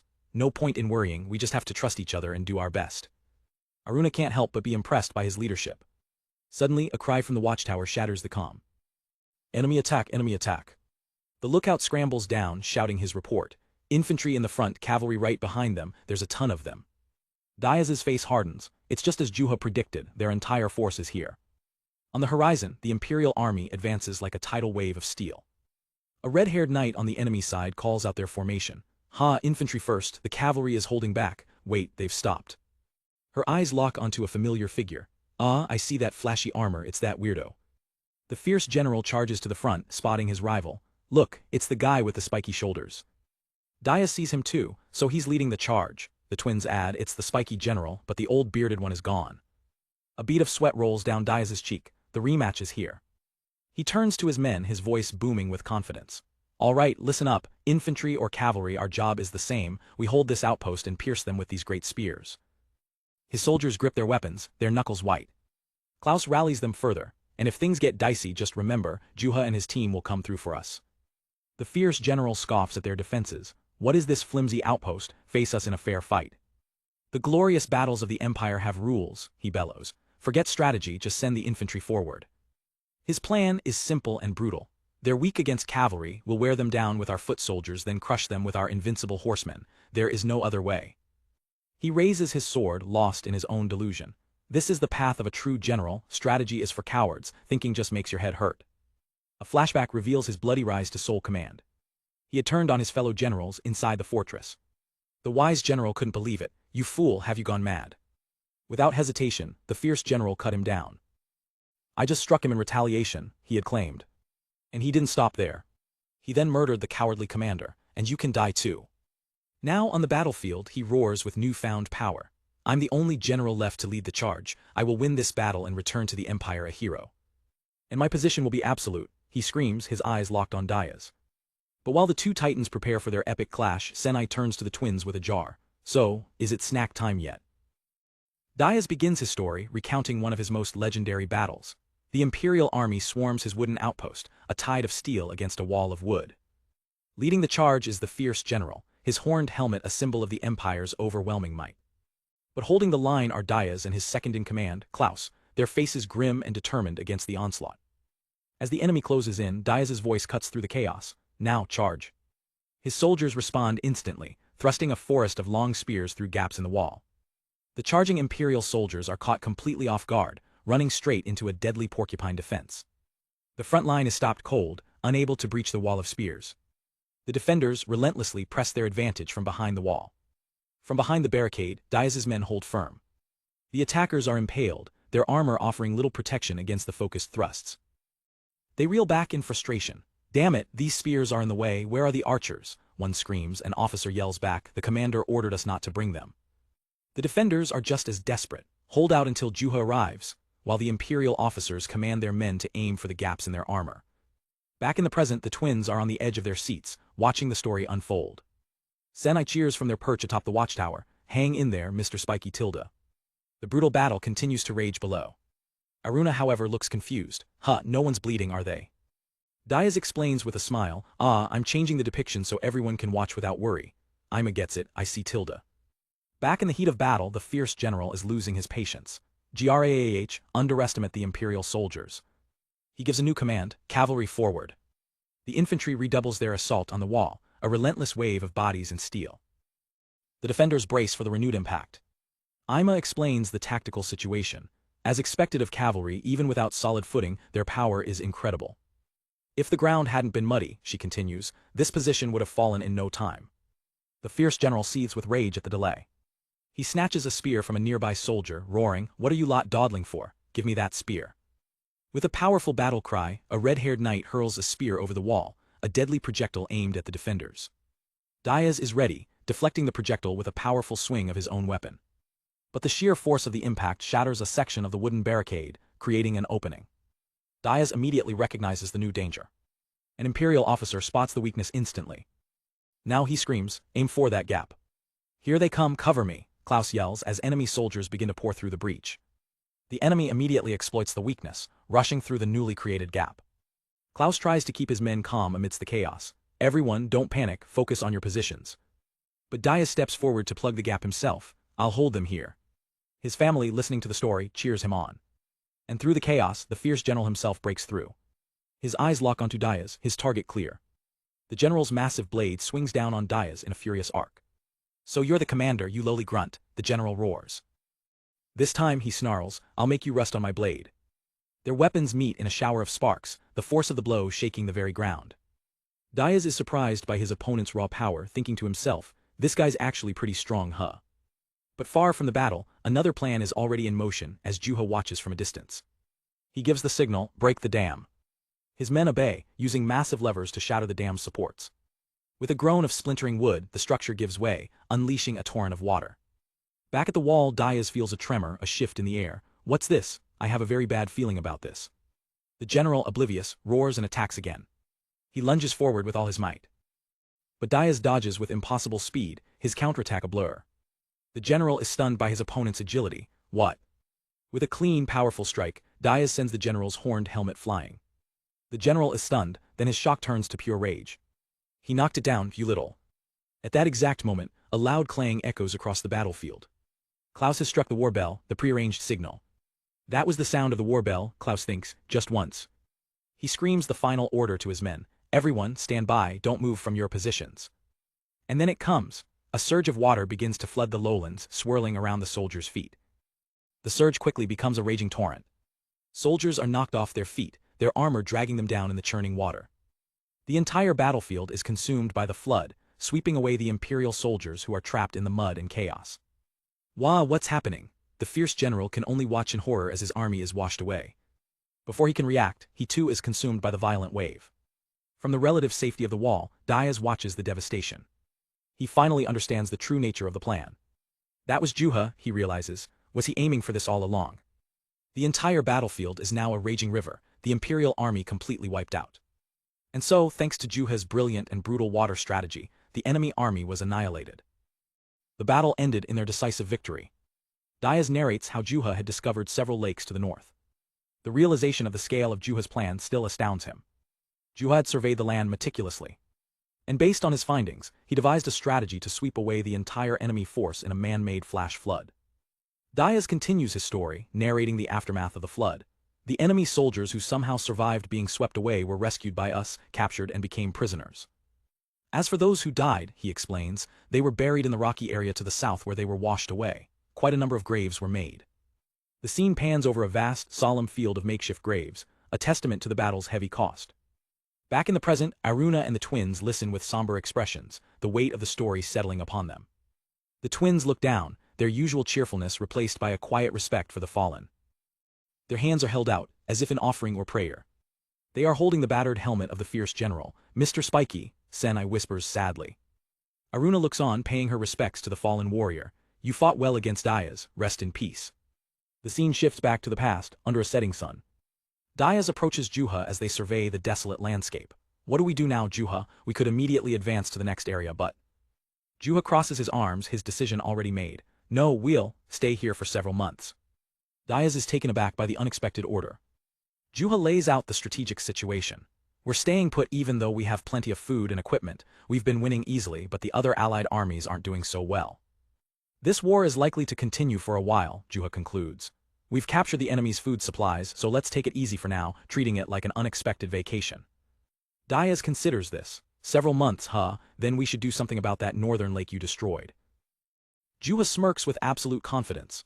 "Hey now, don't underestimate me. Water management is the foundation of domestic affairs, the very basics of running a country. You think I'd neglect something like that?" "This water strategy was planned with all the cleanup and reconstruction in mind," he boasts. "We'll take care of it so you don't need to worry." Juha adds, "Besides, even during a break, we need combat training and to keep an eye on enemy movements. There's no time to be lazy." Diaz nods in agreement. "That's true." But Diaz looks over at the prisoners, a thought forming in his mind. "I see, but that won't let everyone relax their minds." An idea begins to spark for Diaz. Looking out at the waterlogged plains, he makes a suggestion. "Then, in between training sessions, why don't we try cultivating this whole area?" Juha is completely baffled. "You mean plowing fields?" Diaz kicks at the soft mud. "How did you come to that conclusion?" Juha asks. Diaz replies, "Well, you know, everything's waterlogged and muddy so it looks easy to dig up." He then reveals his true motive. "Training is important, but I think it's also important to let our minds rest." Diaz narrates over a memory of his men working the land. "So, by plowing the earth and making fields, doing everyday activities from before the war started, I thought it might help everyone's minds relax a bit." Juha listens intently, stroking his chin as he considers the unorthodox idea. He realizes the genius in it. Nutrients probably flowed in with the rocks and debris, so plowing should yield good results, but to think of that on the spot. Juha relents with a grin. All right, do as you like," Diaz quickly adds, "but we can't plant seeds or harvest due to the timing. We'll leave that to the villagers." Diaz explains his plan to the entire army, announcing their short break and the new task of plowing the land. The soldiers erupt in cheers, their faces breaking into wide, joyous smiles. Diaz recalls the moment fondly. There wasn't a single person without a smile. Whether they were happy about the break or about returning to daily life, their thoughts probably differed. "And so," he concludes, "until we aligned with our allied forces for 5 months, we thoroughly enjoyed our vacation in that lowland." Back in the yurt, Diaz finishes his tale, and that's what happened back then. His audience is captivated. "That was interesting," Aruna says. "Diaz, you're such a good storyteller," the twins chime in. "Indeed, it felt like we were really there." Ima listens, a realization dawning. "I see," she says, adjusting her glasses. "I think the lowland in your story just now is probably the rumored golden lowlands." Ima explains over a vision of shimmering wheat fields. "Wheat was planted in the fields you all plowed, and when the ears were fully ripe and swaying, they must have looked like they were shining gold." Aruna is amazed. The technique of flooding rivers to enrich the soil has been known for a long time, but to think you'd do it as a side effect of a military strategy. Diaz looks genuinely surprised, having never made the connection himself. "Well, I suppose you were lucky there." Aruna tries to put it in terms she understands. "Is it something like the young grass in the prairies in spring? I've never seen such a sight myself, so I can only imagine." "The young grass is blue and soft that the Mies love to eat," she continues. "It's more precious than gold for our livelihoods, if that spread across an entire area that was once wasteland." Diaz smiles, finally understanding the true value of what they created. "I can understand why they'd compare it to gold." Suddenly, a fierce wind howls outside the yurt. The door rattles against the force of the blizzard. The twins shiver dramatically from the sudden chill. They huddle together for warmth. The wind is cold, it's so cold. Aruna reassures them. This is probably the last blizzard of this winter. The snow is reluctant to leave this land, raging because it doesn't want to give way to spring. The wind continues to whip around them.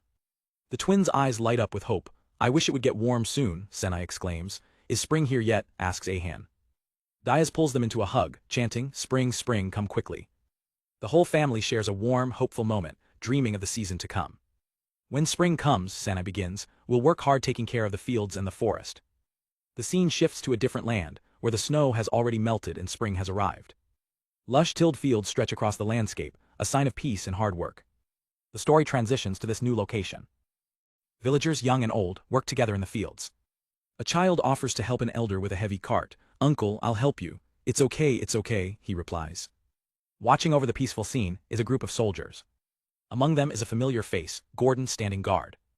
A blonde woman with her hair in a bun approaches him. It's Princess Isabel. The snow has melted quite a bit, Gordon, she remarks. Spring is near. Gordon nods respectfully. Yes, Lady Isabel. Isabel looks out over her lands with a smile. I love domestic affairs, she declares suddenly, catching Gordon by surprise. She elaborates as they walk, domestic affairs are wonderful, you know. The more you do it, the richer the people and the country become and everyone can be happy. But her expression hardens. But a country can't survive on that alone, and that's frustrating. The richer we become, the more people will try to take it from us. Her voice fills with conviction. That's why the king must be strong, to protect the people and the country. Gordon listens, understanding the gravity of her words. Isabel's thoughts turn to her brother Richard. He's not a bad person, but he's not yet strong enough to be king. That's why I've been getting in his way. She continues speaking to Gordon, though her words are more for herself. If he became king too easily, he might become a pathetic king like our father, right? It seems my brother has become a decent candidate as a result, but I feel he's still lacking a bit. A cunning, determined glint appears in her eye. So, I think I'll interfere with my brother a little more. Her mind races with a new scheme. Fortunately, since I'm a woman, I can make the bold move of marrying someone and setting them up as my brother's rival. The scene cuts back to Ilk village where spring has finally arrived. The twins play happily with the Mii under the warm sun. Diaz watches them, a content smile on his face. A status screen appears showing the village's growth. He muses to himself, who should I choose? In the kingdom of Sansalif, scholars track time by the stars, but out here in the vast grasslands, the calendar is the land itself. When the snow melts and new buds appear, a new year begins. For Diaz, overlooking his flock, this marks the start of their second year. In Ilk village, the new year is met with bustling energy. Yurts are aired out, mats are unrolled, and preparations for the celebration are in full swing. Everywhere you look, life is thriving. Families gather for meals, sharing in the newfound warmth. The birds return, finding their homes once more. And in the fields, a sign proudly marks the garden belonging to the young twins, Senai and Ahan. It's a picture of peaceful prosperity. Out in the fields, one of Diaz's officers, a large dog beastman, watches over the grazing meep. Everyone, chew your food well. Diaz looks on with a contented smile. It's been about a year since we came to these grasslands, he thinks. Ilk village has grown so much, it feels like we've moved on to the next stage.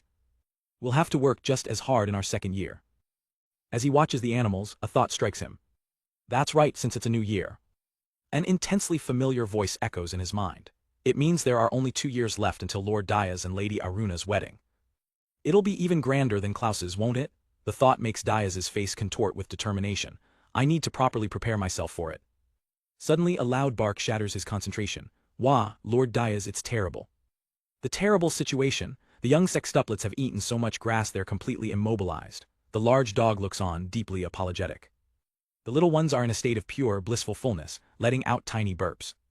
Diaz can't help but chuckle, petting one of the round creatures. There's no need to eat in such a hurry. The grasslands will still be full of grass tomorrow. Just then 2 adult meep approach him. This often happens with children this age, one explains. The other asks, I'm sorry, but could you carry them back to the village for us? Diaz nods in understanding. I see. His officer waves goodbye. We'll head back first then, understood. And so, Diaz begins the walk back to the village. With a basket full of the overstuffed sextuplets on his back, he makes for quite a sight. As he gets closer, he sees a crowd has gathered. It's the Women's Association, enthusiastically preparing for the New Year's feast. One of the dog beastmen is dressed in vibrant ceremonial clothing, proudly showing it off. Does it suit me? Diaz looks on, intrigued. Is that an outfit for the feast? It's my first time seeing it. He first heads over to a newly constructed yurt. This is the new home for Francis and the others, and the perfect place for the sextuplets to sleep off their meal. He gently places the sleeping babies down. Watching them, a gentle smile crosses his face. As he leaves, Francis and her companion are waiting outside. Thank you, Diaz, we'll take care of the rest. He turns to leave the yurt. But a voice calls out to him, Ah, Diaz. It's Senai and Ahan running towards him in beautiful new outfits. Diaz, we're 7 years old from today, we turned 7 years old. Diaz looks down, surprised, 7 years old. From the doorway, Aruna watches, recalling, I thought we didn't know Senai and Ahan's exact ages. She steps out to explain. Those clothes and hats are protective attire. It's believed that young children are still connected to the world of the gods and could lose their lives at any moment. Wearing them celebrates the child, officially becoming an inhabitant of this world. And the embroidery is to ward off evil spirits that might target them. Aruna continues, originally this is a tradition for dog beastmen children when they turn 7. They grow faster than humans, so that time has already passed for them. We decided it would be nice to dress everyone up. Besides, Senai and Ahan didn't get sick even once during the winter. I thought it was about time. And honestly, Aruna adds, not knowing their age indefinitely would be inconvenient, so I thought we'd just say they're 7 years old from today. It might be off by a few years from their real age, but it's better than not knowing at all. Diaz listens, understanding her reasoning. I see. He then kneels down to face the twins. Senai, Ahan, congratulations on turning 7. Those outfits suit you well. The girls beam with pure joy. Aruna watches the heartwarming scene, a gentle smile on her face. As the day goes on, the festive preparations continue. In a large, circular clearing, villagers work together, building a massive pyre in the center. Diaz and Aruna help lay the logs for the bonfire. Looking at the scale of the preparations, Diaz remarks, today's feast seems different from usual. Aruna agrees, it feels more like a ceremony. She looks on thoughtfully. One of the large dog beastmen carrying a log explains, the feasts we've had so far were mainly to celebrate when something good happened, but the spring feast is different, we give thanks. We give thanks to the sun, to the spring breeze, to the young grass, to the earth.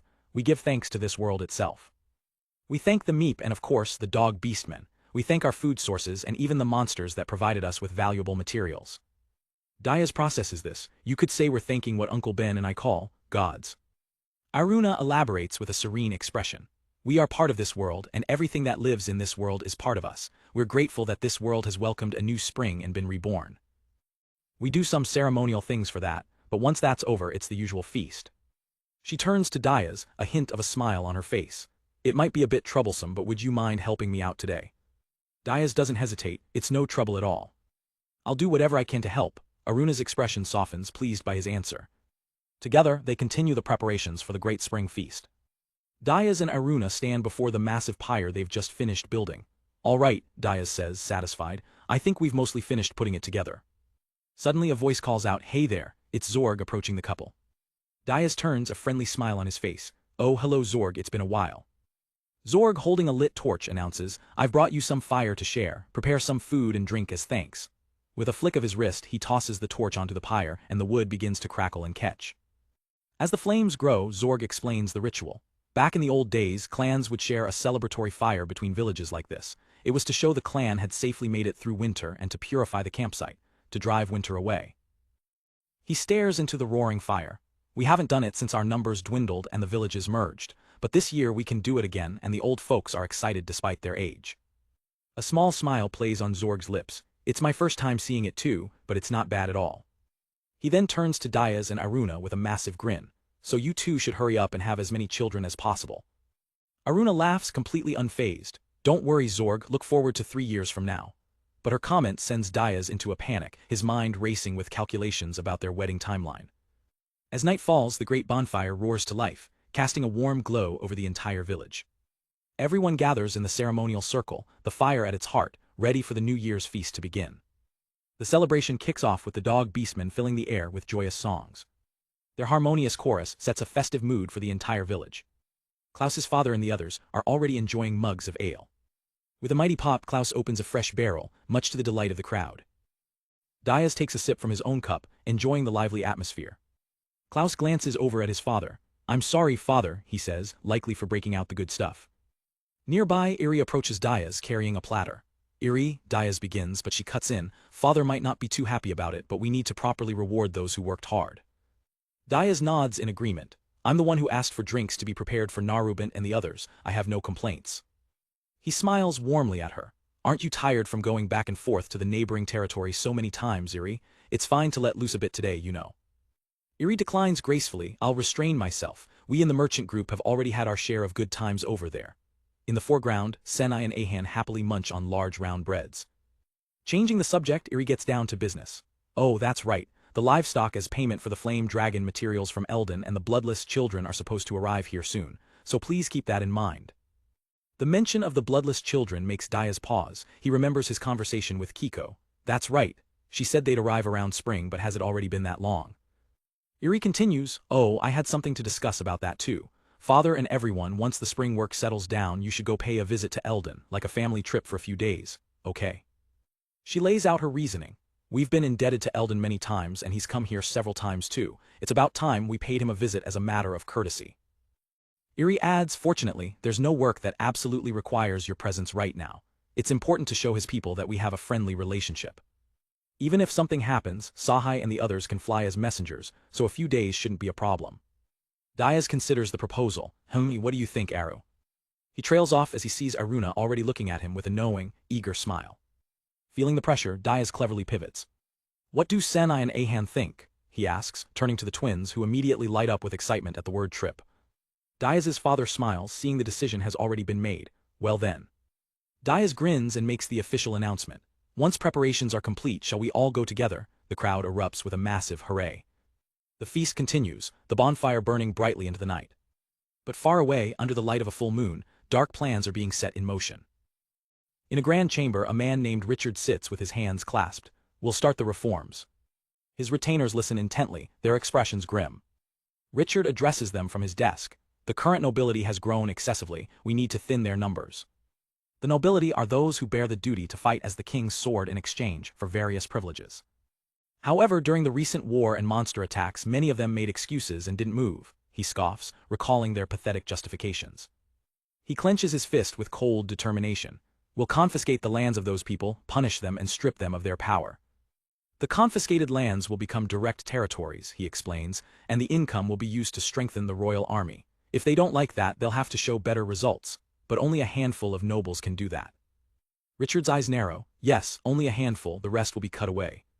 One of the nobles speaks up nervously. If I may, Lord Richard, is it really okay to do this?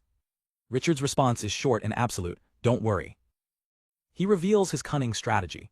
Officially, it will be a light punishment. We'll proceed in a way that makes them think they're getting off easy. Some might realize our true intentions, and if they're smart enough to notice, we might spare them.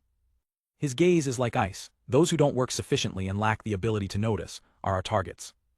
An older advisor steps forward. What do you intend to do about Duke Mahadi and Duke Mi battle in the west, referring to Eldon and Diaz? We'll leave them alone, Richard replies without turning.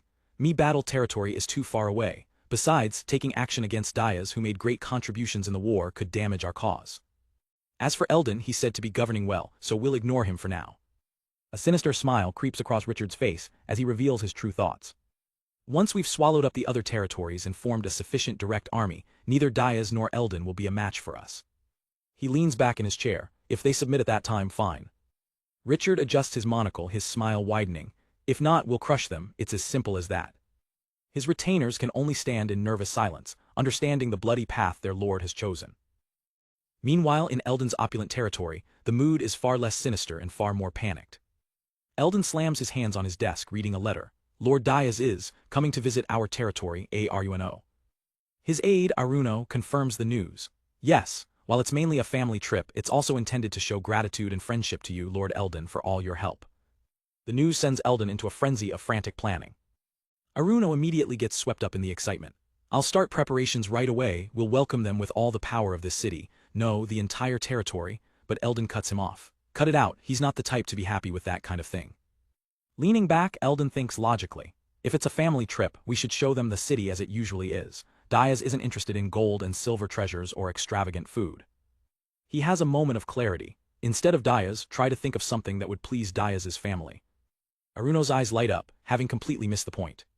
I understand, Aruno, Camerats, prepare for a victory parade on the main street. Eldon can only sigh in defeat. I just told you not to do that. Inside a cozy yurt, preparations for a family trip are underway, marking the start of Chapter 62. Diaz watches as the twins, Senai and Ahan, work on a craft project. What are you all making? He asks. They just giggle. It's a secret, a secret. Aruna smiles, explaining, hee, this is also part of the travel preparations. It'll still take some time, but we'll show you when it's done. Just then, a villager bursts in. Lord Daya's pageant's carriage has arrived. Dayas nods, I'll be going too. He turns to the twins, you two keep working hard on this. Outside, Dayas, Aruna and Iri stand before the assembly hall, watching as a caravan approaches across the vast plains. After a long wait, the merchant pageant is finally visiting. The entire village is buzzing with excitement for the traveling stalls, with villagers eagerly planning what they'll buy for their families. Dayas was waiting for this moment. Pageant's arrival means he can finally welcome Kiko's children, a group known as the Bloodless, who wish to make Ilk Village their new home. The heavy wheels of the covered wagons kick up dust as they roll to a stop. The merchant's caravan, a welcome sight, has finally arrived to peddle their wares. A charismatic, frog-like beastman named Pageant steps forward with a flourish. Hello, this Pageant has finally made his comeback. I've come with goods befitting the spring season. Dayas smiles warmly. Hey there, Pageant, glad to see you're doing well. Pageant gets right down to business. I'll get right to it, about those who want to move here. He gestures for the newcomers to step forward. A group of young beast people approach. 3 of them stand before Dayas. The one in the center steps forward, bowing his head slightly. It's a pleasure to meet you, Lord Dayas. I'll be in your care from now on. I'm Seki, Kiko's eldest son. The one on the left follows suit. Likewise, I'm Saku, the second son. And the third introduces themselves. I'm Ai, the third son. Dayas gives them a respectful nod. I'm Dayas Mi Battle, the lord of this land. Nice to meet you. But he's a bit confused. He looks from the trio to Pageant. Is it just you 3 who want to move here? I thought there would be more. Seki looks down, explaining, our mother Kiko has quite high standards for the children's academic ability and manners. Most of them still haven't received her approval. He continues, we had no problems because we've been educated since childhood, but many of the Bloodless who lived in harsh conditions couldn't manage. So it seems we'll need a bit more time, Seki finishes apologetically. Dayas listens patiently, a look of understanding on his face. He can't help but think Kiko is being a little too strict since they could just study here. Seki sighs, adding, once mother decides something, she won't listen. As the initial introductions wrap up, the rest of the village is already enjoying the market, with children happily receiving new toys. Dayas watches the scene for a moment, a small smile on his face. He turns back to his group. Well then, Aruna, Iri, I'll leave the negotiations with Pageant to you. I'm going to show Seki and the others around the village. Seki is completely stunned. You're giving the tour yourself, Lord Dayas. Dayas looks back, confused by his reaction. That's right, is something wrong? Seki quickly stammers, no, nothing. His siblings, Saku and Ai, look just as flustered by the Lord's personal attention. Dayas leads them to a large, ornate tent. The 3 newcomers gasp in awe. Whoa, Dayas explains, this is a yurt you're dwelling here. This one is used as a storehouse, but we'll prepare a yurt for you later. He gestures out to the other yurts, their future homes. Next, he shows them a large, sturdy carriage. The horses are scheduled to arrive soon. I'm thinking of having you do peddling with Iri eventually. In a little while, we're planning to travel to the neighboring territory, Dayas continues. Iri wants to introduce you to the merchants she's connected with. Dayas proudly pats the carriage wheel.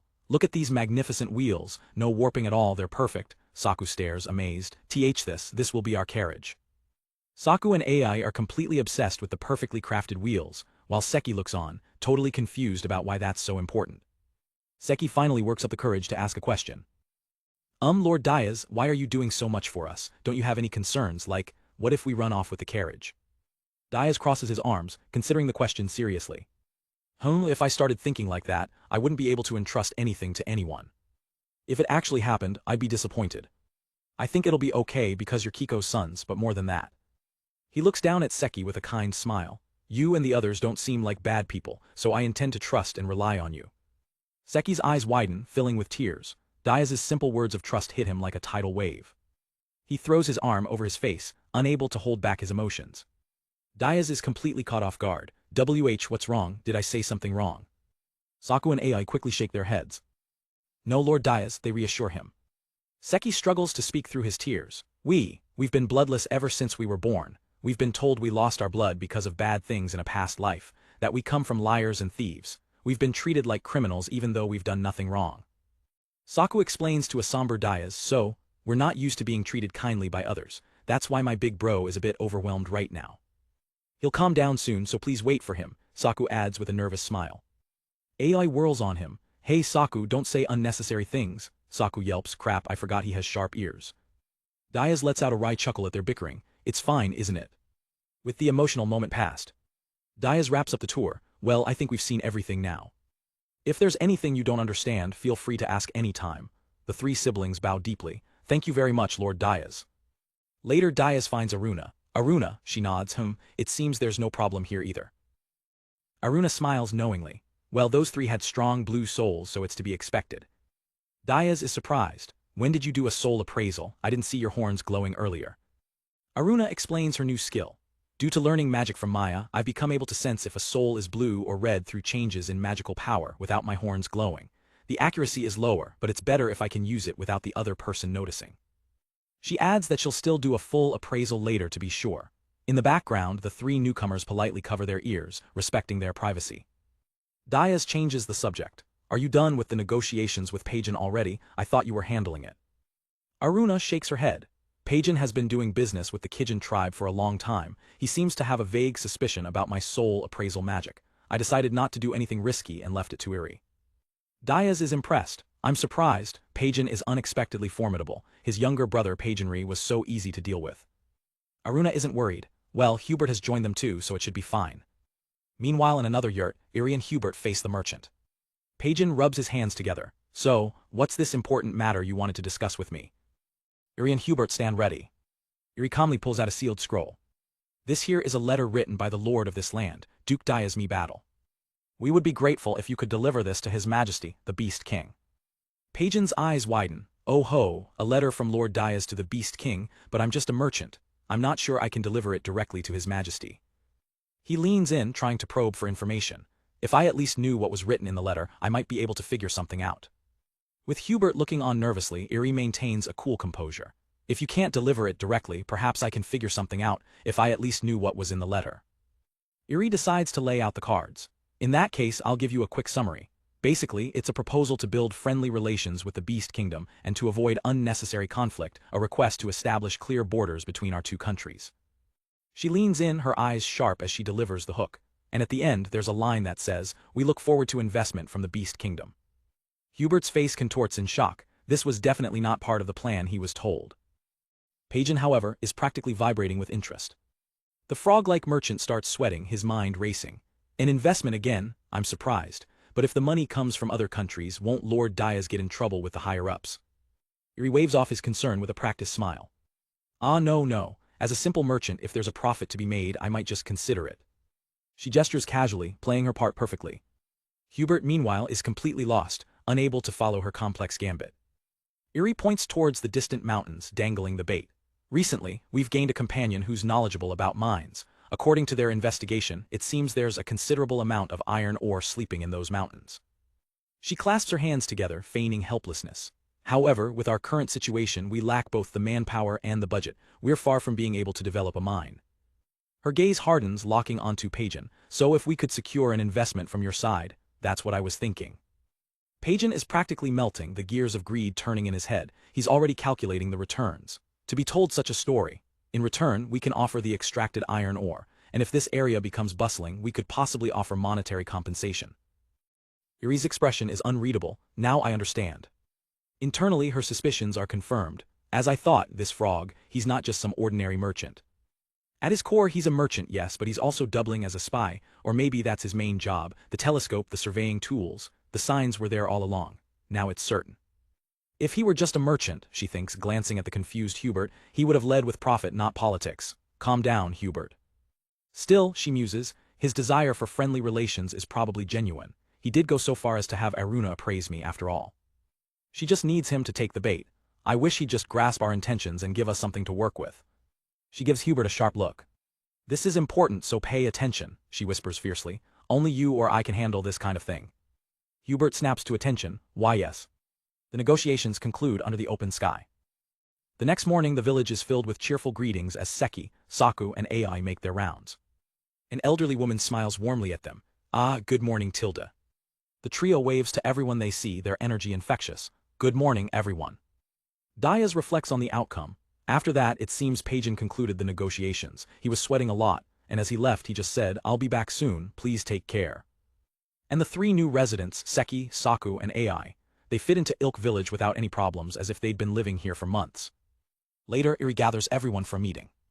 Now then, today, I'll talk about the clothes to wear when traveling. You don't need to be too formal, but since you'll be seen by various people, dressing appropriately is important for Lord Eldon's reputation. Diaz nods in understanding. I understand. Since I'm a commoner hero, casual clothes should be fine, but I'll be mindful of my appearance. Iri then turns to the newcomers, and about Seki and the others.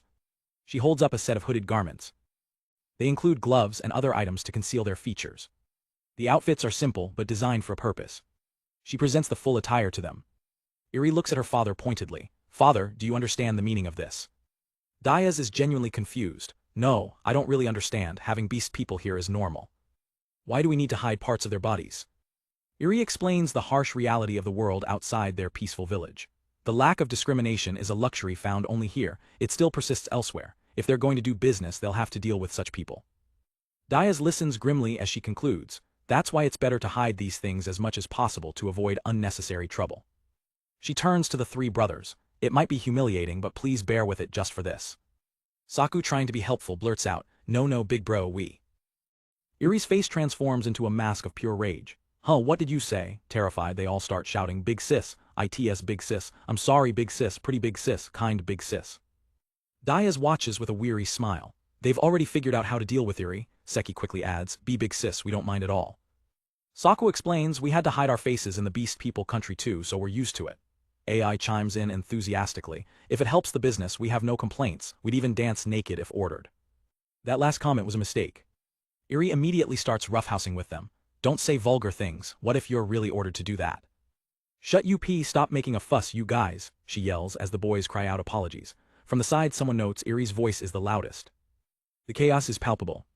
AI's comment about dancing naked is taken a little too literally in the ensuing brawl. Deciding the conversation is over, Diaz quietly slips away while Iri is still yelling. He makes his way back across the village. He approaches the door to his own yurt. As he steps inside, he's greeted by Aruna and the twins. Welcome back, Diaz. Diaz lets out a sigh. I could hear Iri's voice all the way here. Aruna already knows. You were talking about hiding Seki and the others' distinctive features, right? Yeah, Diaz replies. Aruna looks at him gently. Diaz, it's the same for us. My horns and Senai and the others' ears. We used to hide them too to avoid trouble. Diaz is stunned by the revelation. Is that so? Aruna shakes her head. I didn't intend to make everyone do that. It can't be helped for now, she says, her voice filled with determination. Eventually, when Ilk village grows larger and stronger and we can fend off such troublesome gazes, we can proudly show them off. Diaz's heart swells with a new resolve. You're right. Thank you, Aruna, he says, his voice thick with emotion. I'll do my best. Aruna holds up a piece of cloth. So for now, we have to endure with this. Suddenly, the twins and Aruna model the beautiful hooded cloaks they've made. Look, Diaz, we all made this together, Aruna adds. This way, it won't look unnatural, right? Diaz is amazed. Wow.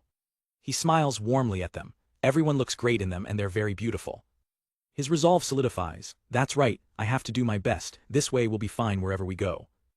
Aruna pulls the twins into a hug, a silent promise in her heart. Someday, so that everyone can proudly show their true selves. Meanwhile, back in the other yurt, the newcomers are still trying to placate Iri. Big sis, if you really must imagine, I can show myself anytime since I'm an adult. A lone caravan rattles across the plains, heavily guarded by wolf beastmen, but this isn't a simple delivery. Someone is targeting its leader, Fanatxt. And the pressure is clearly getting to him. One of his men rushes over, shouting, Lord Fanatxt. It's all right now, the guard reports, the herd has moved away. Fanatxt scoffs, wiping sweat from his brow. Honestly, to think they'd target me, I've been underestimated. As his caravan continues its journey, he makes a mental note. I'll have to report this to Lord Diaz later. Back in Ilk village, Diaz and his entire family are gathered, ready to welcome their guests. Diaz waves as Fanatxt's wagon rolls in, bringing new livestock from a neighboring territory. The entire village erupts with excitement, the kids immediately fawning over the new animals. They're already chattering about what to name them and how they'll take care of them. It's a moment of pure joy for everyone.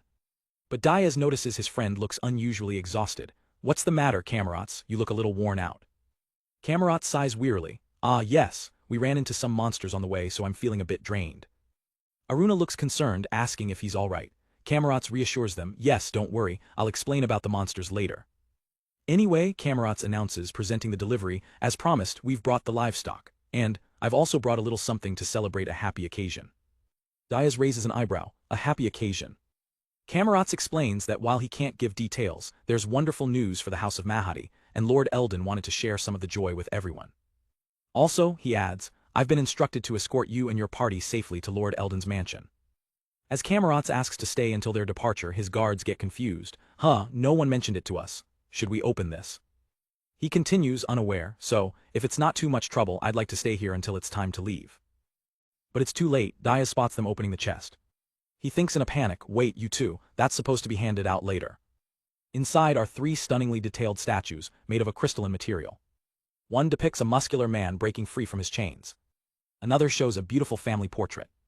Looking at the figures, the meaning dawns on Diaz. Ah, I see. Camerat spins around in a panic. Even I can understand what this statue means. I'm so sorry, there seems to have been a miscommunication. Put those away quickly, you lot. He bows deeply, apologizing. I'm terribly sorry. That statue was actually a sugar confection meant for everyone in Ilk village to enjoy after you and your party set out. Diaz is floored. Sugar, a statue made of sugar. It was so detailed I thought it was just a decorative souvenir. One of the men confirms it. Why yes, it's made entirely of edible ingredients.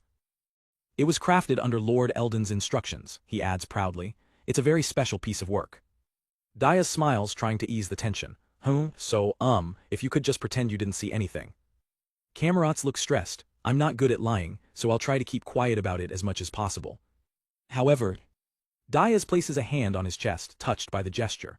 I'll certainly remember the sentiment behind this celebration. When Eldon tells us about it, I'll make sure to congratulate him wholeheartedly. Camerats breathes a sigh of relief. With the misunderstanding cleared up, Aruna and the twins happily get acquainted with the new horses. The next day, the village prepares for the big departure. Aruna is ready for her first diplomatic mission. An elderly woman gives her a final checkup. There, the woman says gently, it seems there's no problem. It's your first trip and your first diplomatic mission as a duchess, she advises. Make sure to support the young master well. Aruna takes her words to heart. Meanwhile, Senna and Ahan stand before their garden. They entrust its care to the younger dog beastmen children. Everyone, please take care of the fields, we're counting on you all. The kids cheer back confidently, yes, we've been taught well by both of you so we'll be fine. Leave it to us, they shout. The twins smile, their duties handled. They turn and shout their goodbyes, we're off. As they leave, a gentle whisper seems to rustle through the trees. Have a safe trip, enjoy yourselves. The dog children look around, confused. Did you just say something? One asks. Another replies, it wasn't me. Even the twins seem to have heard it, though they can't quite place the source. Elsewhere, Iri is giving Seki, Saku, and Ai their final instructions. Remember that this trip is important work for us to maintain connections, she says sternly. We'll continue the lesson in the carriage, so be prepared. As the 3 walk, they discuss the trip ahead. Saku is excited. More lectures in the carriage. It's great that Sis is teaching us her knowledge without holding back. But Seki is more serious. Back home, we get criticized for everything we did, but here, that doesn't happen. If we don't achieve anything on this trip, we'll just be freeloaders. He clenches his fist, determined. That's right, if that happens, it'll affect Mom's reputation too. We need to stay focused. And with that, the time has come. Diaz calls out from the lead wagon, well then, everyone, we're off. Take care while we're gone. The entire village gathers to see them off, wishing them a safe journey. From the back of a wagon, Aruna and the twins wave their goodbyes. The long caravan sets out. Their journey across the vast plains begins. It's the start of their diplomatic mission. Inside one of the rattling wagons, Iri's lessons are already underway. When traveling long distances, even as merchants, we need means of self-defense. Make sure to carry at least one weapon. Ai turns to her brother. Do you have a weapon too, sis? Seki replies confidently, this body is my weapon. In another part of the wagon, the twins are cozy in their baskets. They excitedly ask Aruna, Lady Aruna, what's our route for today? Aruna points to the map. First, we'll pass through the forest checkpoint where Klaus is, enter the Mahadi territory, and then we plan to stay overnight at a caravan inn further ahead. She then turns to Diaz. By the way, Diaz, about dealing with the monsters Camerats encountered on his way here. Are you all right with that? Diaz nods. Yeah, I remember what you taught me yesterday, so I've got it down. How about the monster's name, do you remember it? But just as he's trying to remember, the ground erupts. Aruna screams, they're here, Diaz. Just as Diaz is trying to recall the monster's name, his eyes widen. They're here. The ground ahead of the caravan begins to churn and bulge upwards. Suddenly, grotesque flower-like creatures with massive mouths burst from the earth. Diaz instantly recognizes them. It's Bad Lip. The others react with a mix of shock and disgust. Iri's face hardens, ready for a fight. Camerat shouts in alarm. Aruna, confirming his identification, yells, correct. The creatures float menacingly, their lips puckered. One of them opens its massive maw and unleashes its first verbal assault, aimed directly at Aruna. Your husband is such a useless lord. Another chimes in, mocking their relationship. The age gap is too big. The insults hit their mark. Aruna, absolutely furious, grabs her bow. What did you say, you bastard? But Diaz quickly intervenes. Aruna, this is how they operate, stay calm. These are bad lips, vicious monsters that lurk underground. Their tactic is to read their target's memories and hurl the most offensive insults possible to lure them into a trap. Fanatxt quickly weighs their options. What should we do? Shall we throw some meat, or ignore them and pass by to shake them off? Eri, ever practical, dismisses the idea. No, that would be a waste of food. It's irritating, but as we planned, let's ignore them and push through. Fanatxt nods grimly, so they've appeared after all. The bad lips, realizing their first attack failed, switch targets. Their strategy is to focus on the weakest individual first. One of them sneers at Eri, you're more manly. Are you a manly girl? Eri clicks her tongue in annoyance. To think I'd be targeted first. Diaz watches, analyzing the situation. I wonder, maybe they judge based on physical strength or magical power. The caravan continues to rattle forward, as the group tries to endure the verbal onslaught. The monsters keep pace, relentless in their taunts. They continue to mock Eri. Big bro, Eri is so cool, armor suits you better than a dress. Seki and the others try to support her. Whoa, they're targeting this carriage too, sis, please endure it. If we ignore them, they'll give up and leave. But then the monsters find a new, more vulnerable target. They turn their attention to Seki and his siblings, their words turning cruel. Your mom must be so pitiful, giving birth to bloodless children. The insults become deeply personal and vicious. If you had been born with normal bodies, you wouldn't have had to go through all this trouble. The children flinch, the words cutting deep. They try to cover their ears, but the taunts are inescapable. The psychological attack is working. Eri glares, disgusted by the monster's cruelty as they continue. You should have abandoned these kids right away. What stupid parents. One unleashes the final, unforgivable blow. Your mom must have been a sinner in her past life. That's why she gave birth to bloodless children, huh? The children are overwhelmed, covering their faces in shame and pain. The words echo, a poison in the air. But for Seki, something inside finally snaps. Tears of rage stream down his face. With a primal scream, Seki leaps from the moving wagon, a small knife in his hand. Why you insult our mom? Eri shouts in panic, ah, you idiot. Aruna yells for her husband, DIAS. Seki lets out a furious battle cry. He lands on the ground, facing the monsters head-on. You don't know how much our mom has struggled, yet you say whatever you want. He recounts his mother's sacrifices with every ounce of his being. Our mom, you know, even when she was mocked, even when people pointed fingers at her, even when she gave up her career, she raised us with all her might. A memory of his mother's unwavering love flashes in his mind. For our sake, always, she always put herself second. His voice cracks with emotion, always. Seki raises his knife, his small body trembling with resolve. I'll never forgive anyone who badmouths our mom. Come at me, I'll beat you to a pulp.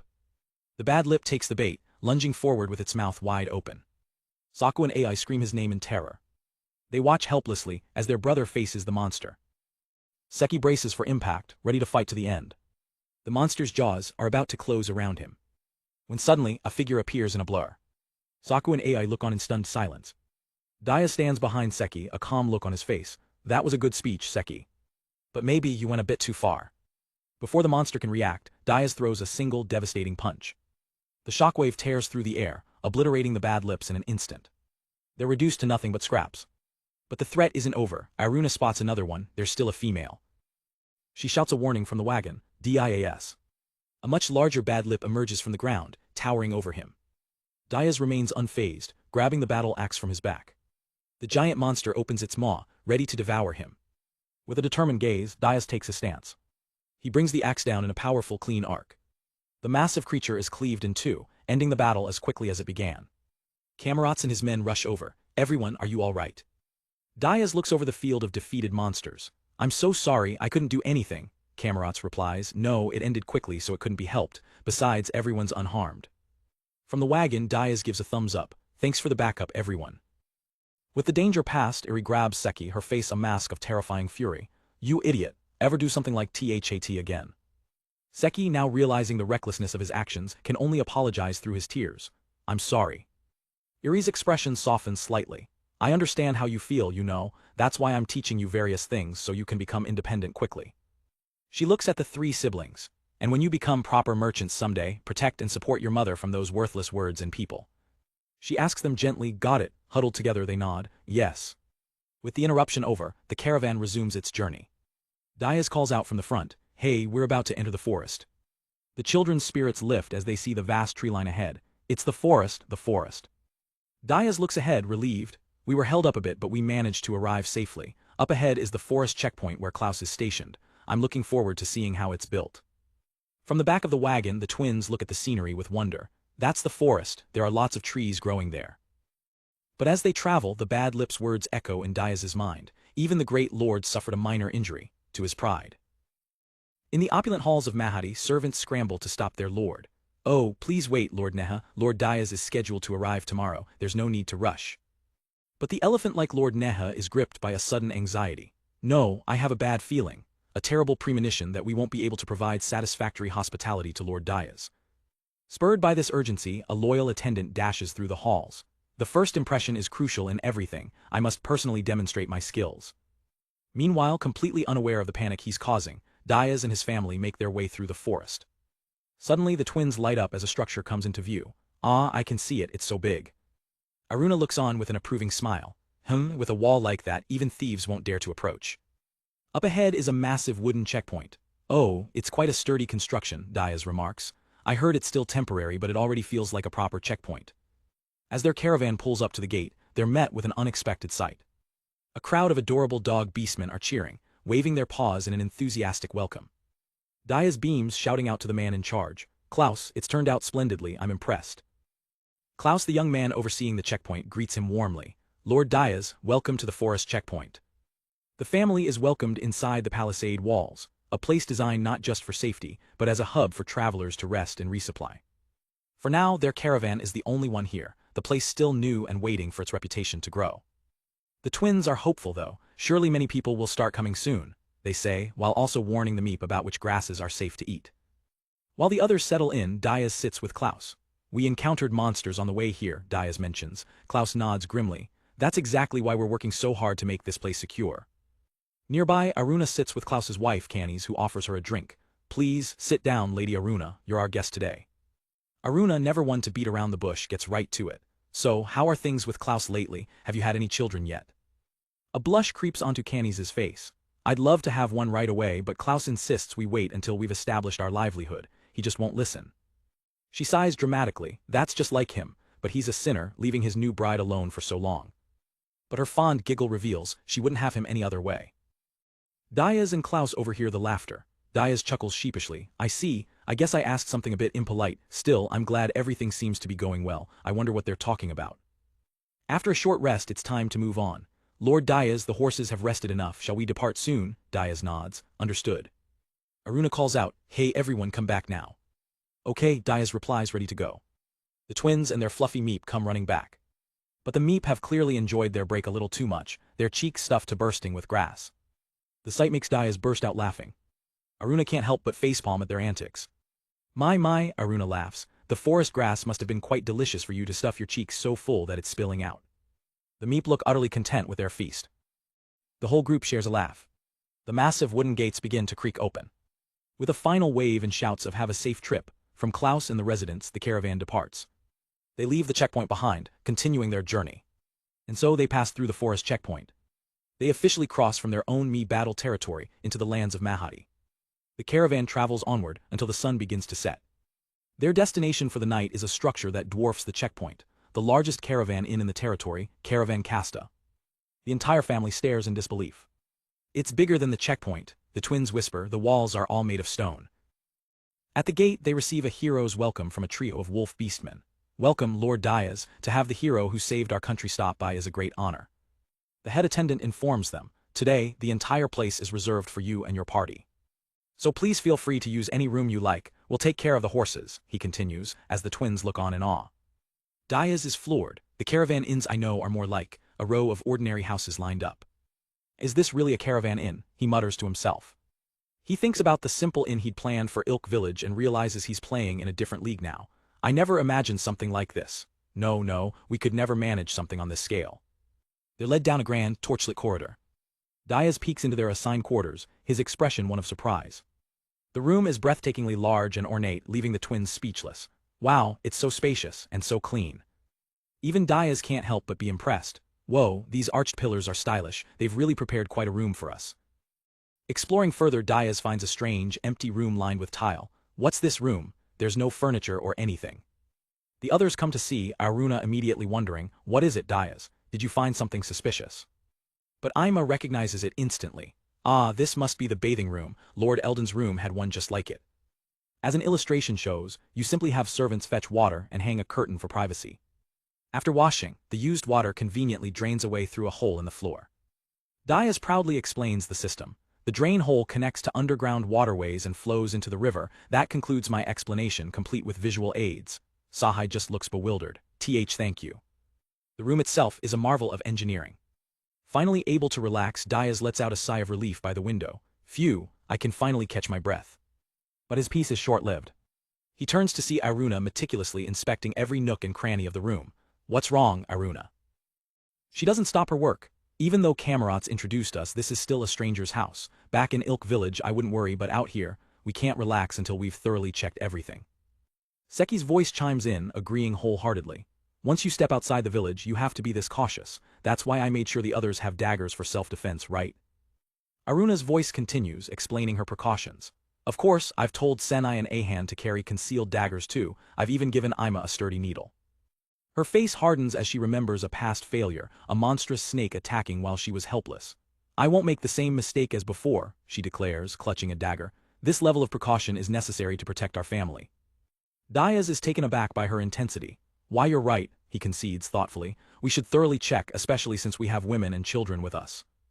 He reflects on his own methods. I've always relied on my instincts before, so I haven't really thought about it. Like that one time, there's a trap here. And about those self-defense weapons. Dias flexes his massive arm. I think I'd be fine even barehanded, but maybe I should carry something just in case. His mind wanders, considering his options, though I'm not skilled with daggers. An image of a hand axe flashes in his mind. I'm more comfortable with a hand axe. Maybe I should ask them to prepare an easily portable one. Suddenly, a sharp knock at the door breaks his concentration. A flustered voice calls from the other side. Lord Dias, I'm terribly sorry to disturb your rest. Could I have a moment of your time? Kamarats enters the room. Excuse my intrusion. Dias turns to him. What is it, Kamarats? Well, we've received a report of a carriage heading this way. The family listens in as Kamarats explains. That carriage is expected to arrive soon. Aruna looks on, curious. I don't mind at all, but Dias asks who exactly is coming. Kamarats' expression is a mix of awe and anxiety. It's Lady Neha. It seems that Lady Neha, Eldon's mother, is on her way here, he finishes. Dias is stunned. Eldon's mother, I wonder what she wants with me. Lady Neha has been saying for a while that she'd like to meet you, Lord Dias, Kamarats explains. I believe that's probably the reason for her visit. But I never expected her to come so suddenly. Dias breaks into a relaxed smile. I see, I'll get ready right away. He reassures the worried man, if it's Eldon's mother, I don't mind at all. Kamarats bows his head in relief. Thank you so much, Lord Dias. Soon after, the great stone gates of the inn begin to creak open. The sound of heavy hooves echoes in the courtyard. An ornate carriage pulled by 3 powerful horses rattles to a stop. Dias and his family gather to greet their unexpected guest. The carriage door opens slightly. Dias and Aruna watch with anticipation. An elephant's trunk emerges, testing the air. Then a stately elephant beastwoman, Lady Neha, descends from the carriage, flanked by 2 attendants. Dias recognizes her instantly. I see, she's definitely Eldon's mother. He thinks to himself, she has eyes like Eldon's, as if looking far into the future. Kamarats steps forward and bows. Lady Neha, thank you very much for coming all this way. But why did you come all the way here, she asks. Neha's tone is gentle but firm.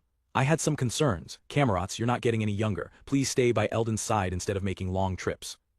She then turns to the wolf beastmen who greeted Dias earlier. It's been a while since I've seen the rest of you. For some reason, I haven't seen your faces in a while. Her eyes narrow into a sharp, intimidating glare. She addresses them one by one. Carol, I hear you've been treating your fiancé roughly. I'm not impressed. Karnata, how many times must I tell you that excessive drinking is poison? And Clage, you were too slow to notice me on your watch. Careless. As they bow their heads in shame, she raises her voice. Hey, don't make such blatantly displeased faces.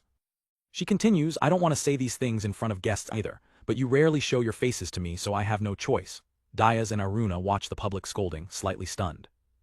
Having dealt with her men, Neha turns to Dias with a serene smile. It's a pleasure to meet you, Hero Dias. No, Duke me battle. I am Neha Mahadi, the mother of Eldon, who governs this land. Dias returns the greeting. I am Dias, Duke of Me Battle Territory. This is my fiancée, Aruna. Aruna gives a small, polite hello. The twins and Ima introduce themselves with cheerful energy. I'm Senai, I'm Ahan, and I'm Ima, their tutor. Upon seeing the whole family, Neha is overcome with emotion. Tears well up in her eyes. Ah. Not only have I met the great Lord Diaz but also such wonderful neighbors. This ensures that child's future. Nothing could make me happier, she says, her voice thick with emotion.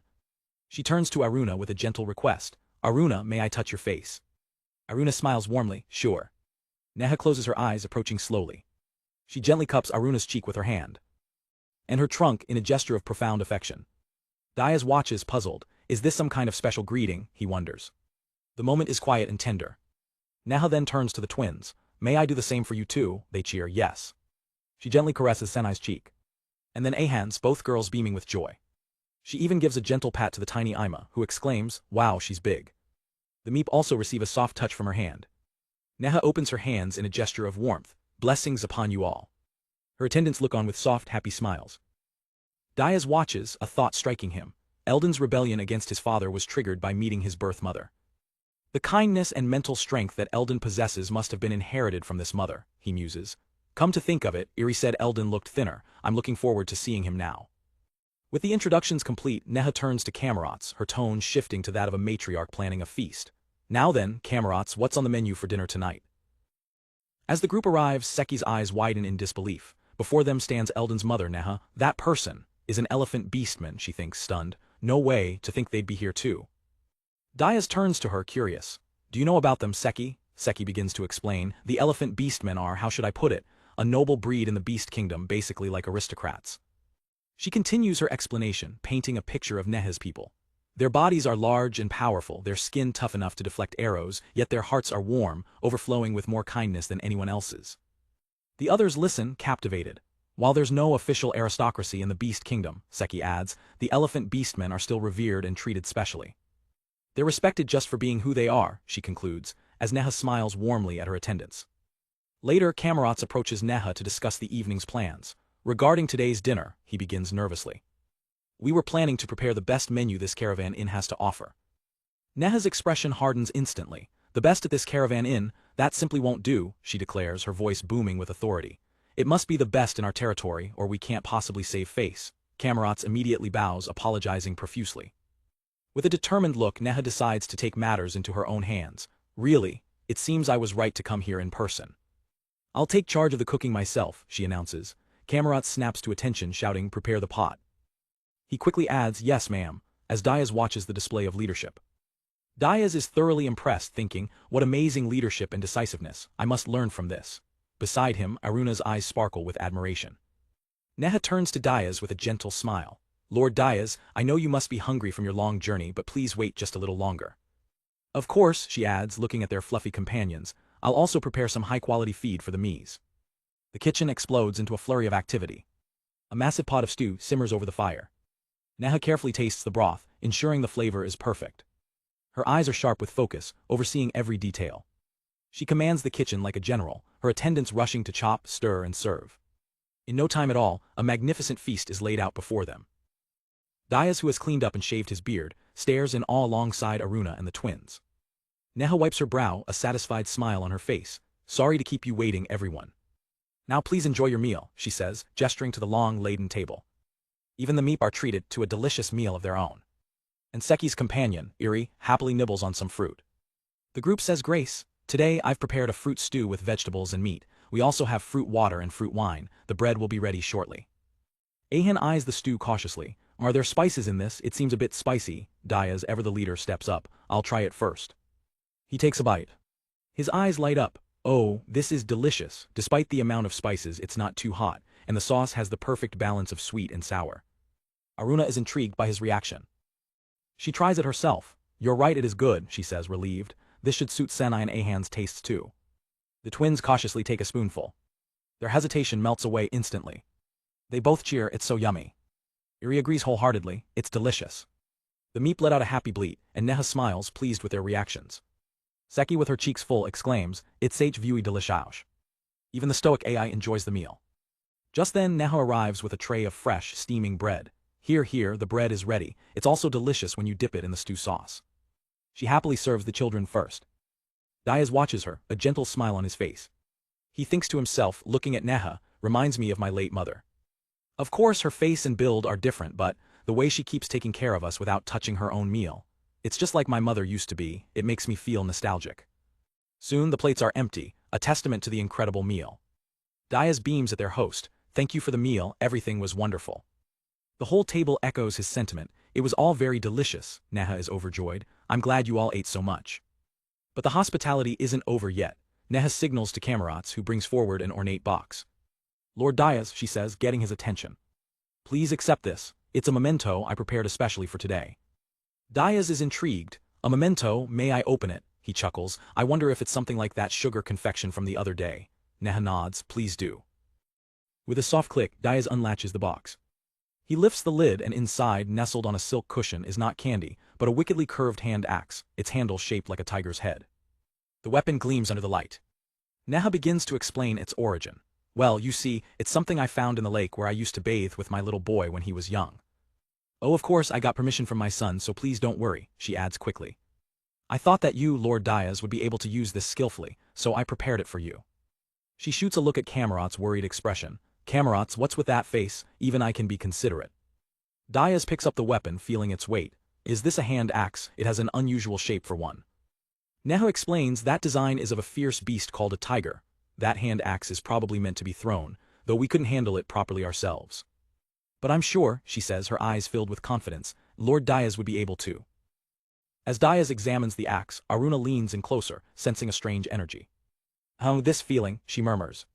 Her eyes widen as she recognizes the sensation. It's similar to that dragon staff. Aruna panics, imagining a repeat of the staff's fiery debut. Diaz, not here, not indoors. If it breathes fire like that time, it'll be a huge problem. Diaz flinches, remembering the incident. Oh right, that's dangerous. But I'm curious, he says, unable to resist. It's certainly a special weapon. He turns the axe over in his hands, pondering its secrets. The Meep offers some sage advice. Rather than not knowing what it is, it's better to try it out quickly, go outside and test it. Diaz grins. You're right. He turns to their host. Neha, is it okay if I step outside for a bit? Under the starry night sky, Diaz and Aruna head to the courtyard. The rest of the group gathers on a balcony to watch. Diaz finds an open space, the strange axe feeling alien in his hands. He glances up at the others. Stay here where it's safe, okay? He focuses, ready to test the weapon's capabilities. With a grunt, he raises the axe high. Everyone watches with bated breath from the balcony. He swings the axe through the air, testing its balance. He tries a few more practice swings, but something feels off. The movements feel awkward, unnatural. He continues practicing, but it's just not working. From the balcony, the group murmurs, what could it be? It certainly feels strange. In the courtyard, Diaz gives the strange hand axe a few experimental swings. He continues practicing, but the movements feel awkward and clumsy. Seeing his struggle, Aruna calls out, enough, enough, stop, stop, stop. Watching from the balcony, the others are just as confused. What could it be? It certainly feels strange. Diaz pauses, examining the weapon. Maybe I'm using it wrong to begin with. Should I try infusing it with magic power? Neha offers a suggestion from above. It's probably meant to be thrown. Her words spark an idea in Diaz's mind. He takes a new stance, lining up his shot with Aruna watching cautiously. With a powerful grunt, he hurls the axe forward. The weapon slices through the air, spinning like a boomerang. It curves perfectly and flies right back into his waiting hand. The onlookers gasp in amazement at the display. Aruna, however, is more concerned than impressed. While that's a skillful technique, catching it barehanded is dangerous, you know, but Diaz is silent, his mind racing. He stares at a large tree in the distance, a wild theory forming in his head. Surely not the power of this axe, could it be? The axe suddenly flies from his hand without him even throwing it, shooting straight towards the tree. The crowd on the balcony watches, completely baffled by what's happening. Aruna looks at him concerned. Diaz. He stands his ground, focusing intently. His gaze is locked on the tree where the axe is now embedded. He clenches his fist, his eyes glowing with concentration as he issues a silent command, a return. As if hearing his call, the axe rips itself free from the tree trunk. It hurtles back towards Diaz at incredible speed. The weapon streaks across the courtyard, a blur of spinning steel. Everyone watches, holding their breath, completely stunned by the impossible sight. Just as it's about to hit him, the axe stops dead in the air, hovering perfectly in front of his hand. Aruna is floored. Wah, Diaz, it completely stopped moving before returning. Diaz calmly takes the weapon. It seems it wasn't just an ordinary weapon after all. Neha smiles, her suspicions confirmed. That's so like you, Lord Diaz, exactly what I'd expect from the hero who saved our country. Later that night, the family winds down in their room. The excitement of the day gives way to a quiet evening. Aruna sits quietly, stitching a piece of leather with practiced hands. As she works, she tells Diaz, "You've got yourself a good weapon there. Your usual battle axe was too big for riding, but with this, you can throw it even while holding the reins. You could probably use it from the driver's seat too." She holds up her creation. "All right, I've made a leather sheath for the hand axe, I'll make a better one later." Diaz smiles gratefully. "Thank you, Aruna." He comments on her preparedness and she replies matter-of-factly, "Of course, what if our clothes or shoes get torn during the journey?" Suddenly, there's a knock at their door. A servant stands outside. "Lord Diaz, I've brought soap and hot water." Diaz accepts it gratefully. "Oh, thank you." He turns back to his family with a smile. "Hey everyone, they've brought hot water for bathing. You all go ahead and use it first, I'll use the water last." Aruna's eyes light up with a mischievous idea. "Since we have the chance, why don't we all bathe together, Diaz?" The twins immediately start cheering in agreement, excited by the prospect. Diaz gets flustered trying to find an excuse. "No, well, I'm not done brushing Francois yet." But Aruna presses on, "We don't have rooms like this for bathing in Ilk village. Isn't this a good opportunity?" Even the Meeps seem to be on his side, bleating that they can wait.